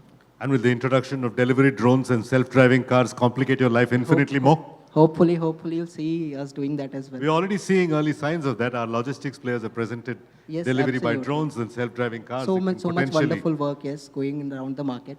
And we're also, right, take so much brilliant ideas and inspiration out of it. Ravi, a version of the same question for you. Now, given India's trajectory, like I said, on our way to become the world's third largest economy, our rising economic power, startups clearly are going to be, and small businesses, not just startups, are going to be crucial players in this business. Give us a sense of Google Maps' vision for the this future in India, how it aims to evolve the emerging complexities and the emerging challenges. We've got a good handle on how you're solving for today's challenges, but what happens tomorrow? No, absolutely. We heard about, I should call e-commerce like it's a mature company, really. Like, we can't call it a startup anymore. They've been around doing this 10, 12 15 years or more, yeah. Absolutely. And we have large companies like this, and startups over the years use Google Maps, APIs and SDKs over the years to really optimize. But our vision is to really, support and bolster the startup ecosystem, fundamentally. I mean, like what is e-commerce today? 10 years ago was a startup, of course. Now, what we've started doing already is starting to put together building blocks, instead of, just APIs and SDKs for industries like ride sharing and delivery. We have ready-made building blocks for them to jumpstart their go-to-market time. So if today a new startup wants to set up e-commerce delivery operations, the time to market is so much faster because we built this product that's taken years of, it's taken Ecom Express years to build this. They can do that in a few months. So we've modularized it and made this available only last year. It was in beta. It rolled out this year, so companies can leverage it. Similar is the case with ride sharing. You can do that today with our product. So we're actually modularizing it and making it easy.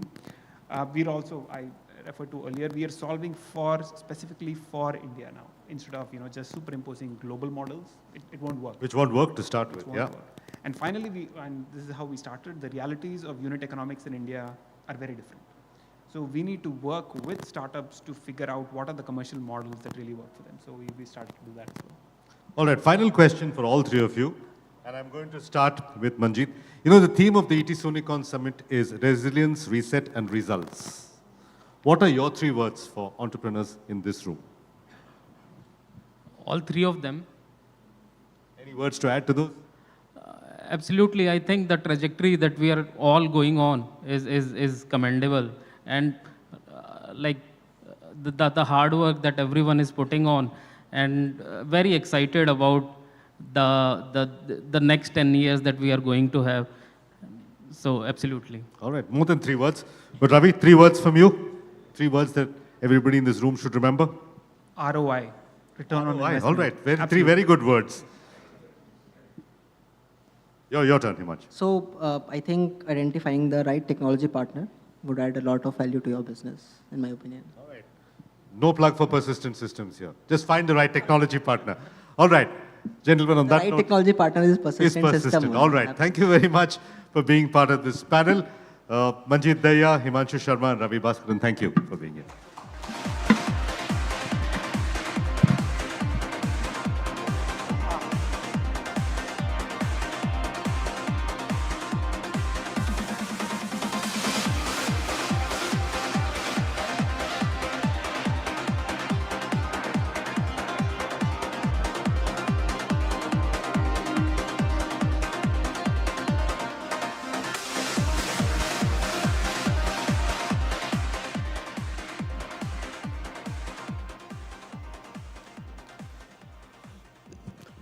We will resume in just a second. I'm going to give my colleagues some time to clear the stage. In the meantime,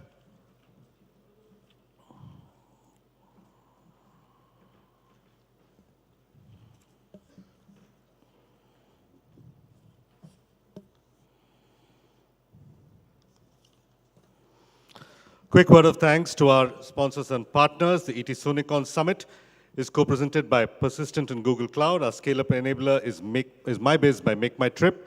Technology partner SAP India. Associate partners are Balance Hero India, Persistent and Google Maps platform. Our research partner Traction. Thank you, partners. Thank you to our gifting partners as well. Kimerica, Decibut, Boat, Sleepy Owl Coffee, Kerala Banana Chips, and Jagic. And you still have time. If you're posting on social media, the hashtag to use is hashtag ET Soonicorns Summit. All right, that brings us, sorry, as you can see, I'm juggling a lot of paper here. I'm still dealing with paper. Our next speaker is Tevasinapati Subramaniam, head of the Google Alliance APAC at Persistent. Tevasinapati is going to be talking about how to accelerate every organization's ability to digitally transform its business. TS, can we have you on stage?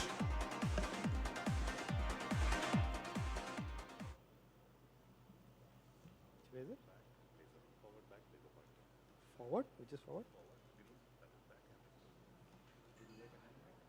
I got this.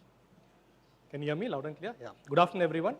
A warm welcome to session on Transformation Cloud presented by Persistent, a Google Cloud technology partner. In today's evolving business landscape, the best cloud success mantra we have for every startup is adopting cloud technology to build a winning story for each of the startups.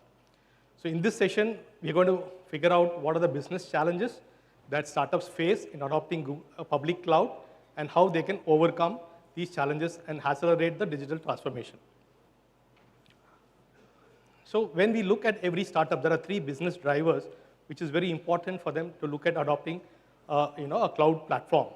One is becoming a data-driven organization. The most important factor that drives a business today is becoming a data-driven organization, right? And then comes a personalized, hyper-customer experience that needs to be provided. Third is the AI tipping point. So today, every organization wants to adopt artificial intelligence in the way they serve their customers. So these 3 business drivers are very important in helping customers wanting to look at cloud as a platform. So when we spoke to customers, we wanted to talk to customers and understand what are the top cloud initiatives within their startup organization. One they found was, migrating maximum number of workloads to cloud. Today, every organization wants to use artificial intelligence or machine learning. They need to have a cloud platform to process these kind of data. They need these kind of resources. The second important point was every organization was looking to move their line of business application to a SaaS platform. So these two were some of the important drivers. And the third important part was cost savings, right? So for moving from a CapEx model to an OpEx model, cloud gave that option to the startups to look at a monthly OpEx model. So these three were the primary important factors that our customers shared with us. The next question that we wanted to talk to our customers and found, what was the cloud challenges they were facing in their organization? The biggest concern that came up at the top of the mind of every customer was security. Now, when you're on a public cloud platform, you're exposing your confidential data on cloud platforms. That was security, one of the major concerns. Next was, how would you have the kind of resources, right? When you want to build a cloud platform, you need to have extremely skilled resources like data scientists, the entire technical team. So that was a big challenge for the customers.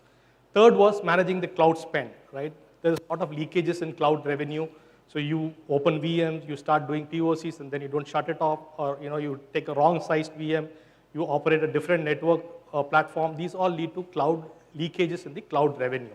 So these were the three big challenges that our customers told us. Then we found, when we spoke to our customers, that most of them were adopting a multi-cloud platform within the organization. So when we asked them what was the reason that we're looking at multi-cloud, the main reason was they wanted to de-risk their IT landscape or IT asset. Because if you're depending on one cloud provider and if there's an outage, then your entire business comes to a stop. Second is arbitration. When you have multi-cloud vendors with you, you have a better negotiation power, and you have a better, commercially better scenarios, right, to work with. And the third important point is best of breed. So one public cloud vendor could be good on infrastructure, one public cloud vendor could be strong on artificial intelligence. So you can choose the best of breed, whichever suits your, best suits your need. So this was some of the feedback from our customers. So once we spoke to our customers, we tried to summarize and understand what do they need to accelerate digitally, right? What the startups need today to accelerate their digital adoption. So we figured these 5 important factors. One is intelligence. What do we mean by intelligence? We mean by data. So today, customers want to understand their customers' behavior, their purchasing pattern by using data as an important driver. Second comes freedom. So what do we mean by freedom? Open cloud. Customers don't want proprietary cloud to be locked to a single vendor. They want an open cloud platform, right? So that is the second important factor. Third was connections. When we mean connection, it's building a work. Today, we are all hybrid after the pandemic. We have seen a pandemic situation. We have seen people are working hybrid. They're working at home as well as office. So how do we create a hybrid work scenario? So these was the third important point. Fourth was protection. As we said, security. How do we secure our platform when we look at adopting cloud? The last important point was a sustainable future. Today, everybody talks about green initiatives, and all the startups are looking at some sort of a sustainability in their initiatives. So how does Google Cloud and Persistent as a technology partner offer all these 5 to customers is what we will see in the next few slides. So first is, are we the best at understanding a customer's data? So what we want to know is, how is Google Cloud able to help customers to understand their data? So today, if you look at all the databases which Google offers, right, the generative AI has been built inside it, right? It's called Duet AI for Google Cloud. So any programmer today can chat with it on a prompt or ask conversational chat with it, and by soon you will get the coding or the best practices given to the coder. So the entire developer community benefits by adopting this kind of platform. The second important factor is the Google Cloud started an open cloud data alliance. So today, Google Cloud has alliance with Fintech, Databricks, a whole lot of 17 organizations which have come together to build a community to help customers share their data points, share the data across disparate systems. That's the second important point. Third is, it has a unified AI/ML platform built within the data platform itself. So it is a unified, seamless platform that customers benefit from it. So everybody would have heard about generative AI. So there's been a lot of speech around generative AI. So Google launched the Vertex AI for search and conversational product, which was launched in Google Next last in April this year, sorry, which was launched. And this helps customers to quickly build any kind of search model or conversational AI model in a very short frame of time, right? So today you have various search or chatbots which you see which Google uses. Our end customers can also develop that in a very short frame of time, whether it's for a banking chatbot or a business ordering food restaurant, right? You can build all this with this technology platform. So this is the complete set which Google offers to the customers, right?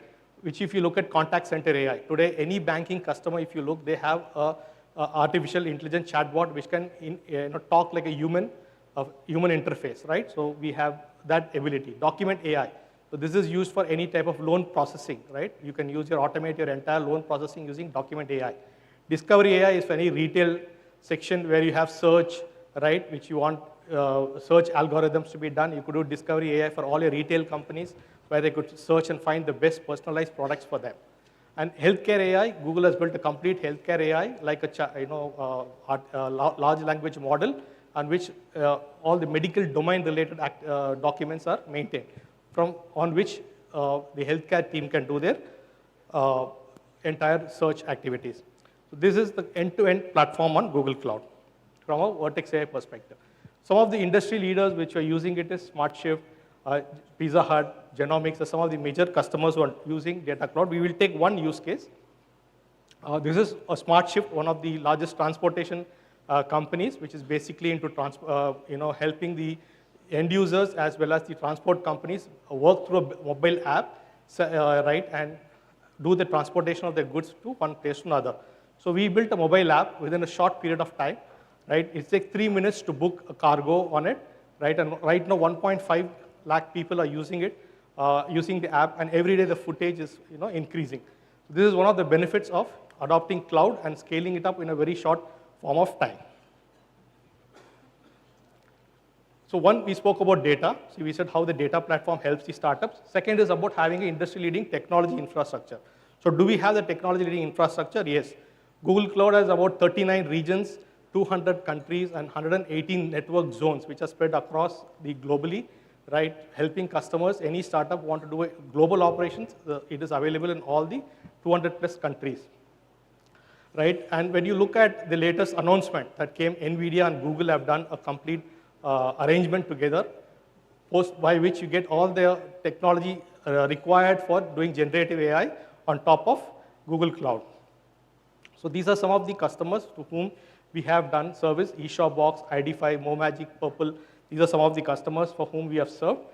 We will take one case study, Purple. Purple, everybody knows, is a beauty destination. It's a web, e-commerce portal which does beauty-based services to its customers, where we used Google technology, which is Auto Vision and Auto ML and Google Vision, helping customers to find their best product using artificial intelligence. So if you want to find a lipstick, it tells you which is the best one for your profile, and this helped the customer to increase the conversion rate by nearly 25%. Right? Next comes the third point. Now we spoke about data, we spoke about infra. Third point comes with, are we secure?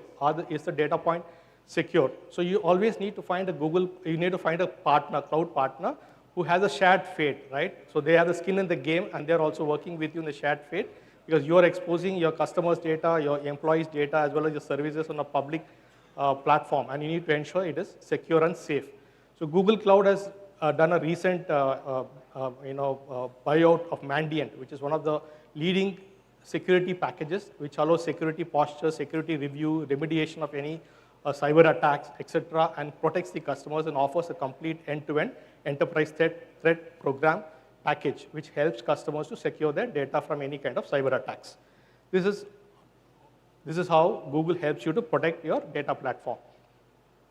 So these are some of the customers to whom Persistent and Google have served them in terms of providing a cloud platform. We will take one case study here, which is National Stock Exchange.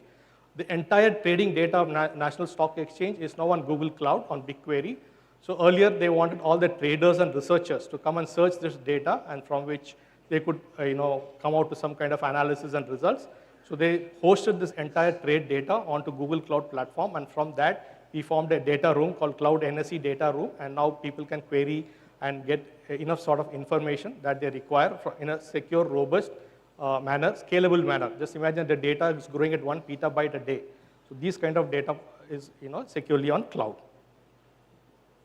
So finally, why organizations should look at a partner like Persistent and Google for their organizational digital transformation. One is because Google offers all its products or technology which is used internally to the end customers.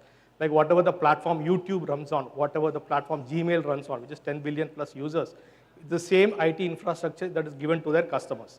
So that is the kind of infrastructure you get. The second most important aspect is you have an end-to-end platform from Google, which has data, infra, security, everything is available as a one-shop vendor. So the startups need not look at any other kind of a solution vendor. It comes as a one-stop vendor. Right? The third important point is industry-specific solutions. So Google provides vertical-specific, whether it's BFSI, healthcare, retail, government, telecom. It provides industry-specific solutions. So all these three put together helps the customer to digitally transform and accelerate their business. So quick introduction about Persistent. We are the technology partners and we work with startups in enabling and supporting them in their adoption of public cloud. We have been 10 years, our journey with Google Cloud has been 10 years, and in this course of 10 years of journey, we have taken 7 specializations, 50 plus, we have partner expertise, we have 1,000 plus certified engineers with us, right? And we have a team size which is growing 500 plus every day. And we are one of the premier managed service partners of Google globally and in India. So we are a 360-degree partner also of Google, which means we sell to, sell through, and sell with GTM with Google. So that's the kind of DNA we have. We've always been on a Google Cloud DNA. Lastly, just before we close, a quick information we would like to share with you. In the recent times, Persistent has moved from a niche player in the public cloud IT transformation services to a challenger quadrant in the Gartner quadrant. So this is a certification to our efforts in successful deployment in cloud to startups and new organizations. This has enabled us to move from from a leader to challenger, and hopefully in the years to come, we will become a leader in the Magic Quadrant Circle. So thank you very much for your time. In the short 10 minutes duration, I had to walk you through why Google Cloud and Persistent are the best technology enabler for startups. Thank you so much.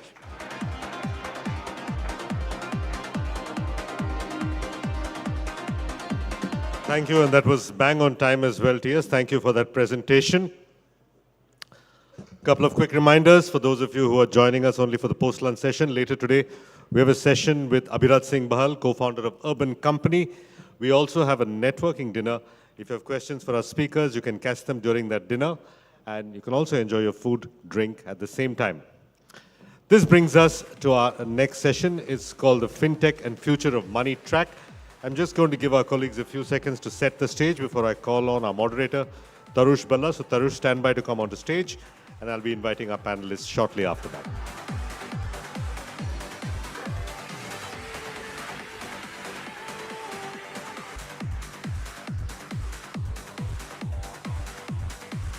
Yes, Tarush, sit in the center. That's correct. Just give me a second. Just give us a second to set the stage for you.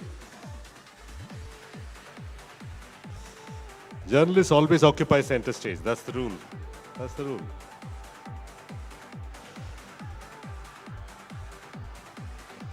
All right, let me first invite our moderator, Tarush Balla, Senior Assistant Editor, Economic Times, onto stage. Tarush.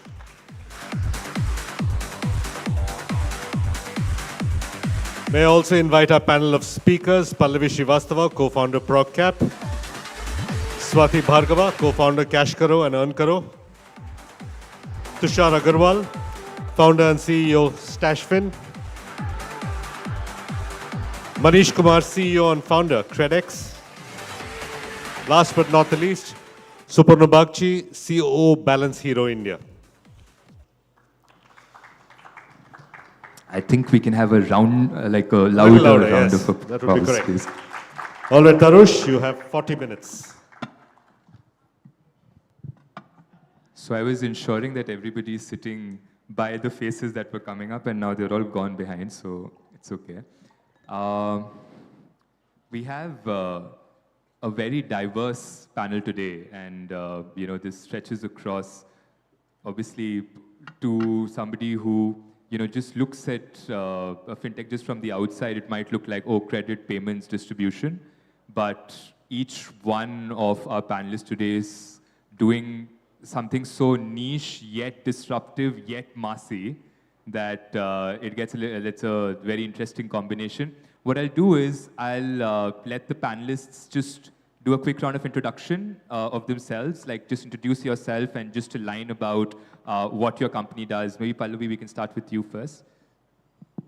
Hi everyone. My name is Pallavi, and I'm the co-founder of ProcCap. We are a B2B supply chain financing company, and what we really do is we tie up with large corporates, and we onboard their entire distribution channel, ranging from the brand to distributor and to retailers, bring them on a platform and provide credit to them. And we've been doing this for the last 6 years, and we've done close to 20,000 crores of financing now across 500,000 odd customers, and that's been the journey. So looking forward to the interaction.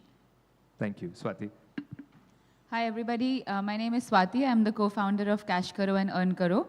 So Cash Karo is India's largest cashback and coupons app. If you're shopping online, you can get extra cashback via Cash Karo. Where this becomes relevant to today is because we are also the largest performance marketing channel through which brands acquire customers. So we are the largest affiliate for Amazon, Flipkart, Myntra, all the e-commerce sites. And now we also have an arm called Bank Karo, where you can actually get cashback on credit cards and loans.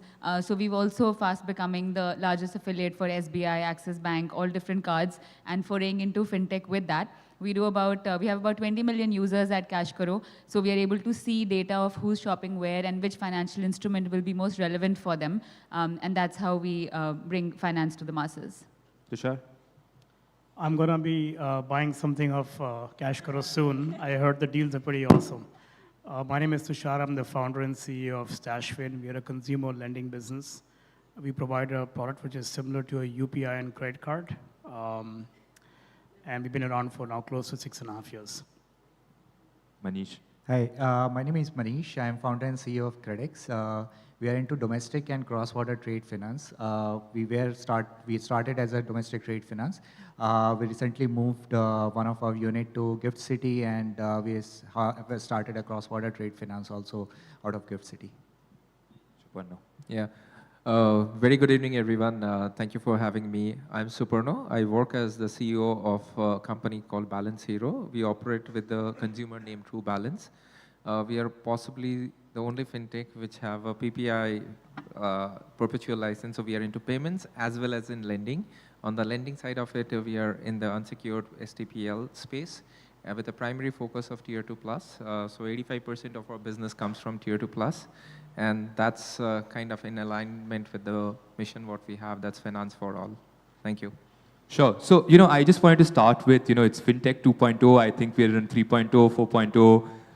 I don't know, but there's a different version of FinTech and a different face of Indian FinTech that comes out every single year, right? And with every single cycle. I want to start with you, Pallavi, and go around the room quickly. Is the fact that we've seen the Indian FinTech story move from payments to credit, right? To now it's like consumer credit, credit card, BNPL, moved from there to now B2B, niches, etc. Where do you think is the next frontier that you see for Indian FinTech, considering that now we've started occupying niches as well and starting having a lot of competition there? So where do you think is the next frontier? So I think, as an industry, fintech has seen massive disruption. We have moved from a hyper-growth stage to actually now the focus shifting to value creation, profitability, sustainability. And the numbers are mind-boggling. We talk about 87% fintech adoption. We talk about crossing 10 billion transactions. I was reading that out of the $350 billion of consumer lending that happened this year, 47% of it actually was done via fintechs, right? So these are the numbers, that make us the second largest, fintech market in the world. But interesting to note that much of this growth is actually coming, like you said, from payments and consumer lending. In my mind, the space we operate in is in SME lending, and very clearly, I think, as if India has to grow at a pace at which it has to grow, we just cannot ignore the SME segment. So coming from, the entire fintech story has been centered around consumers. And so moving, I think the next frontier, according to me, is going to be the SMEs and mid-market. Looking at 63 million MSMEs, largely under-tapped, under-penetrated, under-serviced. It's been, going to be an exciting era for SME lending. It's been an exciting era for digital lending, and I think that's where the biggest growth avenue is, and that's where the maximum impact is, because that's going to contribute to close to 40% of the GDP. So both in terms of revenue and growth, and also in terms of economic output and GDP, that's according to me is going to be the next frontier. So I think obviously with Bankaro, right, you've kind of cracked the model of, how we've seen the next set of companies evolving, of saying that, now we have data and now we know how to target, but now also we know what is the exact need of every customer, and we can help larger financial institutions go much deeper, right? So, that's one frontier that's playing out right now in this current season, so to speak. Where do you think, what's the next, right? How do you see fintech kind of evolve from there? I think that when we look at the next frontier, for me, the next frontier is also what are the next audiences to target with our current products. Yeah.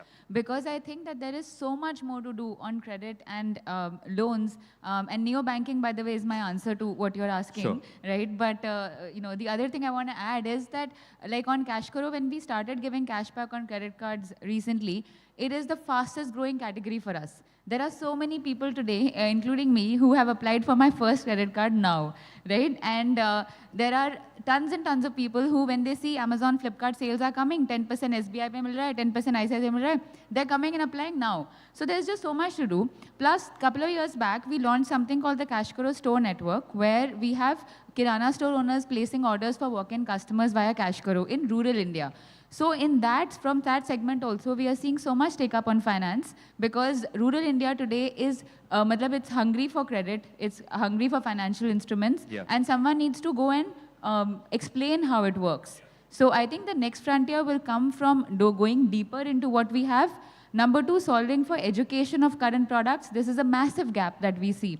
And number 3, looking at different audiences that are not here right now.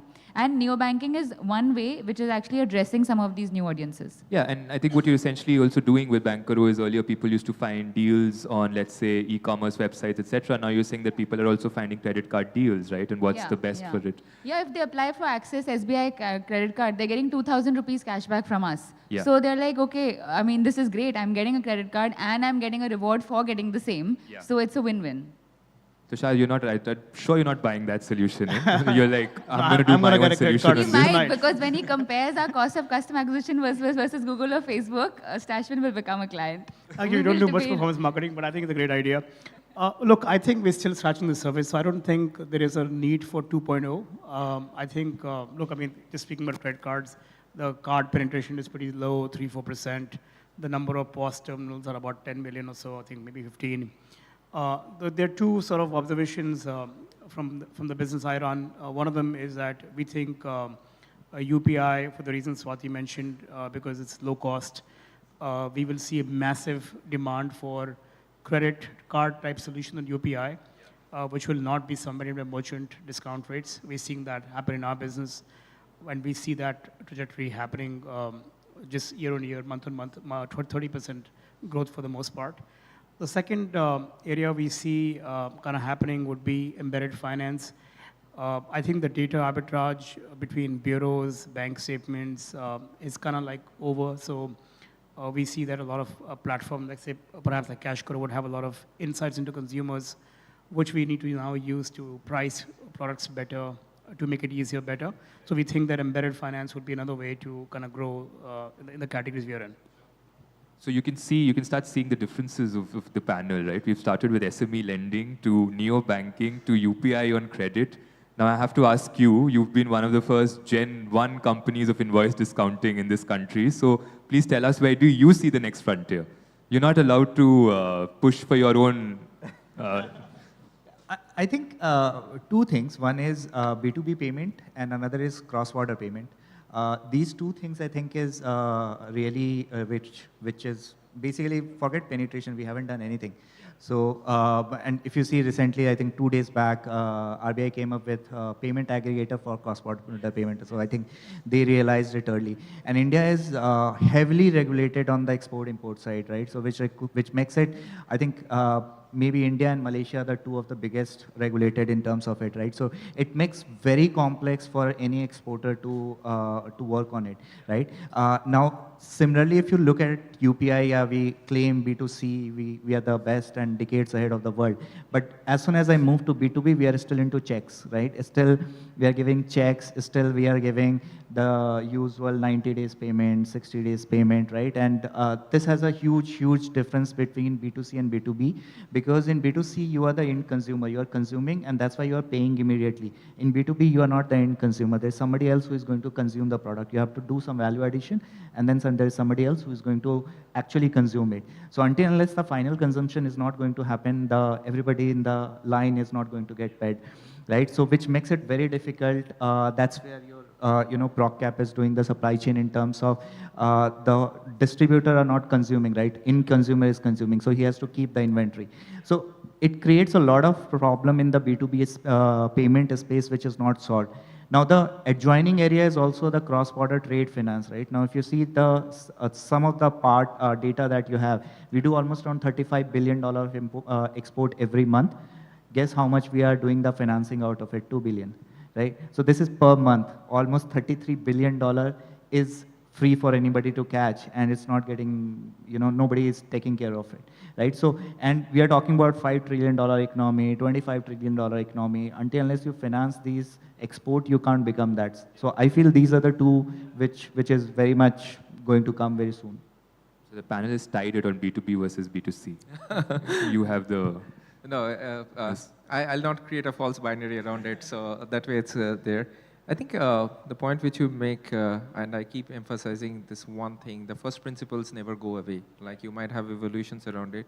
So if you do a 2x2 around, let's say, depth and scale, and then see like what's the sweet spot. Are you working towards anything which brings in value, which is the depth part of it? And are you working towards solving a problem at scale? So that's the lowest common denominator. Now, when you do that kind of a parlance, you will see things like lending, possibly payments, for sure wealth take. Those would be the sweet spot quadrants, for sure. But what's fundamentally happening is there are two layers in terms of the overall fintech ecosystem which is evolving. As of now, if you see, the journey has been mainly focused around the frontiers, in the sense like people who are at the last mile and people who are really pushing the serviceability of the market. But we are coming at the threshold where, let's say, even we are in lending, right? Be it lending or payments, it's not good enough anymore just to solve the last mile problem. We need a kind of a backing in terms of maybe RegTech, as we were speaking the other time, compliance tech, RegTech, even people and technology and the platform enablers in fintech who are actually solving the supply side of the collaboration problem, in the sense like how do you do a co-lending with a bank, or how do you kind of do an FLDG with large wholesale NBFCs. So put together, these would be the two possible evolving space. One is when it comes to the frontiers, just stick to the first principles. Are you solving something around depth and scale, and therefore be it be a wealth tech, lending, payments, whatever it is. And the other part of it, you can still be at the ecosystem, be an enabler in terms of compliance, RegTech, or even a supply tech, and still can do very good for fintech. One point for the next 3 to 5 year scale, we all need to appreciate one thing. We are fortunate to be in India. However, this 2.1 trillion, that itself is a limiting factor, the way we are getting wired in fintech. Yeah. If there has to be a next Amazon and Google in fintech, that has to come from India, and if it's not happening, then somewhere we are losing out. So the next Amazon or Google coming out of India, I want to start with obviously the hot pressing question, which has been regulation, right? And that's been somewhere, I'm just trying to find the right word of not to kind of say it as it is, but is that it is in a way going on everybody's minds. Right? And it's constantly running on everybody's minds of, am I regulatory compliant? If I'm even operating in a space which does not have regulation, how will the regulation look like, right? So I wanted to start with you, Pallavi, again, and then, I'm going to I'm giving you fair warning that I'll start the next question with you. So it'll be a reverse order. But I want to start by asking you this, especially when there is so much activity happening in terms of regulation, right? And we have the most active regulators in the country, in the world rather, and in this country. How are you looking at innovation then, right? How do you look at newer product cycles? How do you look at launching newer products, especially at a space where, you know, even if a regulation does not exist, you know that the regulator is constantly watching and there is scrutiny? Okay, I'll try to be politically correct. See, look, the regulator only has one agenda in mind, and that is customer protection, right? So whatever we do, I don't think our, if the regulator was not innovation friendly, we could not be boasting about, the UPI story, the account aggregator framework, the India stack, right? So regulator is definitely pro-innovation.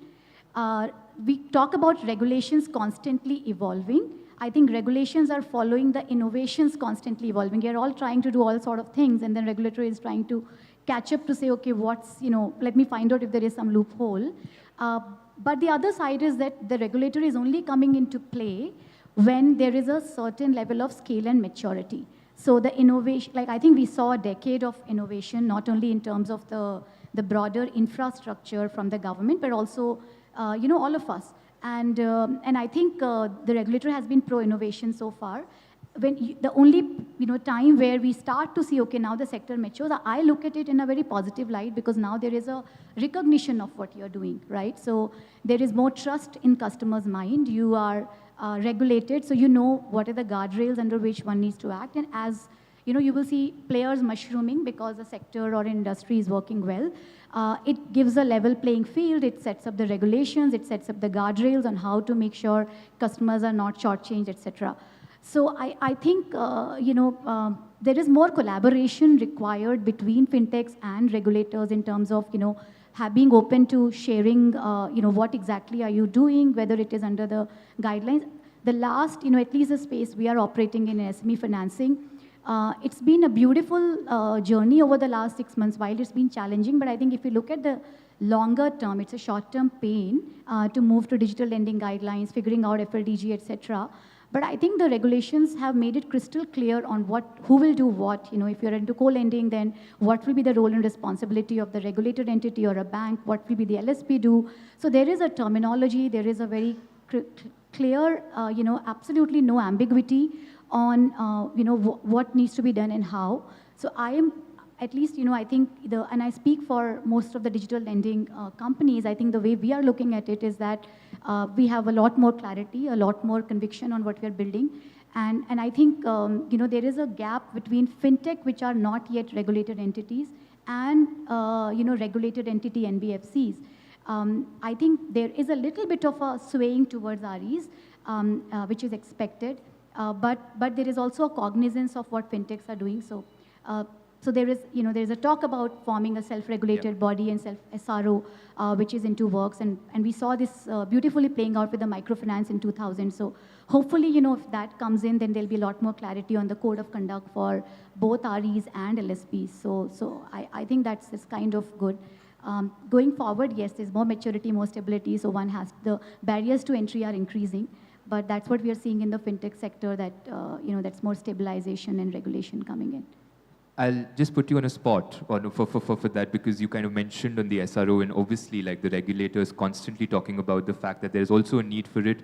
Maybe I see it as because of the diversity of the ecosystem, right? And how every player might be in the same space but doing things so differently.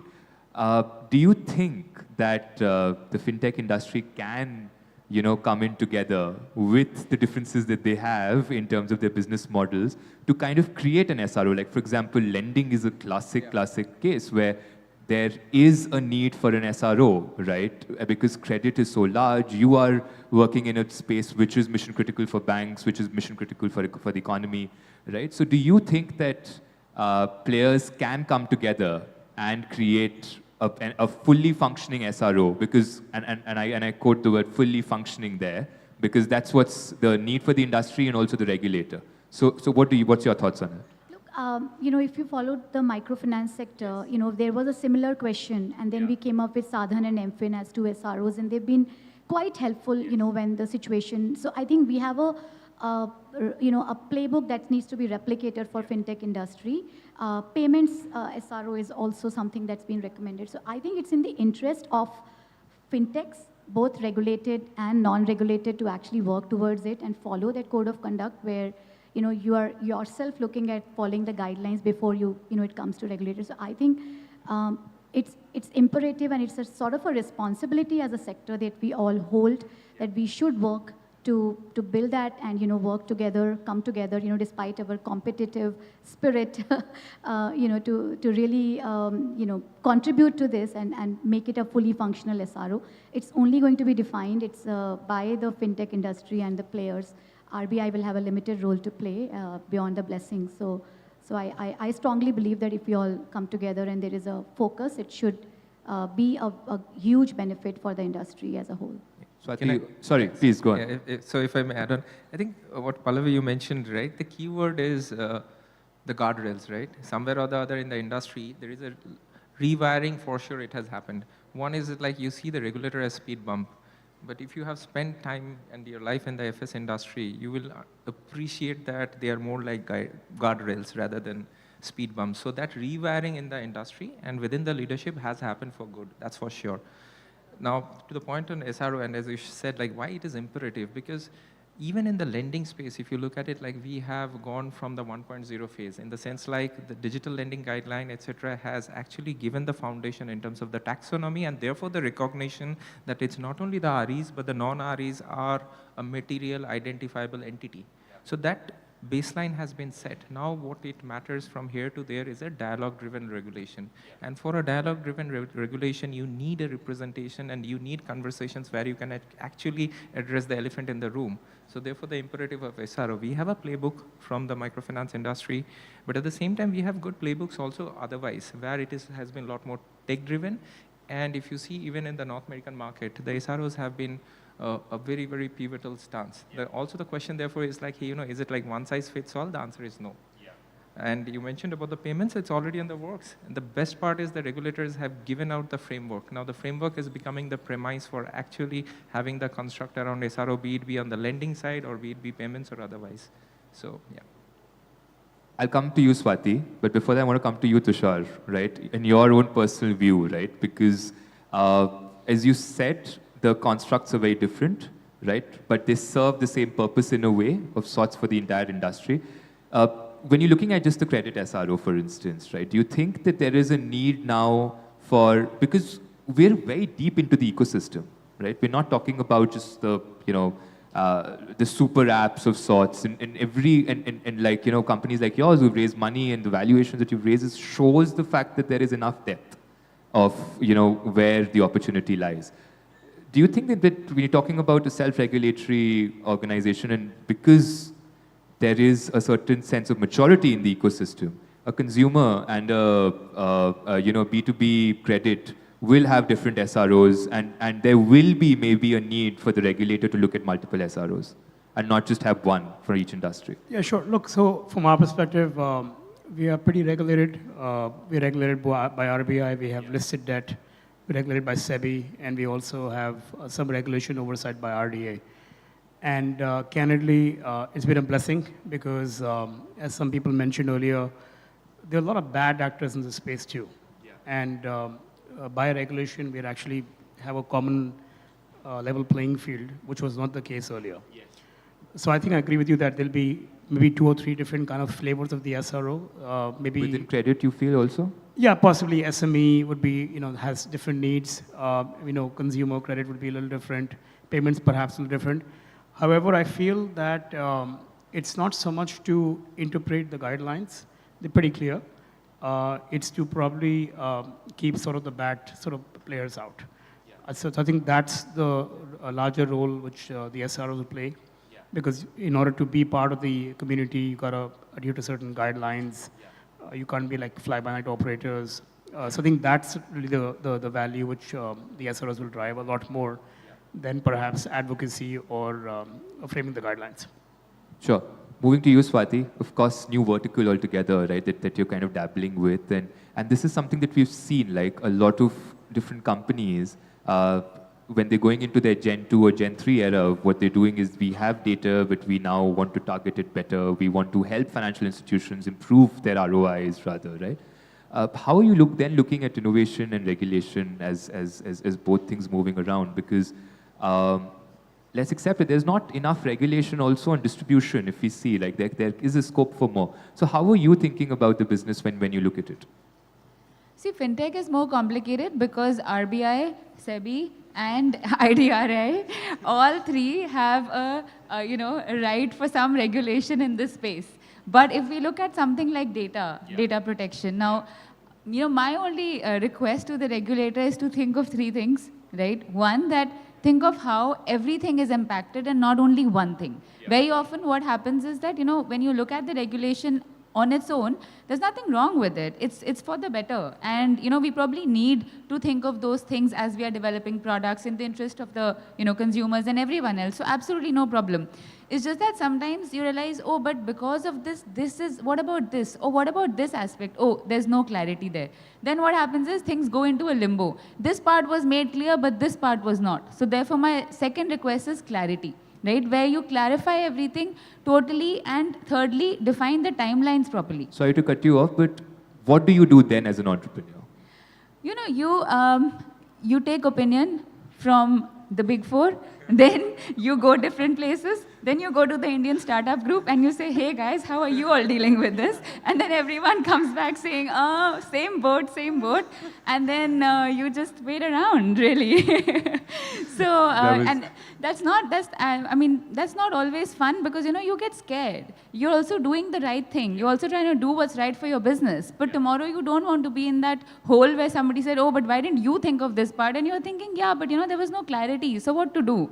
So it's not productive, basically. So I think we are not against regulation. Nobody wants to do the wrong thing. In fact, I think most entrepreneurs have a high, code of conduct within themselves because they're being honest at multiple levels to their companies, to their employees, to their stakeholders, so many people. So we don't want to do anything wrong, but we just want clarity and on time. I want to move to you, Manish. When you started, the environment was very different, right? And now when you look at the environment, there are possibly 3 players lining up who are doing something far more innovative than what those gen of companies were actually looking at or what lay in front of them. Now when you look at just regulation coming in, right? Because there's so many entrepreneurs who are coming from different aspects of the tech ecosystem and then landing into fintech, right? And everybody is thinking about regulation. Has the Indian entrepreneur, right, Indian fintech entrepreneur become more cautious while running their business? Is regulation this constant fear that's running in before thinking of the next big idea? See, I think one thing we have to just make it very clear that no regulation can run ahead of innovation, right? Always and always regulation will follow innovation, right? As a regulator, I can't go and say, hey, you can't do this which has not been invented, right? So you have to, they always has to follow innovation. Now, what basically happens is a lot of times this innovation happens and it moves in a very hockey stick kind of curve, right? And sometimes, this is how I generally see regulation. This is a line, right? Which is, let's say, a borderline. Then there is a no man's land. And then there is a line which you should not cross, right? So that line. So every single startup in world has started in no man's land, right? If the regulation is clear, then there is already companies who are set on that, right? So the companies who are coming are always coming on no man's land. Now, the question is if these no man's land, if you are into too much away from this, right, into a enemy territory sort of, then basically regulator will come and say, hey, you are doing something wrong, right? So as Swati said, there has to be a very high moral code of conduct in terms of where you should draw the line, right? And I also suggest that whenever you feel that there is a confusion, right, what Swati said, there is confusion, right? Now, you cannot go and ask regulator, hey, clarify me this, because they are also not understood anything. They ask them maybe 10 years back, hey, can you clarify me on UPI? I said, what? Sorry, right? So the clarification only comes once the maturity will come in the entire ecosystem. So what happens is, if you are in confusion, tell it to the regulator. Tell them that, hey, this is what I'm going to do, right? Do you have any problem?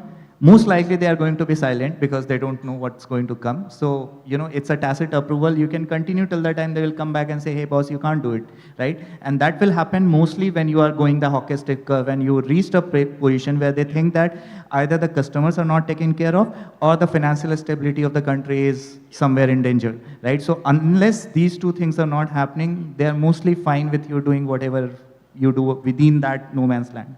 Sure. I want to start with you, as promised again. So is the fact that, every single business that we see today, tech business today, is dabbling with some level of fintech, right?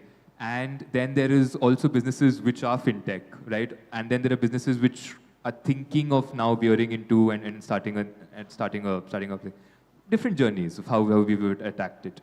Do you think that looking at how the ecosystem is, there is a need for common licenses for fintechs, right, in a way, because everybody wants to do some level of fintech, but they do not know, what I'm trying to ask you is basically, do we need a starter pack of a license for fintechs? And as Pallavi said, right, like today, distribution channels are getting more and more, so to speak, not digitized, but rather fintechicized, right, in a way to speak, right? So I want to ask you this, like, is there a need for the industry to have a common license? That's a name you want to trademark, fintechicized. Fintechicized, okay, cool. There is a saying which says that in startup, either you die young or you live long enough to become a fintech startup. I think we're all getting very younger as we're in fintech, so we're just getting younger.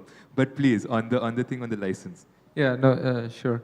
So I'll keep it a little pragmatic here. I mean, in an ideal world, one trademark, one endorsement would have been like a good enough thing, but that's possibly not very pragmatic to look at it. So the key here is to kind of create an identity. Why is it like we are talking about this? There are two parts to it, right? From the ecosystem standpoint, we have to build a trust in the sense like what's right from a regulatory risk standpoint. By the way, there is no regulatory fear, it's regulatory risk only, right? So regulatory risk, supply ecosystem standpoint, the basic premise of operations of the business.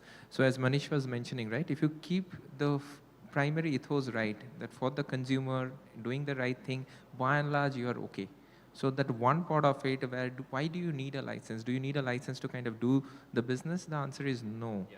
Till the time you have an entity, till the time you are doing the right thing, there are certain contours in terms of the transactional authority, be it you are an NBFC or a PPI license holder, and that is going to be heterogeneous. You cannot have one common license. The other part of it is the consumer trust, why you need. One is the ecosystem play, another is the consumer's trust.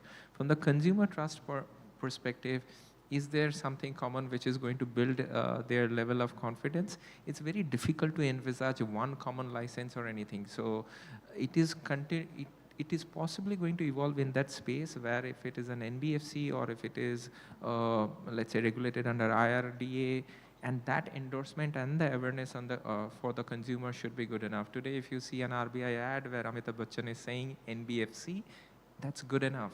You create that awareness, make the consumer intuitively be aware that, hey, if I'm doing ABC, this is what I'm looking at. I do not think there will be one single ISI for fintech. You cannot look at an ISI logo and say like, hey, this is what I want to buy. Not the ISI across the border. Yeah, now it has a... Manish, I want to ask you this, is also the fact that, what happened with the digital lending guidelines, right? I think when they came out, the verdict was very clear. Every single fintech out there said, I want to be an NBFC. And I think somewhere it wasn't even that much of reading between the lines that it was clear that you have to be regulated in this play, right? Is there a need for easier licenses somewhere for fintechs to show to the regulator that, hey, we can do XYZ steps right, rather than actually going in? Because as you also know, there was a lot of demand for NBFCs in particular in the market as well, which were not doing so well, but fintechs wanted to maybe get a license in for that. I think a common fintech license will be detrimental because what will happen is a lot of bad actors will just take the license and then they will start doing anything. It's more like, what he says, right? Once you get a license, so there are a lot of NBFCs which we know are not, are doing, all those hanky-panky stuff also, right? So the common fintech license will actually lead to many players doing many things, right? And in a startup, we have this common phrase called pivot, right? Which a lot of what will happen is you take a license and then you keep on pivoting, and RBI has no clue what exactly you are doing. I would rather take a leaf out of some other regulators, which some of the regulators are doing, is basically what we call it is an open sandbox, right? So it's an open sandbox. They don't give you any license. You come up with an idea, right? Whatever your idea, whatever the heck you want to do in world, you propose, so they will not give you what is the sandbox, whether it's MSME, whether it's consumer, nothing. You propose what the heck you want to do. You tell me what is the exit criteria of the sandbox, what are you going to achieve in the sandbox, and there is a very clear path of entry and exit.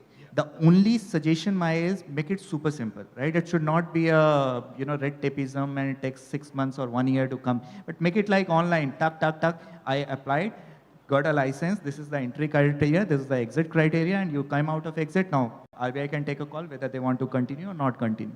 That could be a better framework rather than giving a full-fledged common Fintech license. Which they've also done with the cross-border thing, right? Which yes, I mean, just do it in a boundary, right? The guardrails, but don't make it like too much for everybody. It should not be like I'm a startup India, everybody is taking a license of startup India, right? According to you, Tushar, I also want to kind of change a little bit of this question to you is, what is the right thing to think about licensing, right? Especially for a new age company, right? You can really build your loan books really, really fast, right? If you're really doing it well. But what is the right way? Because, in the middle, we did see kind of fintechs thinking, oh, let me just acquire a not so great NBFC so that I do have a license somewhere, right? And that was the thinking, or at least the regulation pushed, the companies in that direction, at least to think for entrepreneurs to think that way. So what is the right way? So for someone who deals with 3 or 4 regulators, we certainly spend a lot of time on coordination. As other panelists mentioned, may not be one size fits all, may not work, but I think a common window would work. A lot of times we see overlapping regulations which make it harder. And as Swati mentioned, we spend a lot of time on the big fours and money on big fours trying to, kind of go through the regulations. I think a common window would certainly help. The other piece I would say would be a little bit like scale-based regulations. And they've done a good job in the sort of MSME space based on capital invested in the business, scale of customers. I certainly do think that some of the regulations prevent innovation in the early stages because someone may not have the money or the capital to, let's say, get an NBFC license. And it's a fairly onerous process to get the license as well as maintain it. But overall, I think common window would help because I think the reasons why those regulations exist, we all agree are for good reason. But the dialogue could be a little bit more smoother and faster through a common window. Okay. I want to ask you this. I have my eye on the clock. What I do want to ask you is, I think we're really at an inflection point at Indian fintech, right, where we've seen its level of maturity come in. And, if you look at most of the global economies, the Indian fintech ecosystem with its diversity is far ahead, if I can take the liberty to say that on behalf of the ecosystem. I wanted to understand, is there a space for us to now replicate this playbook onto other international geographies? And people can feel free to please chime in if you have an opinion, but Swati, please. Achha, so you jumped to the next question. I was thinking Yes. answer of the previous one only, and suddenly I was like, oh, he's asking something else. But on that point of regulation, I want to just add one quick thing. Yeah, so when sure. data protection came in, okay, my team came to me. They said, we've met one of the big 4. They're charging 40, and we think it's a bit high. I said, guys, this is important. 40,000 we should be able to spend on this stuff. It's really important. Then they started laughing. They said, it's 40 lakhs. I said, what? And 40 lakhs for advising us what we should do. So my point is, why is regulation not clear enough that my in-house 3-member legal team is not able to figure it out, that I need to go out somewhere, pay 40 lakhs for them to tell me what to change in my product, right? So that is the challenge with regulation. It's not clear. So if we want to take this playbook outside, yes, surely we can. In fact, for many of our products, we are seeing that. But for us to be able to do that, there's a lot of experimentation more that we need to be able to do in India itself and have the ability to do that. I mean, as a business, Cash Karo, Earn Karo, last month, we have sent 1 billion clicks to our partners via traffic. right? That's the amount of traffic we are sending. So we are able to analyze who's shopping where, what are they buying. Therefore, we can give them credit cards and loans based on that. But today I can't do that because I don't have the license, right? So that's why, if we have to take it out, we definitely can. The way Aadhaar has worked out in India and the way we've set up the India stack is definitely an example for anyone. So there is room to do it, but I think for that, we also need a little more room to play in our home ground first. My quick take on this would be that, look, we can export it outside, but the scale would not exist. India presents a very massive opportunity in terms of just demographics, a lot of people who use the product. So maybe Aadhaar, UPI would work overseas or other markets, but this is a pretty compelling market to be. Tushar, I'll argue on that a little bit with you, is the fact that, we're also seeing fintechs, for whom the Indian environment is choosing to be not super conducive, also trying and getting more licenses abroad.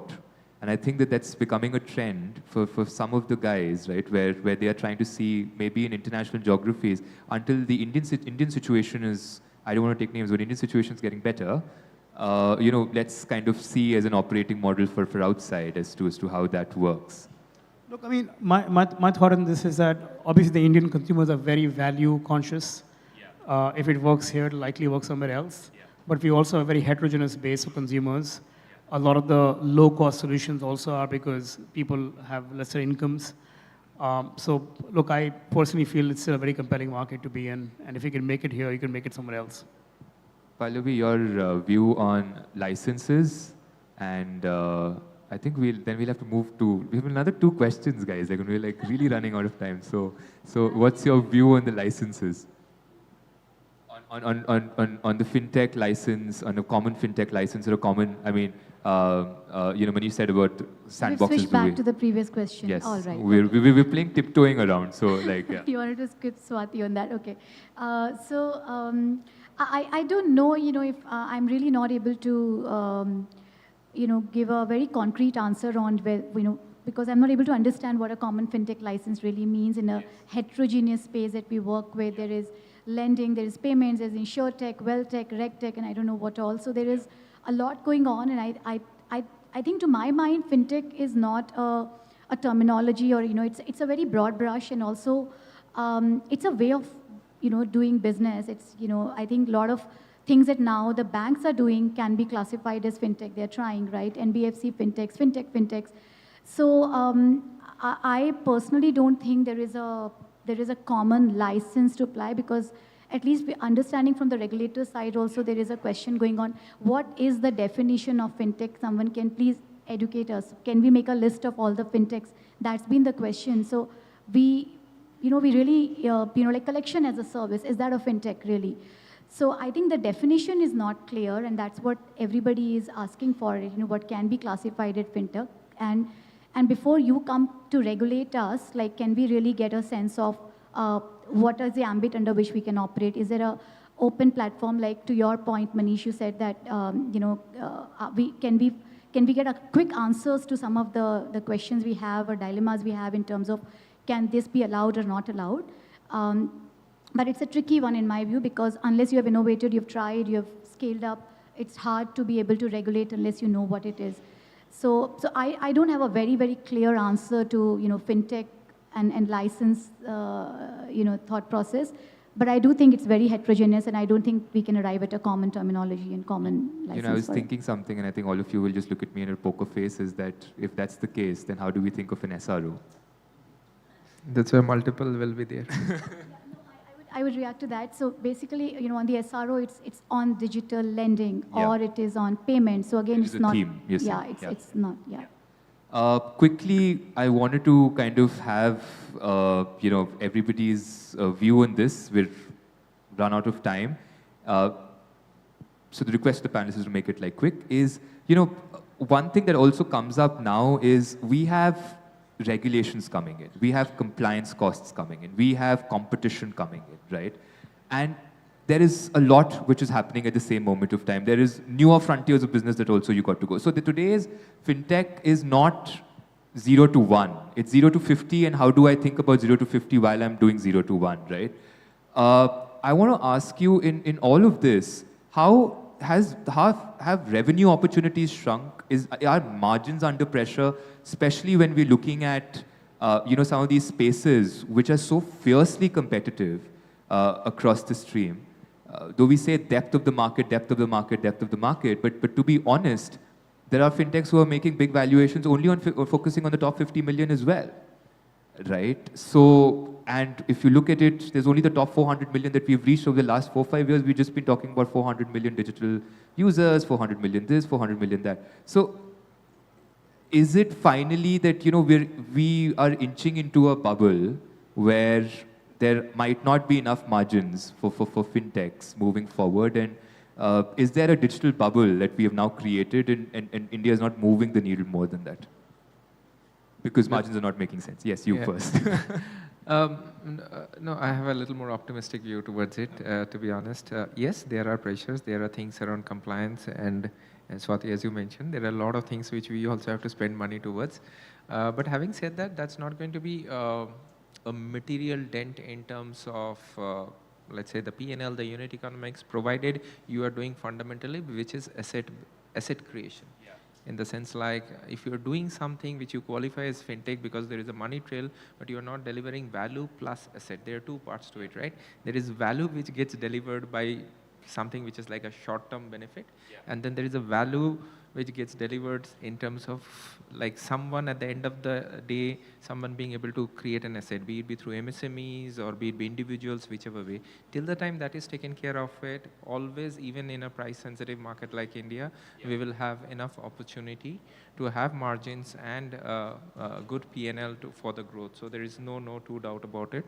It's not a tapering happening in India, and somewhere or the other, I would take a little more optimistic view that beyond what Tushar was also mentioning is we are solving for India 1, 2, 3, 4 kind of a thing, right? So if you see, still there is lots to do. Yeah. The serviceability of the Indian market has a huge headroom. Yeah. We are talking about asset, right? Fundamentally, we are talking about financial inclusion. We are just scratching the surface in terms of payments enablement and, let's say, bridging the credit divide. But the other side of the spectrum is like financial well-being. Yeah. There's so much to do in terms of pushing the serviceability and still make decent P&L. In India itself is good enough, but at the same time that India 1, 2, 3 kind of crack between cost, distribution, and a good product will also possibly help us to go to other geographies as well. Same question to you, different perspective, is the fact that, Gen 1 has kind of really burnt its money into kind of acquiring those consumers and opening the market, right? Gen 2 is possibly not doing it because it's a very different funding environment, a very different macro environment out there, right, where margins do matter. Do you think that we're not pushing the needle in terms of more financial inclusion?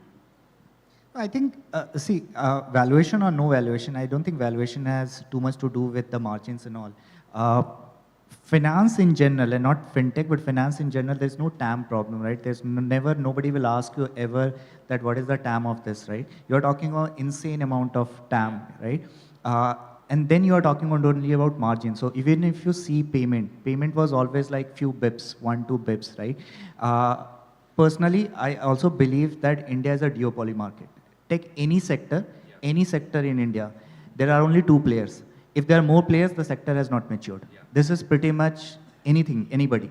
So till the time the sector is not matured, there will be margin pressure, right? Even if, let's say, telecom, 5 players, all are coming back, price war, blah, blah, blah. Finally, Jio and Airtel, right? Vi is still trying, but fundamentally it's... So take any sector, it's always going to be a duopoly. Till the time the duopoly will not exist, there will be margin pressure, and after the duopoly, then basically things will start moving. So even in payment, if you see previously there was 1 bips, 2 bips.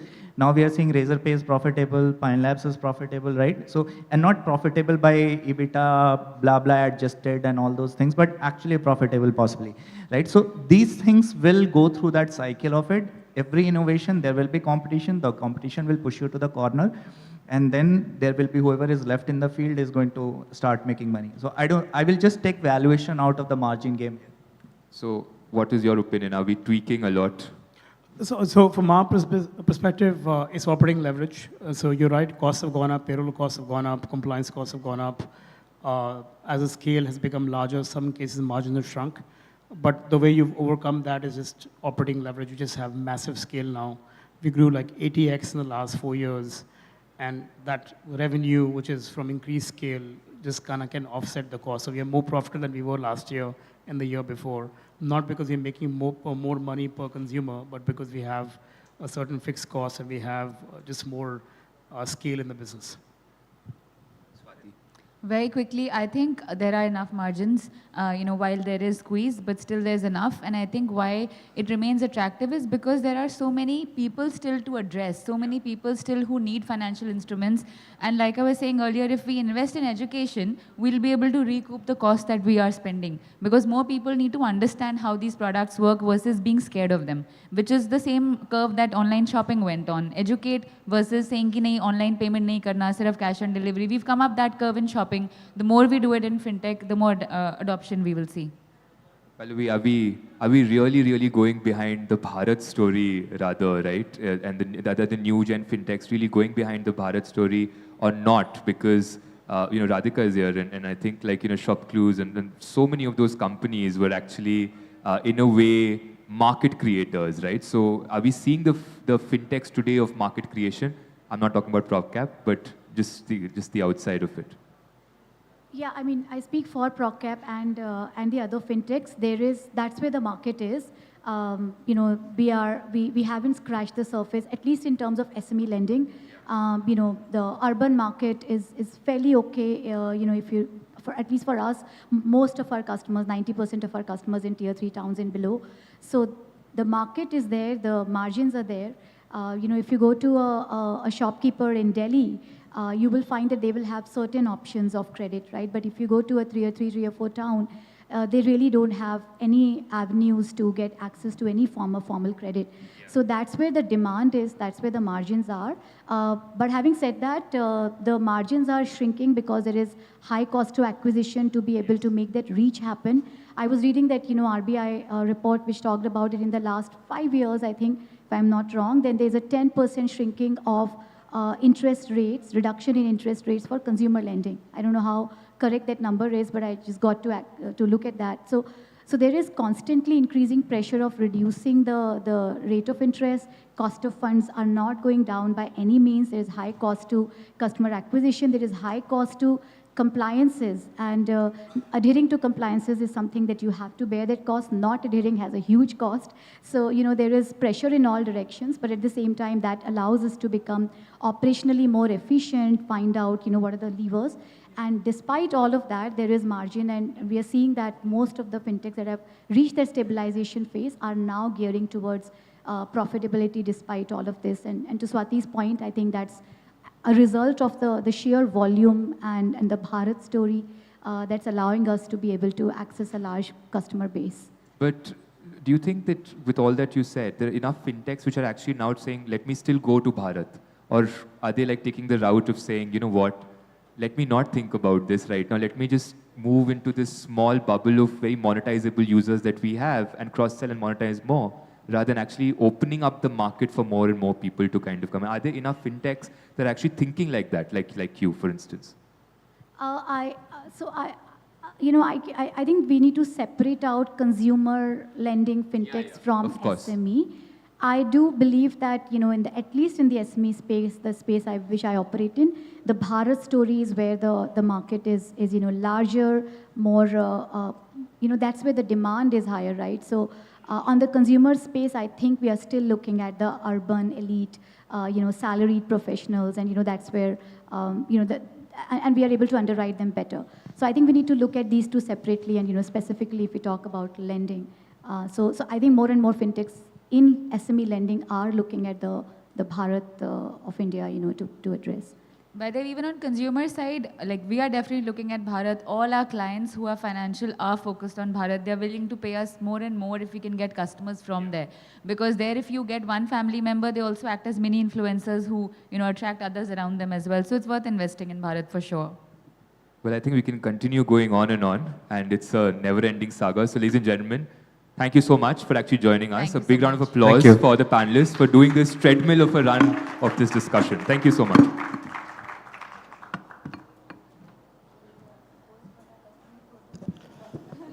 Thank you, Tarush. Thank you, panelists. Just step forward for a quick photo op.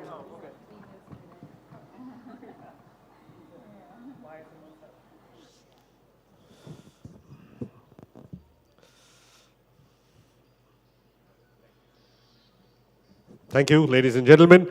We now move on to our D2C track. May I invite our next moderator, Priyanka Sahai, Assistant Editor, ET Prime. Priyanka, can we have you on stage?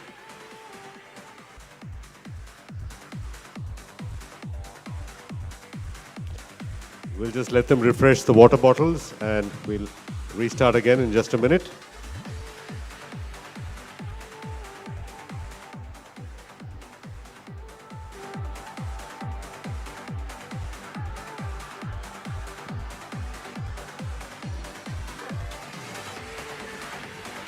All right, may I now invite our panelists, Radhika Ghai, founder KinLife and Shop Clues, Pawan Gupta, CEO and co-founder of Fashionza, Ankur Power, managing partner at Peer Capital, Dipanshu Manchanda, founder and CEO, Zapfresh, and Atul Mehta, COO, ShipRocket.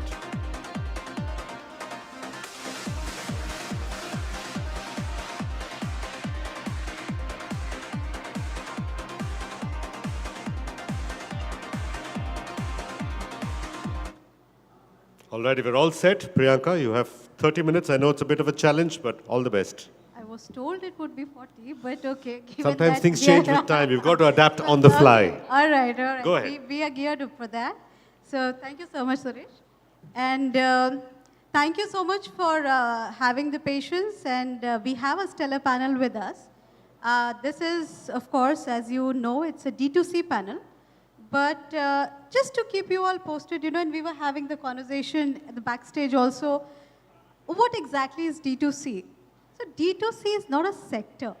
D2C is not a segment wherein the money is flowing in and people are like, gearing up and funding the sector as such. D2C is just a medium. D2C is just a technology through which a lot of companies are trying to put their products across to consumers. And we have a stellar panel here to talk about what are the challenges of doing the same when it comes to reaching out to consumers, when it comes to setting up the infrastructure to ensure that the products reaches the consumer, when it comes to setting up the technological bandwidth to ensure that there's a smoothness in the way the overall ecosystem plays up when we are trying to reach out to the consumers with the best available product. So let me begin by asking Dipanshu, the fact that this is a category you are working on, it's fresh meat, fresh produce that you've been working on. The fact that this is a category which is something that conventionally consumers have relied upon by going to the market, witnessing the products themselves, there's a basic touch and feel factor to it. How are you trying to kind of crack this market through both your online and offline channels? Hi, everybody. To answer your question, I think that's how every business has started in e-commerce, where everybody was expecting touch and feel, whether it was clothing, whether it was electronics. I think food was disrupted, slightly at the same time with Zomato coming in, where people were getting into the habit of ordering online food especially. So grocery, food, I think we form under the same category. We're not very different. The behaviors are slightly different, but I think what we've seen is that people are looking for convenience. People want to get a better product, and we wanted to do that. Easier said than done. It took us about 3 years, to really, standardize the supply chain, ensure quality, SOPs, all compliances from our food quality are kept to deliver what the expectation of the customer. It was actually a little more difficult because the customer, actually was also not aware what he wants. In our category, we go to a local store, you'll just get, a good cut of meat. You trust that guy, he'll give you it, give you the same. I think we didn't know what a good cut is. Exactly, that's what I'm saying. So the new generation didn't actually knew what they want. They were always relying on their parents or somebody elder in the family who've been doing it for a while. Now the decision was in their own hands, is what really conspired. And we wrote that story of this is a good cut, and this is the benchmark, this is the temperature, this is how you need to, eat it or cook it or store it. So a lot of education had to be done, which took its own sweet time. It was, it didn't come, that easy, but it's been 8-9 years we've been in the market. I think it has matured with some of the other players. We've seen after COVID especially the need of hygiene, health, coming at the front. So overall, very, exciting times in front of us. And currently we've actually passed that, stage of understanding the customer dynamic here. We have about 300,000 registered customers present in Delhi and Bangalore both. So fairly, growing, maturing category. Right, absolutely. I mean, that for Zapfresh has worked, but let me ask Radhika. Radhika, this is something which is not at all alien for you. You've done ShopClues, and we all know how a brilliant startup you started off at that point in time when e-commerce was kind of very, very new in the ecosystem. With Kind Life, you are targeting millennials and Gen Z, how we like to call it. So how are you taking the D2C approach and trying to reach out to the right customer segment? If you could tell us and take us through that. Thank you. Thanks, Priyanka.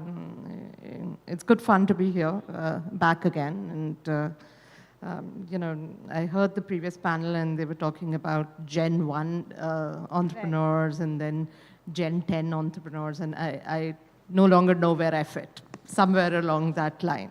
But I think this goes back to the conversation you and I were having earlier, right? D2C in itself is a channel. When you are building out a brand or you're building out a platform, but more true for brands, right? D2C is a channel. And it's a great channel because it gives you access to your customer data. It lets you control your customer experience. It lets you retarget your customer. And all of this is not possible when you are selling through platforms. Now, does this make platforms redundant? No. Does this make omnichannel redundant? No. It is a combination that works well. A combination of D2C channels. We're talking about omnichannel today as well. Omnichannel and platforms together. The beauty is that when we started ShopClues in 2011, it was the era of e-commerce 1.0. Where you would bring supply and demand together and magic would happen. And it did happen. It took us a while, data sasta hua, et cetera, but magic did happen, right? E-commerce 2.0 was when the verticals came of life, the Lenscarts of the world, the Nikes of the world. There were still platforms that were aggregating brands. And now is the time, over the last 3 to 4 years, and today is a great day to celebrate Mama Earth right here, but also a great time when our brands have come of age, which has not happened in the last 10 years.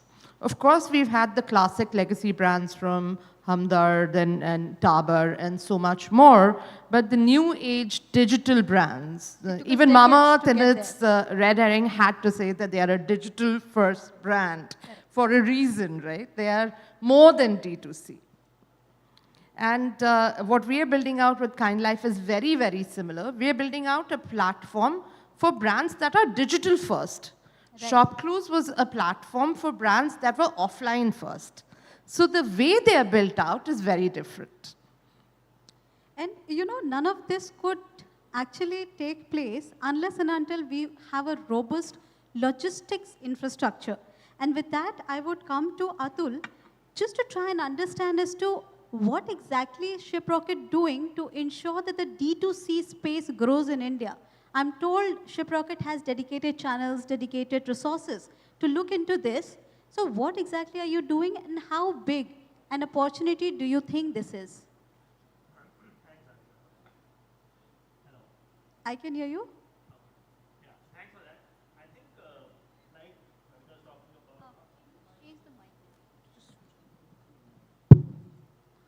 Like Radhika mentioned, D2C as a channel where I can directly connect with the buyers, have my retargeting, control the experience. It's an evolving channel. Wasn't there like 6 years back. There were the e-commerce 1.0 when it was there. It was only horizontal marketplaces. Even today in India, direct commerce is what, 7-8%. We have 50,000 Shopify websites. US with a much larger e-commerce landscape has 45% direct commerce, 3 million Shopify websites. And if you ask me how will that journey happen, we fundamentally believe that there is this piece of building great brands, building an awesome shopping experience, making checkout seamless, payment seamless, with the likes of Shopify, thousands of entrepreneurs, Razorpay, etc. are doing. But where marketplaces really deliver an exceptional experience is what happens after the order has been placed.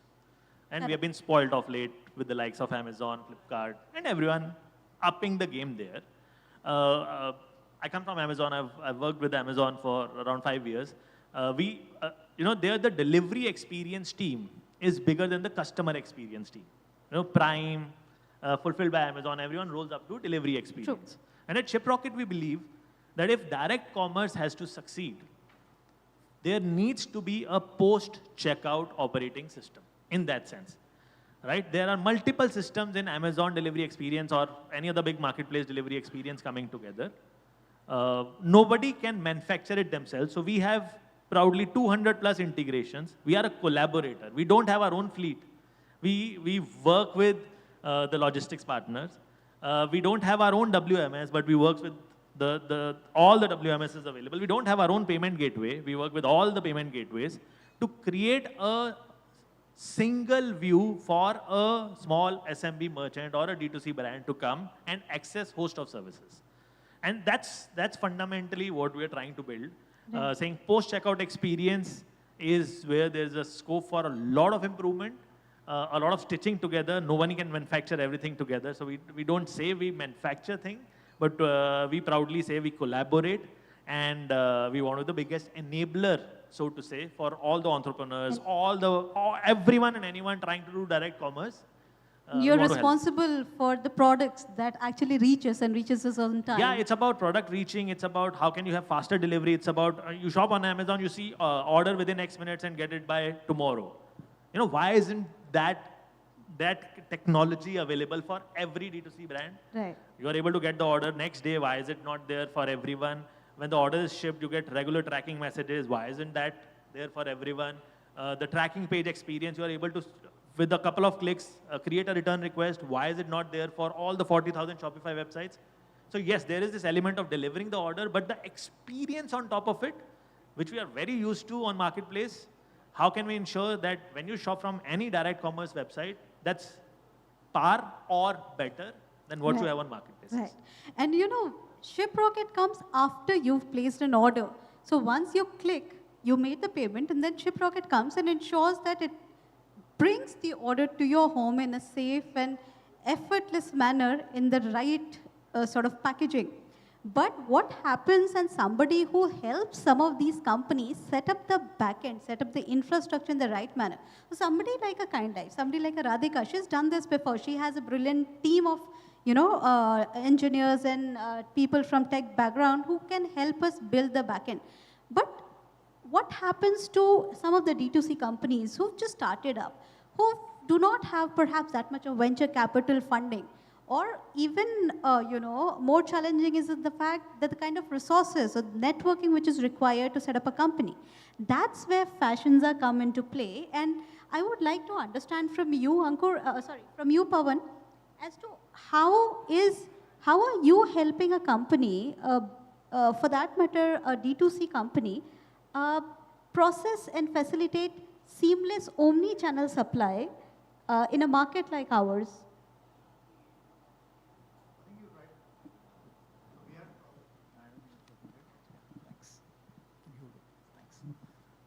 So we are probably in the least sexy of the industry, I think. We are the back end and get the production and manufacturing done.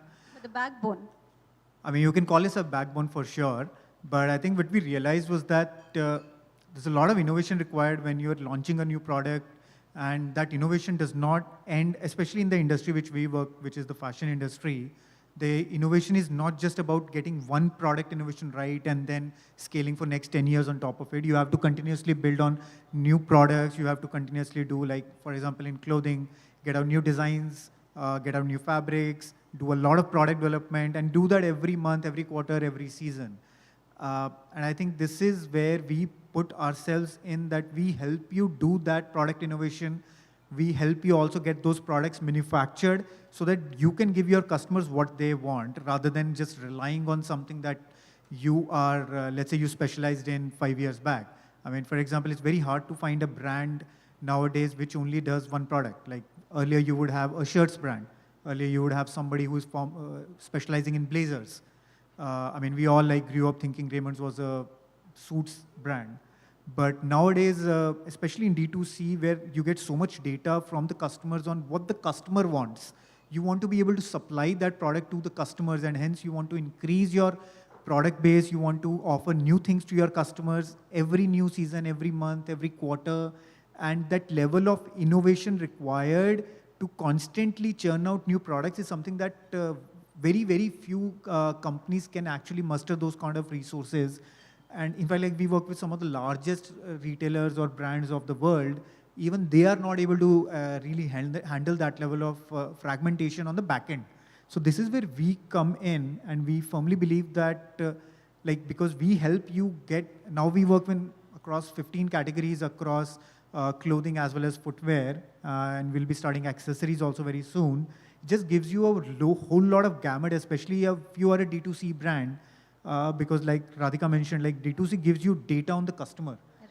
Now, if you do not have the means to act on that data, there's no point of having that data. Like, for example, recently you saw all these cord sets becoming really popular. Now, you can have great data. If you're a t-shirts brand, you have great data on your customers really asking for bottoms as well in the same print. But if you can't offer those bottoms to your customer, what good is that data? And this is where we come in. And I think by integrating all this, like, I mean, it's not just an IT thing, like we also do a product innovation on the hardware part, like how do we use the right fabrics for bottoms as well as the tops, et cetera, et cetera. I think those kind of innovations I see now happening. I mean, there's Fashions are obviously, there are a couple of more in the market who are doing that. And I think that innovation is now pushing a lot of new offerings to the customer, and hence helping them handle a lot more fragmentation. You know, my next question is a $1 million question for the person who has millions of dollars in his pocket right now, and some of the startups who are wanting to raise funding may approach him directly. But here's my question, I would like to ask you, what happens, I mean, when a D2C startup approaches you? There are two questions actually that I have for you. One is, D2C are not tech startups. How do you value some of these startups in a market which has so been dominated by tech as a standard of valuation? And my second question to you is, do you also kind of look at some of these ancillary startups? For instance, somebody like a Fashions or somebody like a Shiprocket, who's not a D2C player themselves, but is actually assisting some of the D2C brands to kind of go further. Absolutely. Thanks for the question, and I wish the millions were with me. But I think firstly, I think to the point Radhika made, I think we must celebrate what Varun and Ghazal have done. It's a hard market. They've gone up against established players. They've stood their ground, and they've built a commendable business. I think it's hard. It was earlier harder, but it's hard to come up with challenger brands and compete as strongly as they have done in the market, dominated by international large brands. I think D2C and this entire digital native business had a very different outlook when we were locked up in our homes in COVID. And I think that's where I think the virus has hit all of us in terms of misunderstanding the implications of that dynamic of how India is going to consume online and how digitally native brands are going to expand. I think we, investors and founders, I think are both guilty of overestimating that the behaviors will stay on longer, that because we were forced to buy pretty much everything online, given a choice, we will continue to be online. I think that fallacy has very quickly, broken through. There was no way for us to be a very different digital economy than China and the US. And I don't like to compare because I think we are very different markets. We are very different micro markets for that matter, right? So very hard to start comparing, to those markets. But I think there was an overestimation that happened. I think certainly the asks on valuation, the meeting of valuation was very much tech first and very much Western oriented in terms of how some of these businesses were valued. Tech is an enabler in any of these businesses. This is not a core tech process or a core tech business. We're still dealing with consumer products which are very much, touch and feel, very much have a very complex supply chain in most cases. So I think a lot of the valuation metrics and the manner in which it was sort of put pressure on founders and the ecosystem in many ways, which I think we all realized that it was completely off the charts. And I would, blame COVID meds in many ways where none of us were thinking right about it. I think from our point of view, continue to believe that digitally native businesses, D2C, and challenger brands are actually very important for the entire consumerization story to roll out and expand rapidly. I think aspirationally, we are seeing greater adoption of new age brands, coming through. Whether we are going to find right scale in just being digitally native, whether we need to move omni-channel, what's the right point of making these decisions, how strong is brand saliency as you start thinking about going offline? I think all of those are important considerations in any evaluation. From our point of view, as a fund, we actually have taken, to Pawan's point, the less sexy route of thinking about, the ecosystem. Much like in the gold rush, where people were going out and digging for gold and investing all their savings behind gold, digging for gold. We are actually more the picks and shovels people where we are actually more focused on investing behind enablers that are going to spur the consumerization, whether it's D2C, whether it's offline in any manner, but really focus more on enablers and find a way in which you stay relevant to all forms of, the market versus trying to pick, one versus the other. So like Fashions are, for example, on the B2B side, there are so many players who are, digitizing the entire supply chain, making it easy and convenient for new age D2C brands to really exist and build and doing what's core to them, or a Shiprocket for that matter, right? Which is, completely easing out, the biggest pain which is post-checkout and the customer experience that goes wrong. So we are more focused on looking at, the picks and shovels or the enabler segments within this entire D2C story. And I think very bullish in general on D2C. But I think our own thesis aligns a lot more to the picks and shovels, and that's really what we are investing behind. Right, thank you. That's quite interesting to know. And coming back to you, Dipanshu, the fact that the last mile delivery or the products reaching consumers in the right state is very important. Do you think that a company like yours would also want to partner with the local retailers and the local suppliers to ensure that the product is of the utmost quality?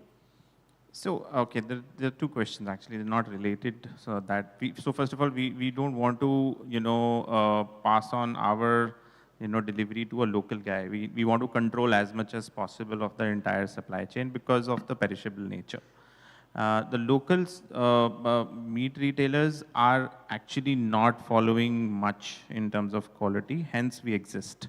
So what we are essentially now looking at doing is enabling them, to what all of us are discussing here is we would be moving into a direction where we will work with them to upgrade them, to modernize them, and to become their supply chain partner so that we penetrate through them rather than, using them for our own, purpose. We think that they need to be up and running in a certain way for us to be able to look at, working for our deliveries.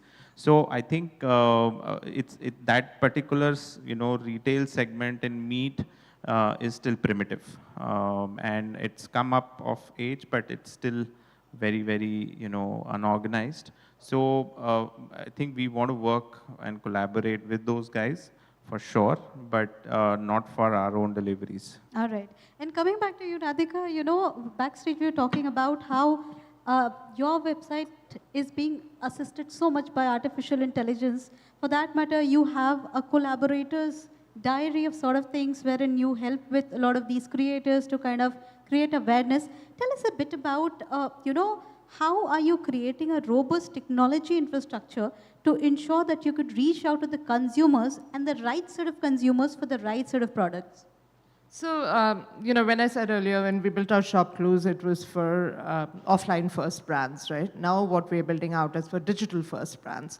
We're also, similarly, when you look at the consumer segment, it's significantly different. When shop clues was being built out, people were being convinced, cajoled, sometimes arm twisted, and given a lot of free money to come and shop online. Those days are over. We started Kind Life early last year, and we've been watching our unit economics like a hawk. Contribution margin 1, contribution margin 2, contribution margin 1.5 भी होता है, 3 भी होता है, depend करता है किससे बात कर रहे हो. So all of those things have changed completely.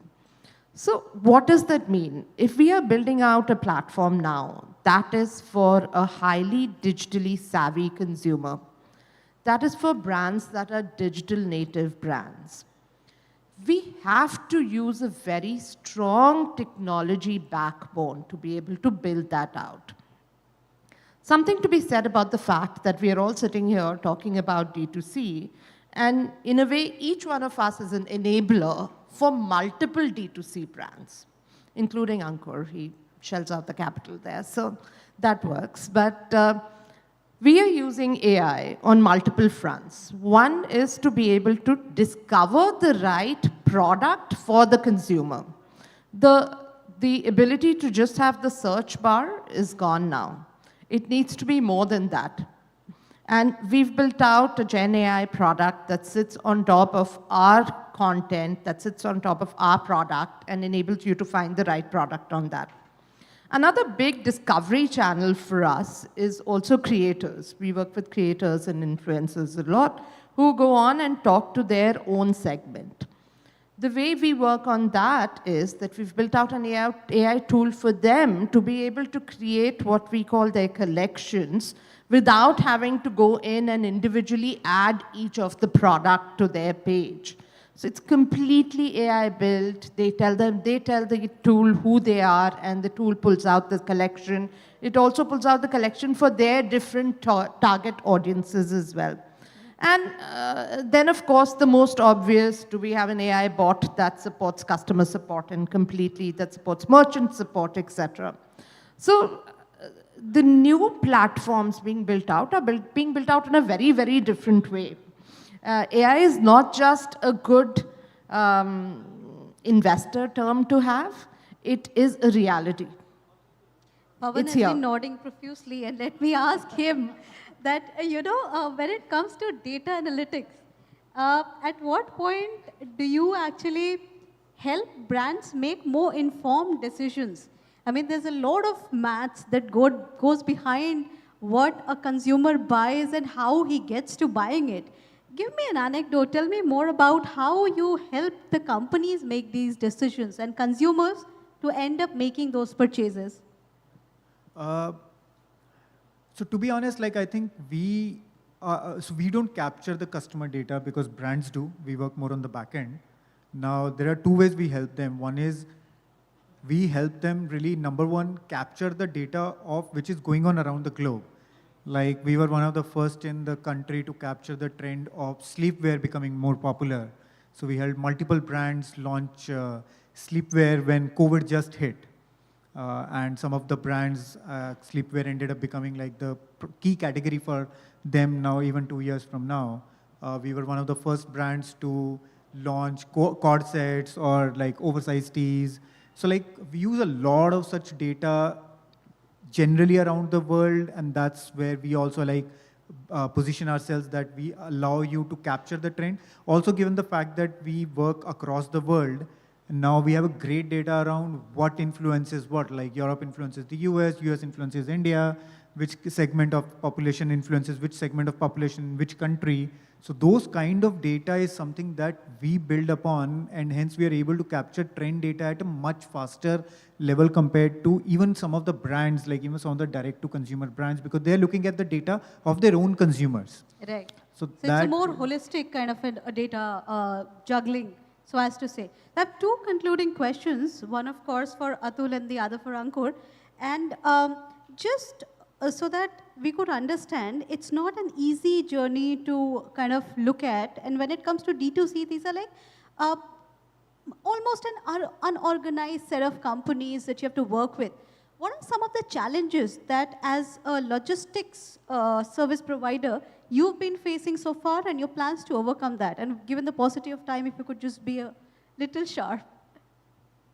I think rather than talking about the challenges, let me approach it from their perspective. There are a lot of entrepreneurs who are starting their business. Yes, we hear about the mamas and the boats, but we work with, for example, 70,000 merchants, active merchants selling online, 20,000 Shopify websites. I think the biggest challenge for them is they don't have massive teams or infrastructure to be able to adopt a lot of stuff which we have talked about.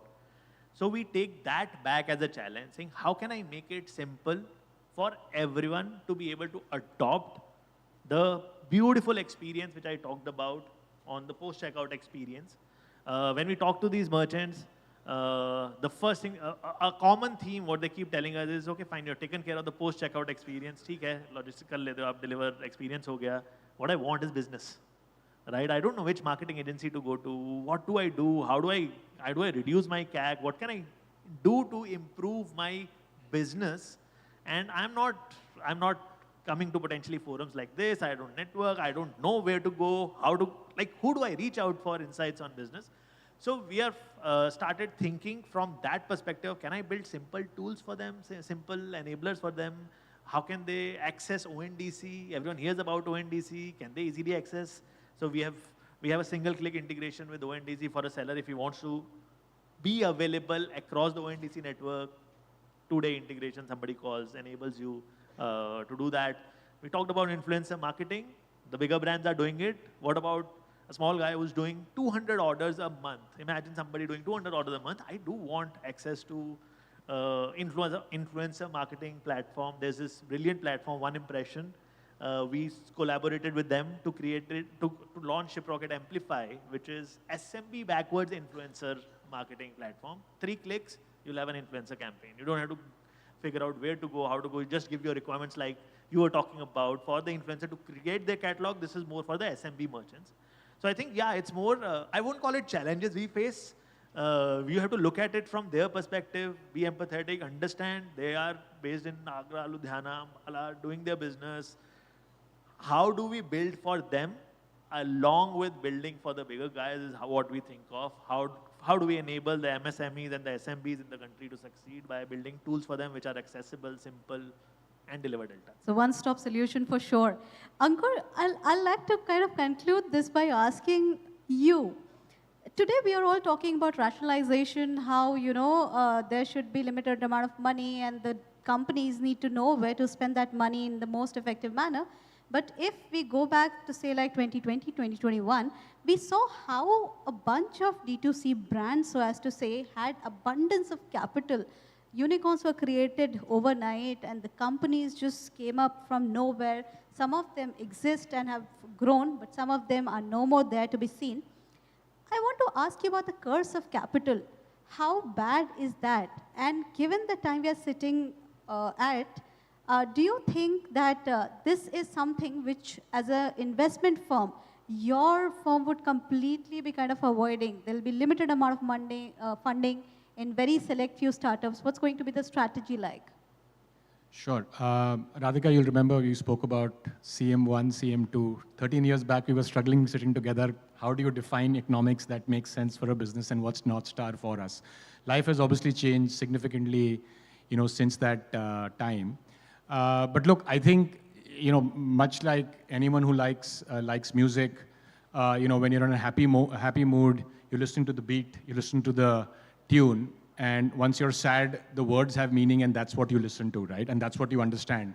I think the dynamic that's played out in investing actually is no different, right? We were in the euphoria of how things were scaling rapidly, in 2020, early 21, and I think that euphoria meant, as I said earlier as well, we overestimated the impact, we overestimated the growth potential, and therefore we overestimated the value of companies. And by virtue of that, we obviously landed up, putting excessive capital into companies, which meant that there was a huge amount of burn to meet, those goals that were, commonly agreed.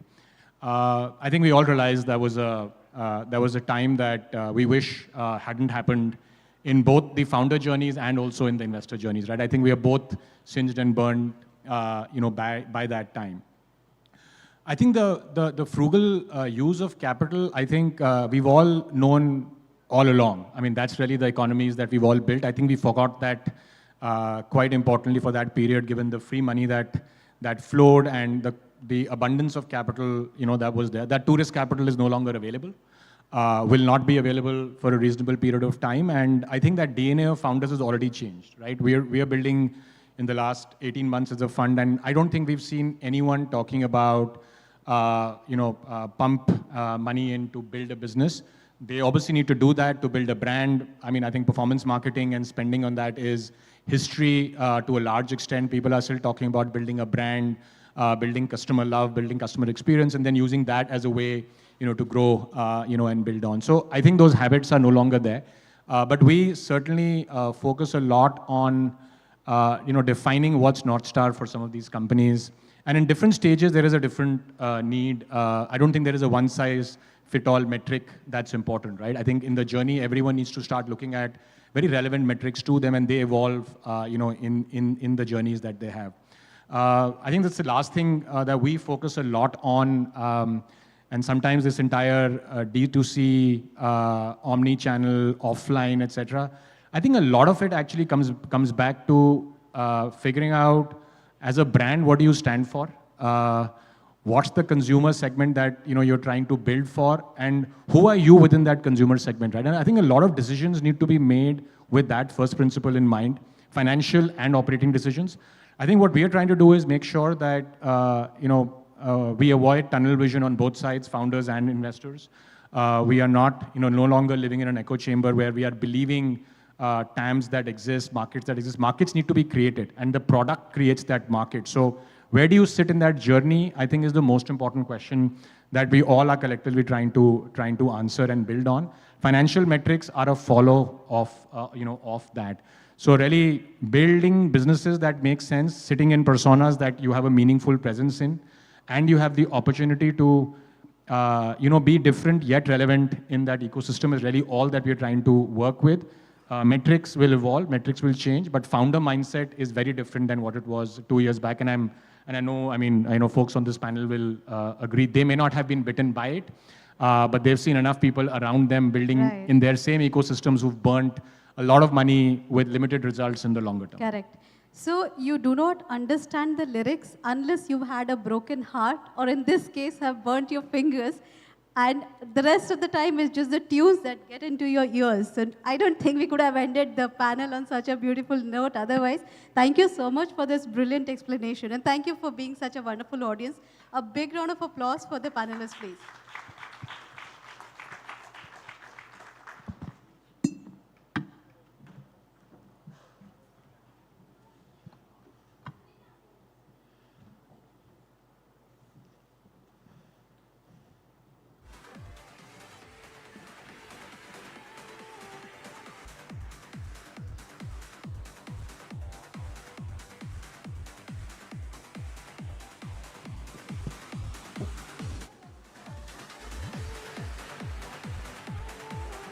Thank you, Priyanka. Thank you, panelists.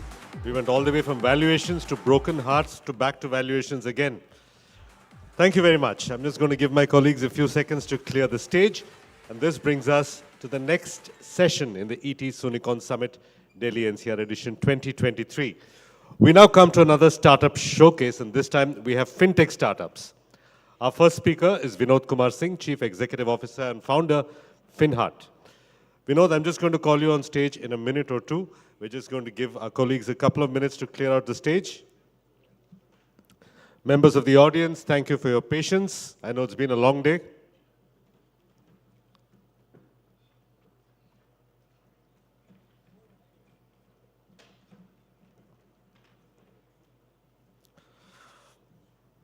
Right, Vinod, can we have you up on stage?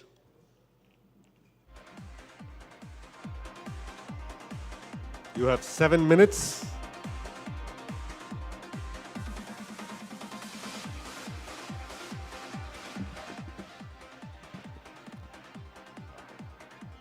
Good evening, everyone. So I'm here to talk about Finheart and how we are looking forward to reimagine the way financial services are distributed in rural India as well as semi-urban India.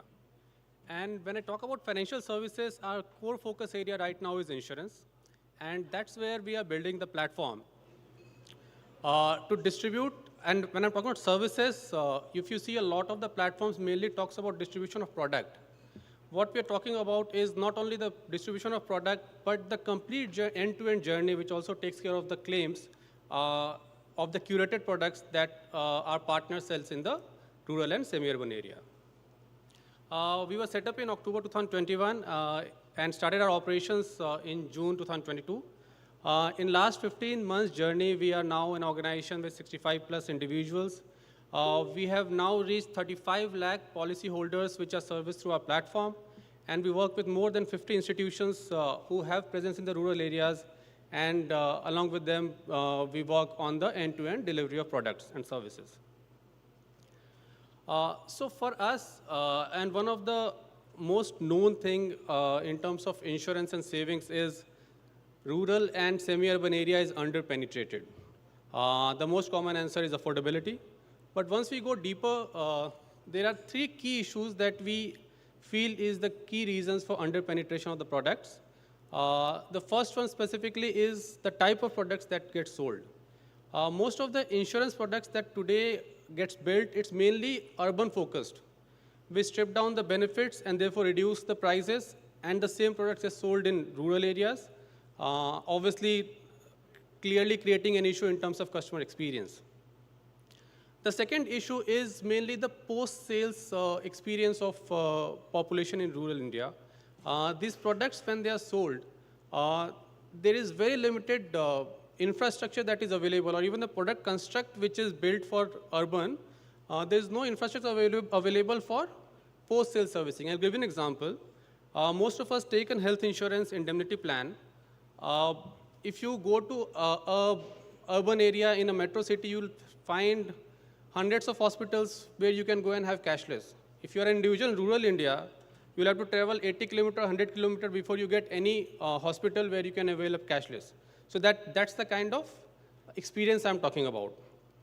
And third is, there's a lack of one-stop service provider, which can actually provide end-to-end servicing for these individuals who has availed these policies. So for us, when I talk about the challenge, the main segment that we focus on is broken into 2 parts. One is rural households, which has 1 to 3 lakh of annual income. These are the households which has very limited capacity to pay and save. And today they are mainly serviced by, in terms of lending, and microfinance institutions and NBFCs operating rural areas are the key partners there. Again, 3 to 7 lakh income earning households, which is around 8 crore in the country. They have a capacity to save also. And there is an asset ownership also that is building up. They will have a shop, they will have a 2-wheeler or a 4-wheeler, and therefore also reach out to a little aspirational product. Okay, again, today the services that we see they avail is mainly transactional in nature. So mainly small finance bank or a normal bank will cater to them for the banking services or lending services. So this is the segment that is where we are building the platform to service them on the insurance product end-to-end. So having the background of the issues and the segment that we are targeting, our solution we have built on 3 parameters or 3 key pillars. One is any solution that we look for this population because of limited capacity to pay and the kind of product that gets delivered to them is between 50 to 500 rupee premium product annually, has to be frugal and efficient. And that's where we tie up with institutions who have presence in rural areas and presently operating in rural areas. We work extensively with microfinance institutions, NBFCs, cooperative banks, Nidhi societies, credit societies, FPOs, NGOs. So these are the institutions who provide last mile delivery of products through our platform. Second is for each of these institutions and their target customers, we curate specific products. So what we are talking here is for every institution, there will be a different product which is meant for their customer segment. And even the claims journey is simplified in a manner that their customers are able to avail. Our core thesis is if it takes more than 3 lines to explain a product for target segment, that product is not meant for target segment. So that's where we curate the products.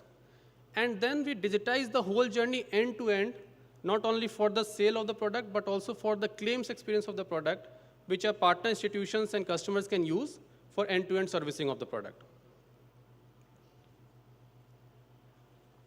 So for us, our core building blocks is we work with insurance companies because at the end of the day, we jointly curate products with them and risk reside with them. We have our partner institutions who finally deliver the products and use our core platform to deliver those products. Third is our own digital platform, which is the key because to efficiently deliver the product as well as services, you need an end-to-end, completely paperless digital journey. And that's what we bring along for our partner institutions. And fourth is definitely customer. So we all talk about more than 80 crores smartphones, everyone has access to data. As per me, in rural India, or anyone interacts with data in 3 different manners. One is you consume it, whether you use YouTube, WhatsApp, and all those things. Second is we transact. And transact means simple transaction. Like we use UPI for transferring funds and all those things. I think these 2 bases are covered. Third is when we interact. So when you get a claim, how to claim, how to go on a portal and claim and all those things. I think interaction is that space where rural and semi-urban India still has not taken up. And that's where our partnership with the institutions who work in these areas and our digital platform, which they use to interact and do claims, comes handy. So as a tech landscape, which is the key part of delivering these products, we curate a product, we digitize the whole journey for our partner institutions. So for each and every of our partner institution, we create a domain which is only for them. They can sell the product, they can manage the products, and they can manage the whole claims experience on that platform. And this we can create for an institution who have only 50 customers to institutions who have more than 10 lakh or 20 lakh customers. In this platform, they can have a central access to the documents. If an institution has more than 200, 300 branches, every branch can have access to their clients' data on our claims app. And finally, they can use our claims app for end-to-end delivery of claims. The final thing is human touch. As we deal with institutions who have thousands of field executives, and therefore, our claim expert team is always there to provide them support whenever they feel a need to about it. I think this is a key milestones, starting our operations in June 2022. Right now, we actually onboard more than 3 lakh policyholders every month. We service more than 35 lakh clients who are on our platform as a policyholder. We have covered 65% of India's PIN code. And now we support more than 2,500 claims processing every month efficiently for our partner organizations. Thank you.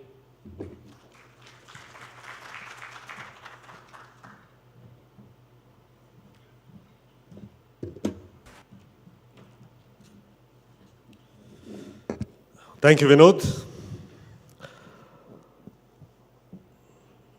With that, it's time for me to invite our final speaker in the Soonicorn startup section of today's conference. May I invite on stage Sanjay Sharma, co-founder and MD, iFinance. Sanjay, can we have you on stage? As always, you have 7 minutes.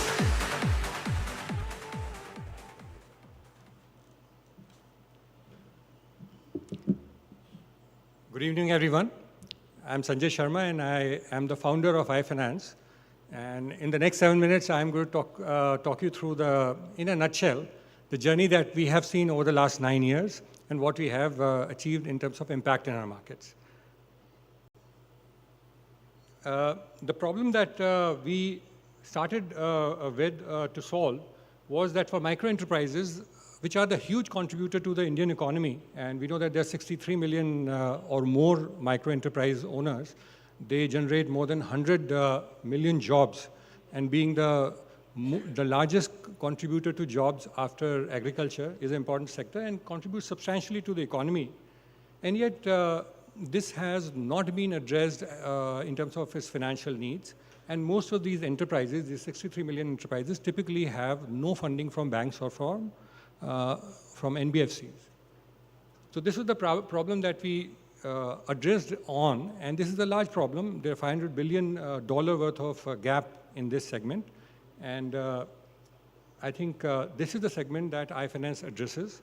This 63 million, which is called the microenterprise segment, and very different from the segments which you see where people have GST returns, etc. This segment is unorganized and to a large extent has very little documentation. Some ideas of what sort of customers are there. So there could be a small sewing or piece rate manufacturer in a small town or in a metro. So the challenge here primarily that we addressed was that this segment has very little documentation. You will not find typical documentation that a bank or a finance company needs. They don't have a prior credit history, so often that is a big support that if someone has a credit history, we can lend to them. They have bank statements, but bank statements typically have very little transaction because they do business in cash. And finally, they have low-tech adoption, so you won't find them coming onto platforms or digital marketplaces, not even on social platforms. Now, in this, against this challenge, we have solved for how to underwrite this segment using various methods, and in very simple terms, we have looked at a cluster-based approach. Each type of business has certain tells or marks or markers that tell you how exactly do they generate the sales, what level of sales do they generate, and what sort of margins do they have. We apply that, we enrich that data using other parameters like the demography, supply chain data, etc. And using this, we come out with an analytical score, which helps us underwrite. So in very simple terms, we have used non-financial data primarily to help underwrite. A lot of machine learning algorithms support our work here. And while there's no rocket science behind propensity to pay or propensity to buy models, we have been using these models for, I think, more than six or 7 years, even before COVID came in. And right through COVID, these models have worked exceptionally well for us. And I think this is one of the foundations of a quicker and a low-cost decision making. Overall, based on this and based on the 9 years of work that we have done, we have enabled the financial inclusion of more than 7 lakh micro-enterprise owners. We have disbursed over 9,200 crores in this segment, which at one time was felt that this is a difficult segment, very difficult to make a business out of it. We have today 395 branches across 22 states in India. Our outstanding principal is about 3,500 crores. We service more than 150 types of businesses or clusters. And surprisingly, our gross NPA still is around 2.5%. And I think that thought that, that this segment is going to bleed and is going to create a huge amount of bad debts is something that we have proven wrong. In this journey, we have been recognized over the 9 years on various platforms, and I think these are some of the awards that we have won. So I think overall, it's been a phenomenal journey. We have created value for our stakeholders, and in any startup business, it's very important to make sure that each stakeholder, whether it's a customer, whether it's your employee, whether it's your investor or society, we contribute something into that and create some value, which then generates value for the organization. Very quickly, On the customer side, we have a net promoter score of 88%, which is quite high. When we speak to our customers, 99% of our customers say they are happy with what we are delivering to them. On employees, we are one of the great places to work. We are ranked as the #1 organization in BFSI sector. When you look at investors, we have some of the leading investors, and we deliver good rate of growth along with a good rate of return in terms of return on equity. On the society, we have a lot of work that we have done besides giving them financial support, working on how to help them improve the quality of what they produce, helping them in terms of how they can market their products better. And I think there's some names there which will tell you that, how our contribution to society also has been quite impactful. I think that's about it, and thank you very much. Thank you for listening to me patiently.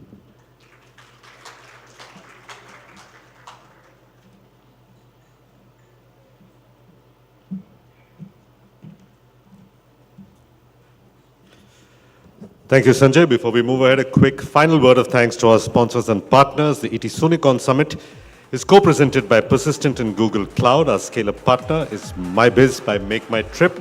Technology partner is SAP India.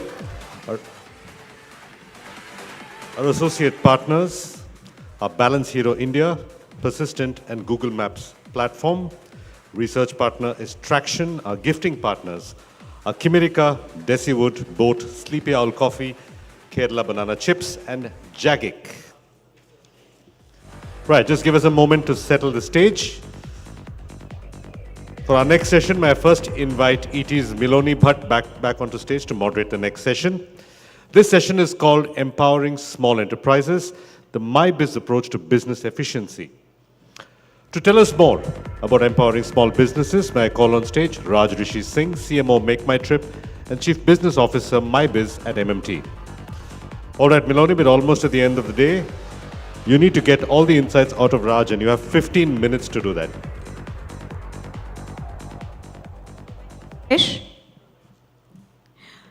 Rishi, wonderful to have you here with us here at ET Soonicorns Summit, the Delhi leg of the event. And to just start off with the story of Make My Trip, one of the first businesses that actually leveraged the digital space and the internet and became an household name, especially at a time when we didn't have the kind of digital infrastructure that we take for granted today in terms of payments, just in terms of cheap data and stuff like that. Make My Trip now also has a SaaS product, which is MyBiz. So talk to us about MyBiz. How did you venture, from a B2C space into a B2B space? Yes, I think it's working now. Thanks, Miloni. First of all, pleasure being here. We've essentially been a B2C company, and we've been focused on user experience. So if I may put what Make My Trip is a tech platform which delivers user experience, and our category is travel. And we've been 20 years old, we've been scaling up. We are now the largest travel platform in India. And what we realized was two things. I mean, there were two insights and the reason why we pivoted towards building MyBiz. The first is that 30% of India travels for work. I mean, if you see like you are going back to Bombay, and your flight will actually be filled with business travelers going back to Bombay up for the weekend, and likewise. That's number one. Number two is when we started thinking, this is a big space. I mean, business travel or corporate travel, as we call it, it's a big space. We also saw a huge opportunity that the experience for the employee when he was traveling for work versus when he was booking and traveling for himself was differential. So business travel was managed in India in a very archaic manner where there were TMCs who would kind of manage travel, and you would have call centers or call desk inside, or a call center desk inside the corporate. We thought that there's an opportunity to kind of reimagine this business and build it on user experience. And that's how we started thinking about a platform, and that's how we started working on MyBiz 4.5 years back. Uh, and the last 4 years, 4.5 years has been an amazing journey because in some sorts, we have redefined business travel management in India. When we started MyBiz 5 years back, we just had some initial thinking and then we said, okay, let's pilot by bringing a few large corporates to test the platform out. And we were we just got 2 large ones, one multinational, one large Indian consumer finance company to sign on MyBiz when COVID happened. And in COVID, our overall revenues for the group became 0. But what we did over those 2 years of COVID was because we had understood the use cases, we actually put all our might behind building the tech stack on MyBiz. So when COVID receded, anyways, automation, there were headwinds or there were tailwinds for automation, and most companies wanted to kind of move to automation everywhere. And we pivoted MyBiz then and said, okay, this is the way you can automate your travel, save money, and delight your employees. And it's been a fantastic journey from there on. Now we're quite scaled up. We are probably the largest corporate travel management product in India. We have 55,000 clients that use MyBiz effectively. They're saving money, and hopefully the employees are delighted as well. So it's been a great journey so far. All right, what are the challenges for you, because you cater to a very diverse market like India, and also in terms of, sectorally, the kind of clients that you have, that would differ. So, how do you manage all of that? Yeah. I think the challenges of building a SaaS B2B product are two. There are two differential challenges that we face versus when I compare the same to our B2C business. The one is a B2B product can't fail. And a great example of that is the largest telescope launched in space is called the Webb Telescope. And if you see the document, it's a brilliant documentary on Netflix. If you see the documentary, then it's all about minimizing failures. A B2B product can't fail because if supposing there's leakage on policies, a company might lose a lot of money just because of one small bug in the policy layer of the company. That's number one. The second thing is that in B2C businesses, you can make large consumer cohorts and say, okay, my product will cater, or you can build different features for a particular cohort. Supposing you're going after affluent, then you can build products and features which an affluent consumer would like.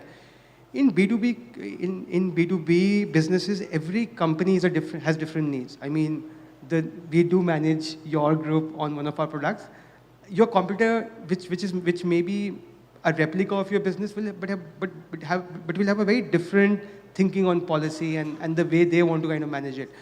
So I think every business is different, and hence when you build a SaaS product, you have to ensure that your product is holistic, because you're not building for a corporate, you're building holistically for corporate India. So I think these two challenges, that how do you keep your product error-free, and secondly, as you scale up, how do you ensure that you're building features which are across and not really for a particular client? India is an extremely price-sensitive market. So I'm assuming, well, of course, that is in the B2C space, definitely. But, what is the experience in the B2B space for you? And, what are the kind of efficiencies that you're driving for these plethora of customers that you have onboarded? Sure. So there are two ways that we are thinking about this. The first way is that cut the middleman. I mean, bring supplier pricing right from the supplier transparently to the end consumer. But I think the more important one is that this supplier goodness, because every supplier, whether it's Indigo or on the flight side, or Taj or ITC on the hotel side, they all kind of like the corporate business, and they want to give the corporate travelers some amount of, for example, flexibility in fares, or better pricing, or say food along with, like for airlines, food and seat along with the pricing. So these pricing does exist. But what happens is that because of distribution of the pricing is challenged. So in the past, these specific corporate fares or corporate pricings have been limited to only large enterprise, where a TMC could aggregate that business. What we are doing is we are ensuring that the same benefit is now passed on to smaller companies, to SMEs, to startups, so they can get the same benefit that was earlier limited to a large enterprise. So I think by cutting away the middleman, building in transparency in pricing, which is basically exposing supplier rates to client. And secondly, by ensuring that the benefits which were only limited to large enterprises are now available to even smaller startups. I think that's how we're driving savings and for not just for a large client, but also for small customers. You know, travel tech is an extremely competitive space, isn't it? So how do you ensure growth, you know, in a crowded marketplace? Yeah, that's a great question. I think travel tech is, I mean, the space is available, but what also happens is that you also need deep supply tech, because so if you broadly see MyBiz is a three stack layer. The first layer is, which is quite replicable, I think, is the layer on which you manage policies. If anyone is very serious about it, like we have been very serious in the last 4 years, it is something that you can build.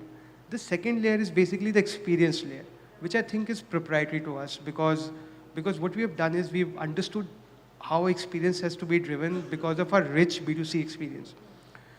The third layer, I think that's the tricky one, which actually is our competitive edge, which is the supply layer, our ability to aggregate supply, our ability to aggregate supply for a particular client. We use actually deep data science modeling to say, okay, like how do we give supply to corporate A versus corporate B, depending upon how do they travel, which location do they go to. So I think the third layer, which is data science and supply, is something that I genuinely think we have an edge on, and that's kind of our differentiator. You know, I want to now talk in terms of the ecosystem perspective, right? So we've got cheaper smartphones, we've got affordable data, we've got better internet access than we've ever had before. In India, we've got the UPI adoption. You also have the AI revolution. You've got, you know, the advantages that come with natural language processing. You've got predictive analysis, data-driven decision-making, I mean, and what have you. When you see the convergence of all of these things at a time like this, what lies ahead in store, if you could project in terms of the sector, and maybe also then, specifically for MyBiz? Sure.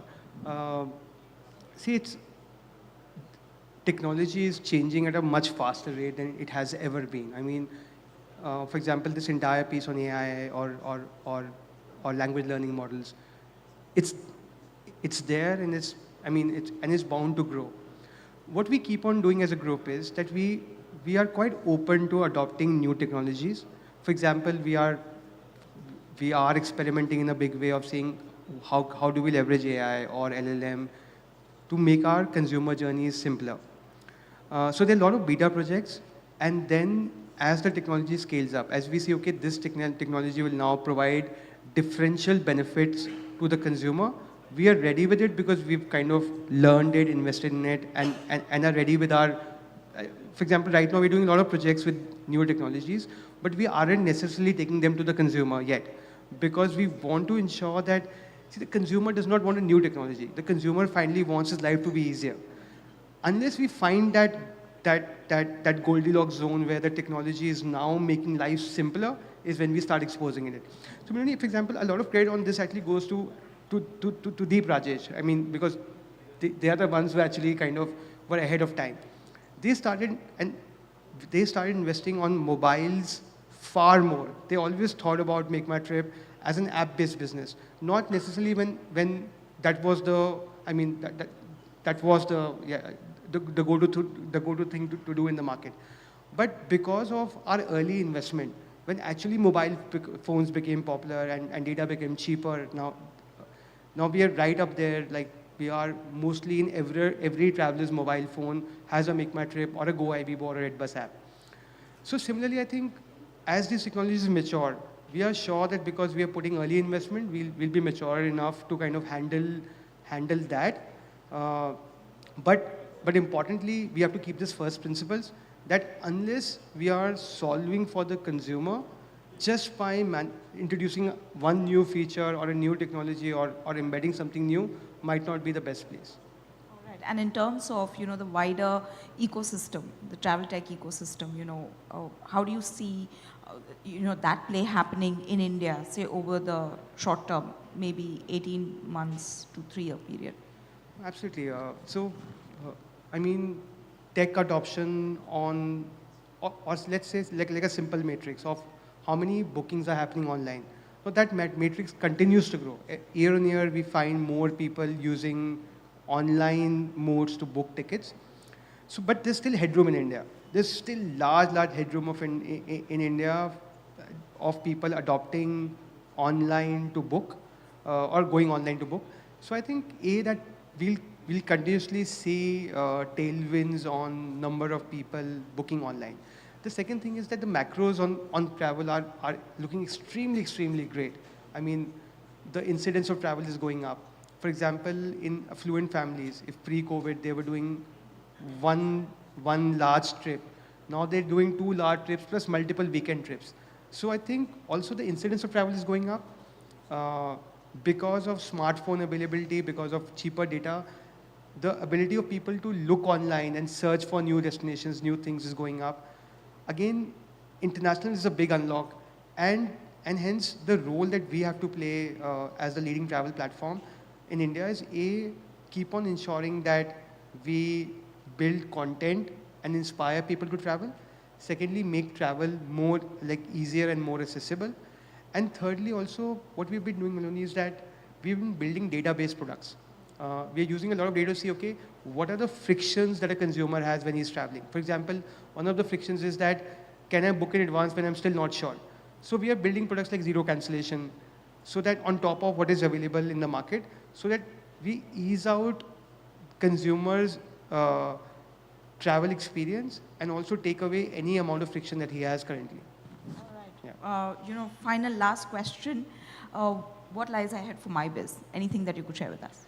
Yeah, I think we're very excited on MyBiz because we clearly think it's a differentiated product. We clearly think that that companies which are currently using MyBiz, and there are a lot of it now, like 55,000 companies that like MyBiz, love MyBiz. We keep on noting their feedback.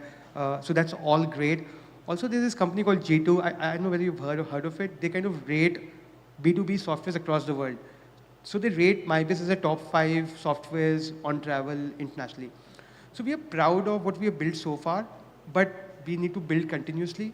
We need to expand. So I think what we are looking at is the ambitious goal of saying that one day every corporate in India will use MyBiz to book their travel. All right. And all the very best. Thank you so very much, Rishi. It's been a pleasure to speak with you. Thank you very much, audience. Thank you. Thanks a lot. Thank you very much.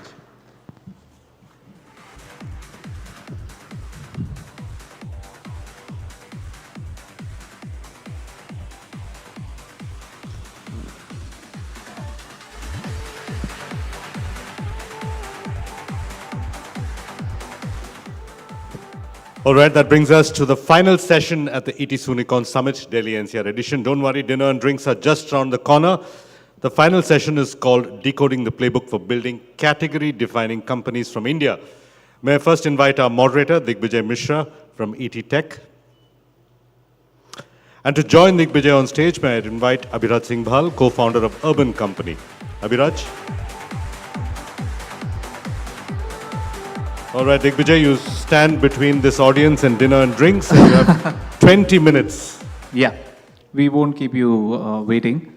But thank you, Abhiraj. I know it's a busy day for you, and thanks a lot for taking the time out.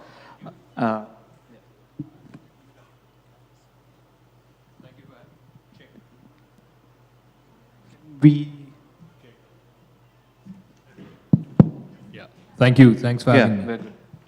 So yeah, lovely to have you. And one of the final sessions, so we kept you for the best and the last. Throughout the day, we've been talking about the theme of resilience, focusing on profitability, EBITDA. But as something we discussed earlier, that, as startups, it's also very important to sort of how we continue growing and not keeping the, eyes off growth. So, and this is something you believe in. So I would like to just start with, how you are sort of making sure that, the growth is continuing, and it's not just about extreme focus on unit economics for a startup. Digvijay, I think as a starting point, growth, in my view, is important for all companies. Right.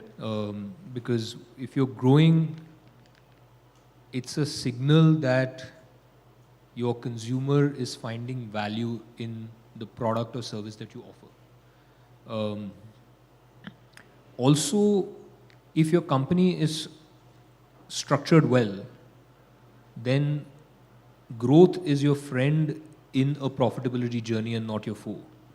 All companies will have fixed costs and variable costs. And if you've structured your company well, the variable costs will be low and you'll have a high gross margin. And consequently, as you scale, you will be able to cover more and more of your fixed costs, eventually hit profitability and then generate large cash flows. So in many ways, I think growth is actually fundamental to, like if I were to evaluate a company also, I would see if it's growing well, if it's growing with profitability, that means the company is doing something right for consumers and consumers are paying. That said, I think not all growth is equal. Growth has to come first and foremost out of consumer love, whether your consumer is a business or a retail consumer. If they're choosing you because they like and love your product, there's high repeat in the business, and you're fundamentally offering something of value, and that's driving the growth of the product. I think that's very important. Two, it has to come with doing the right thing by all stakeholders that you have in the business, whether it's your suppliers, your employees. And three, it has to come with profitability. I think that those three together form the essence of good growth.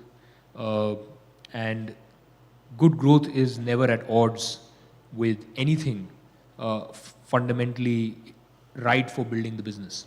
So what are some of these structural changes that you put in place from early on that is helping you do this? Would you like to go a little deeper on that?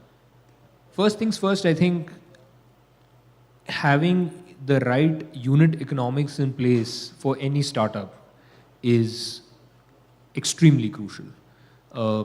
And I have rarely seen that unit economics can be fixed at scale. In fact, if your unit economics are not strong, typically when you scale, they will only worsen. Sure.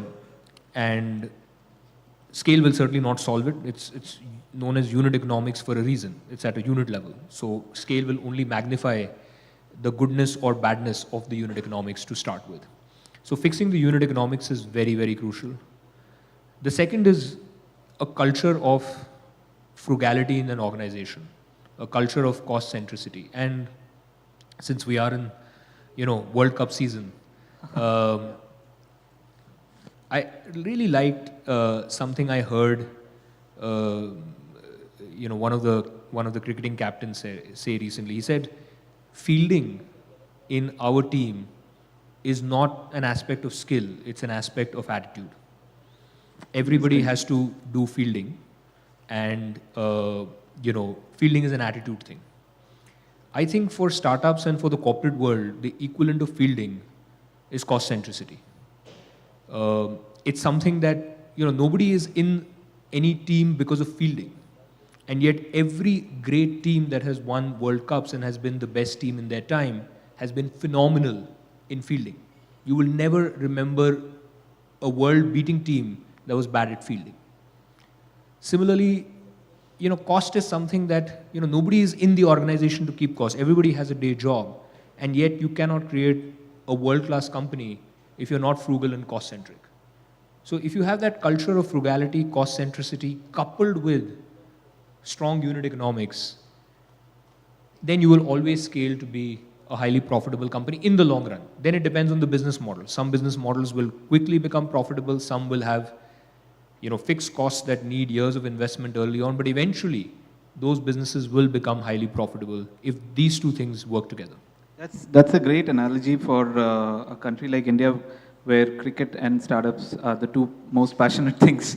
So how has that worked out for you guys, given that, obviously during COVID, you guys saw the huge spike, right?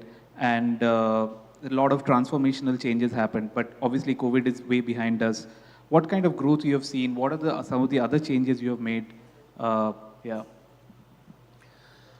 So COVID was surely a very transformational period for the company.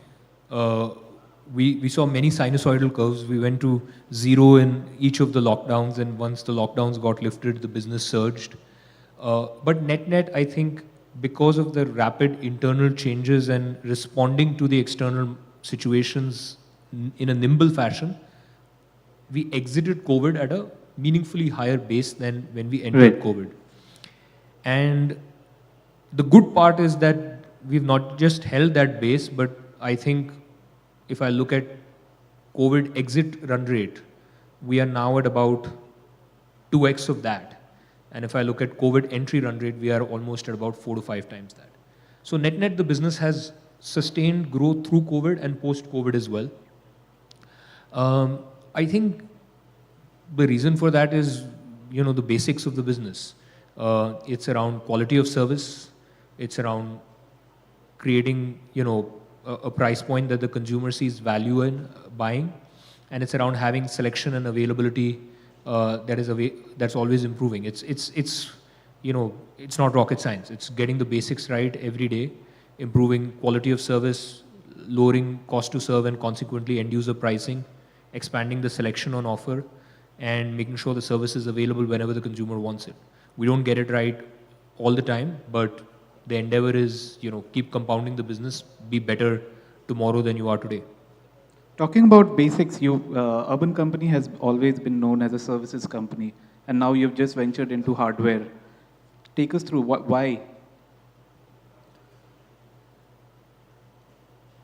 So we've recently launched a water purifier under the brand name Native, and that's the context of Digvijay's question. I'll just take a couple of minutes to sort of explain the story behind it. We've been in the category of water purifier repair and service for the last 7 years. We wanted to partner with some of the leading OEMs to sell the filters that are used in these water purifiers. And maybe back in 2017 or 2018, we did approach many of them. Unfortunately, and understandably from their perspective, we were a young startup, so they essentially turned us away, and we could never strike a partnership with any of them. So sometime around 2018, 2019, we decided to make our own private label of filters because the consumer was, it was a consumer pain point. The consumer did not want local filters, so we could not ignore the consumer pain point. So we made our own private label filters under a brand name called True Water. And these filters started to do very well. We never pushed them down to the service fleet. We gave the service fleet the option to either buy these filters or buy from the market. And about 70 to 80% of all filters, all jobs that were happening on our platform were using our filters.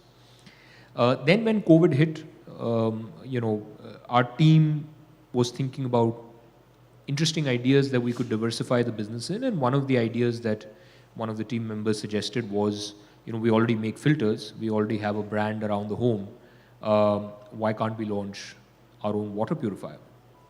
At the time, it definitely seemed like a fairly wild idea for a services company to get into a product like water purifiers.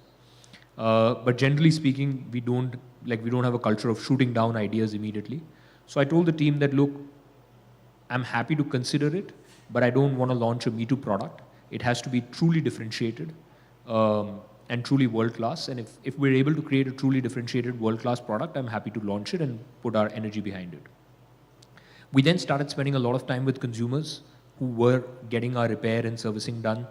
And we tested a couple of versions with about 5,000 internal consumers. One big pain point that we heard throughout was, why is it that my water purifier needs constant servicing and constant filter change every 6 to 8 months? We just heard it recurringly. Initially, we ignored it because we felt like this is the truth of the industry. Of course, water purifiers need filter change every 6 to 8 months. There's nothing we can do about it. But we got to a point where we could not ignore it anymore. And we said, okay, let's study the science behind this and let's understand why is it that water purifiers generally need filter changes every 6 to 8 months. And we took on the challenge and we innovated and we've now launched a water purifier called native M1 and M2, which actually needs absolutely no servicing for at least 2 years. And we underwrite this with a unquestioned zero cost warranty. So if anything goes wrong, we will come and repair it free of cost over 2 years. So every part that goes in, every filter, every membrane, every RO, everything is covered for 2 years. It's also a smart water purifier, so it's fully integrated into the UC app. You can see the quality of water, the life of the filters left, the water consumption, everything on the app itself. It's beautiful in its design. And in the rare event that anything goes wrong, we know at the back end because of the smart features. So we trigger a notification to the end consumer. We also automatically trigger a service request, and one of our engineers will come in within the day and repair it. We are excited by it. It got launched just last month. It's off to a good start. So let's see. It's an industry with old brands and well-known OEMs. I think it's an innovative product. Let's see if it works. What more in terms of hardware? Are you looking at other products also eventually in offering any different kind of solution? I think there will be a set of solutions that we will build which are very synergistic with our service offering.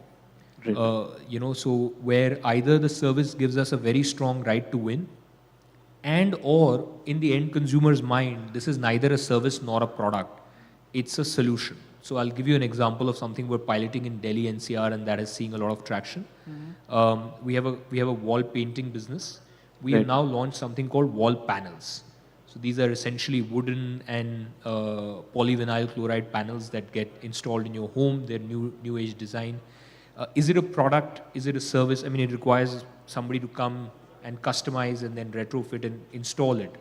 It's in the territory of what I would call a solution, which has a component of product, component of service.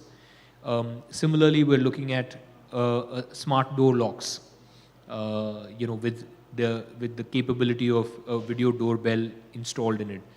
Over time, I think it's this solutioning play that we will look to get into, where both the product and the service can come together and create an interesting solution for the end consumer.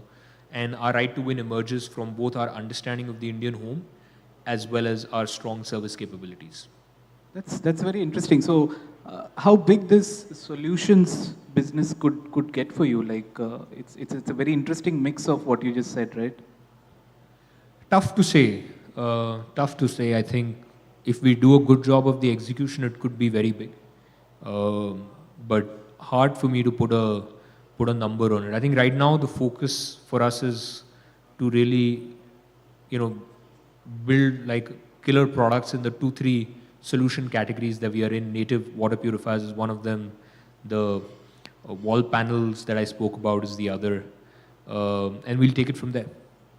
Talking about back to services, you're also seeing some more competition there. Like for the longest time, I think Urban Company is still the top choice, but there are new companies like Flipkart and a couple of others who are trying out.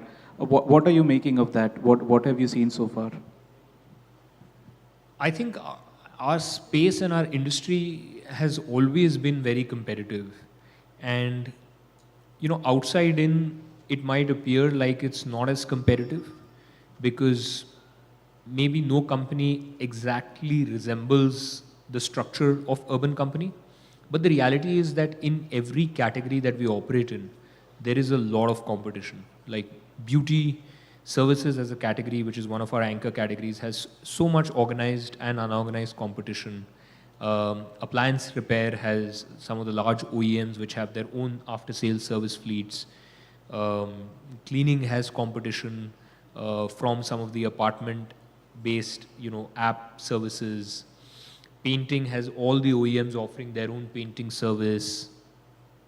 You just spoke about some of the large product commerce and companies. There has been one of the other large listed companies saying that they want to get into. So the space has always seen all types of competition from many different corners. And I think it's a good thing. Like we welcome competition. I think competition keeps you on your toes. It helps you. Eventually, it's great for end consumers because they have choice. It helps you develop solutions at a faster pace. overall, we welcome competition. Going back in time a bit, like when you guys started, there were a couple of other companies also venture funded, were doing different kind of services. In hindsight, what do you think helped urban company stand apart and survive and scale while virtually most of the other rivals at that time have either shut or pivoted or done something else? Yes, that's true. I think when we started, there was actually a surge of companies in this sector. I remember a traction report which had come out at the time which said that 300 home service companies exist, wow. Of which I think about 30 raised angel funding and something like 8 companies raised like serious institutional capital, like from one of the major VCs, and 2 companies raised north of $30 million. So it was very hyper competitive in the first couple of years. None of us had product market fit.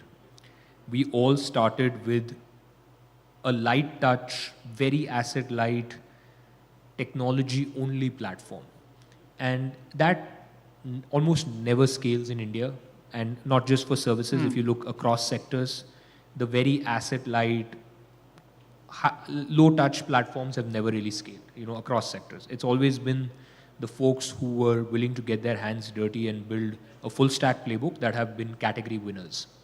So we all, including Urban Company, back then known as Urban Collab, started in this light touch avatar. We were the,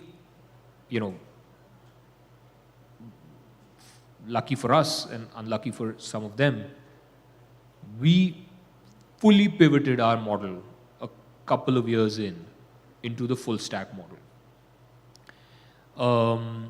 At the time, it was not clear which model will win, but none of the other companies did that, and they aren't around, and we are. Sure.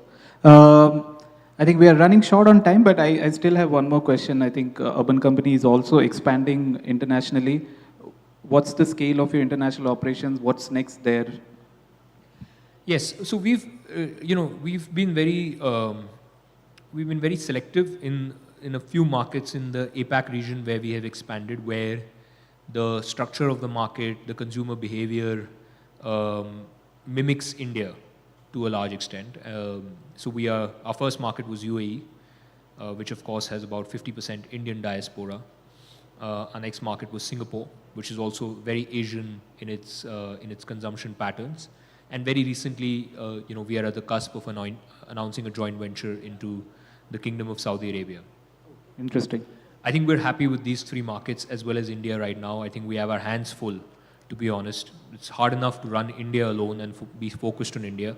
So with the addition of these 3 markets, I think we have both a large total addressable market to capture, and we have our hands full with like work. So we'll remain sharply focused on these markets for now. Right. And what is there any update on your IPO plans? Something that pretty much a lot of growth companies were looking at. How are you thinking about it in the current circumstances, keeping all that we discussed on growth, profitability? If you can talk about that. Yes, I think we definitely have the aspiration to be a publicly listed company in the future. We also are very mindful that going public is the start of a high responsibility journey, and to that extent, it is not a destination but a small milestone in a long journey, and one has to take that responsibility very seriously and be very, very prepared for it, because eventually you're going to take money from, retail investors, and one can't take that responsibility lightly. So we have internally, some goals as far as scale, profitability, and internal controls and internal systems and processes are concerned. We have certain internal benchmarks that we want to hit, which we feel that when we hit that, we will have the maturity and the confidence to say that, now we're ready to go public and we can do justice to that responsibility that we undertake. We're not there yet, but we are working towards it, and I think we'll get there in due course of time. Okay, Abhiraj, thanks a lot for gracing the occasion today, and that's all, ladies and gentlemen. Thank you.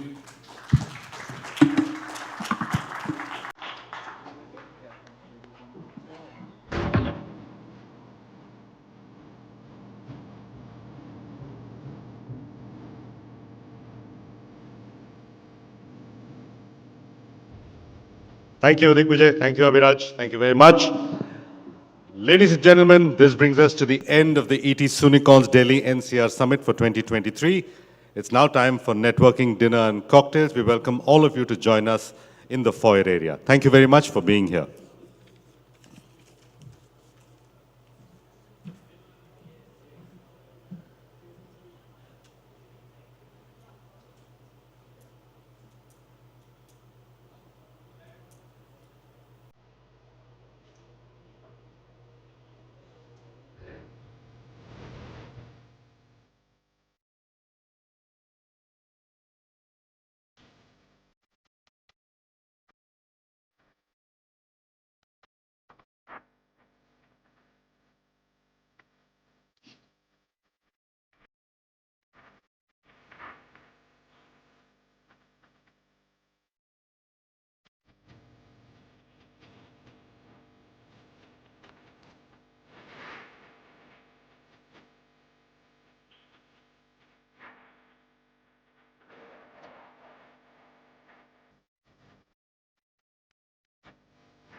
Simar, can you please call everyone on the stage for the photo?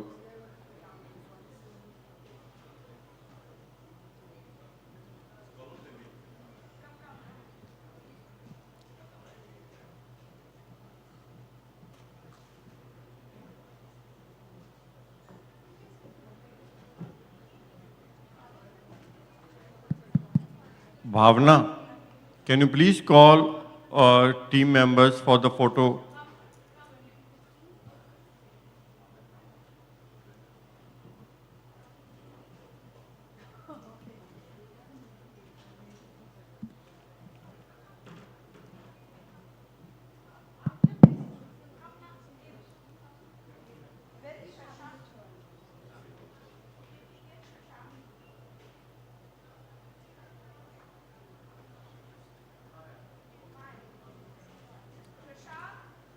Shashank?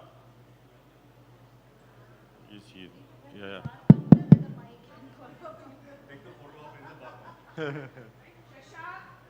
Shashank? Joy? Can't see Joy.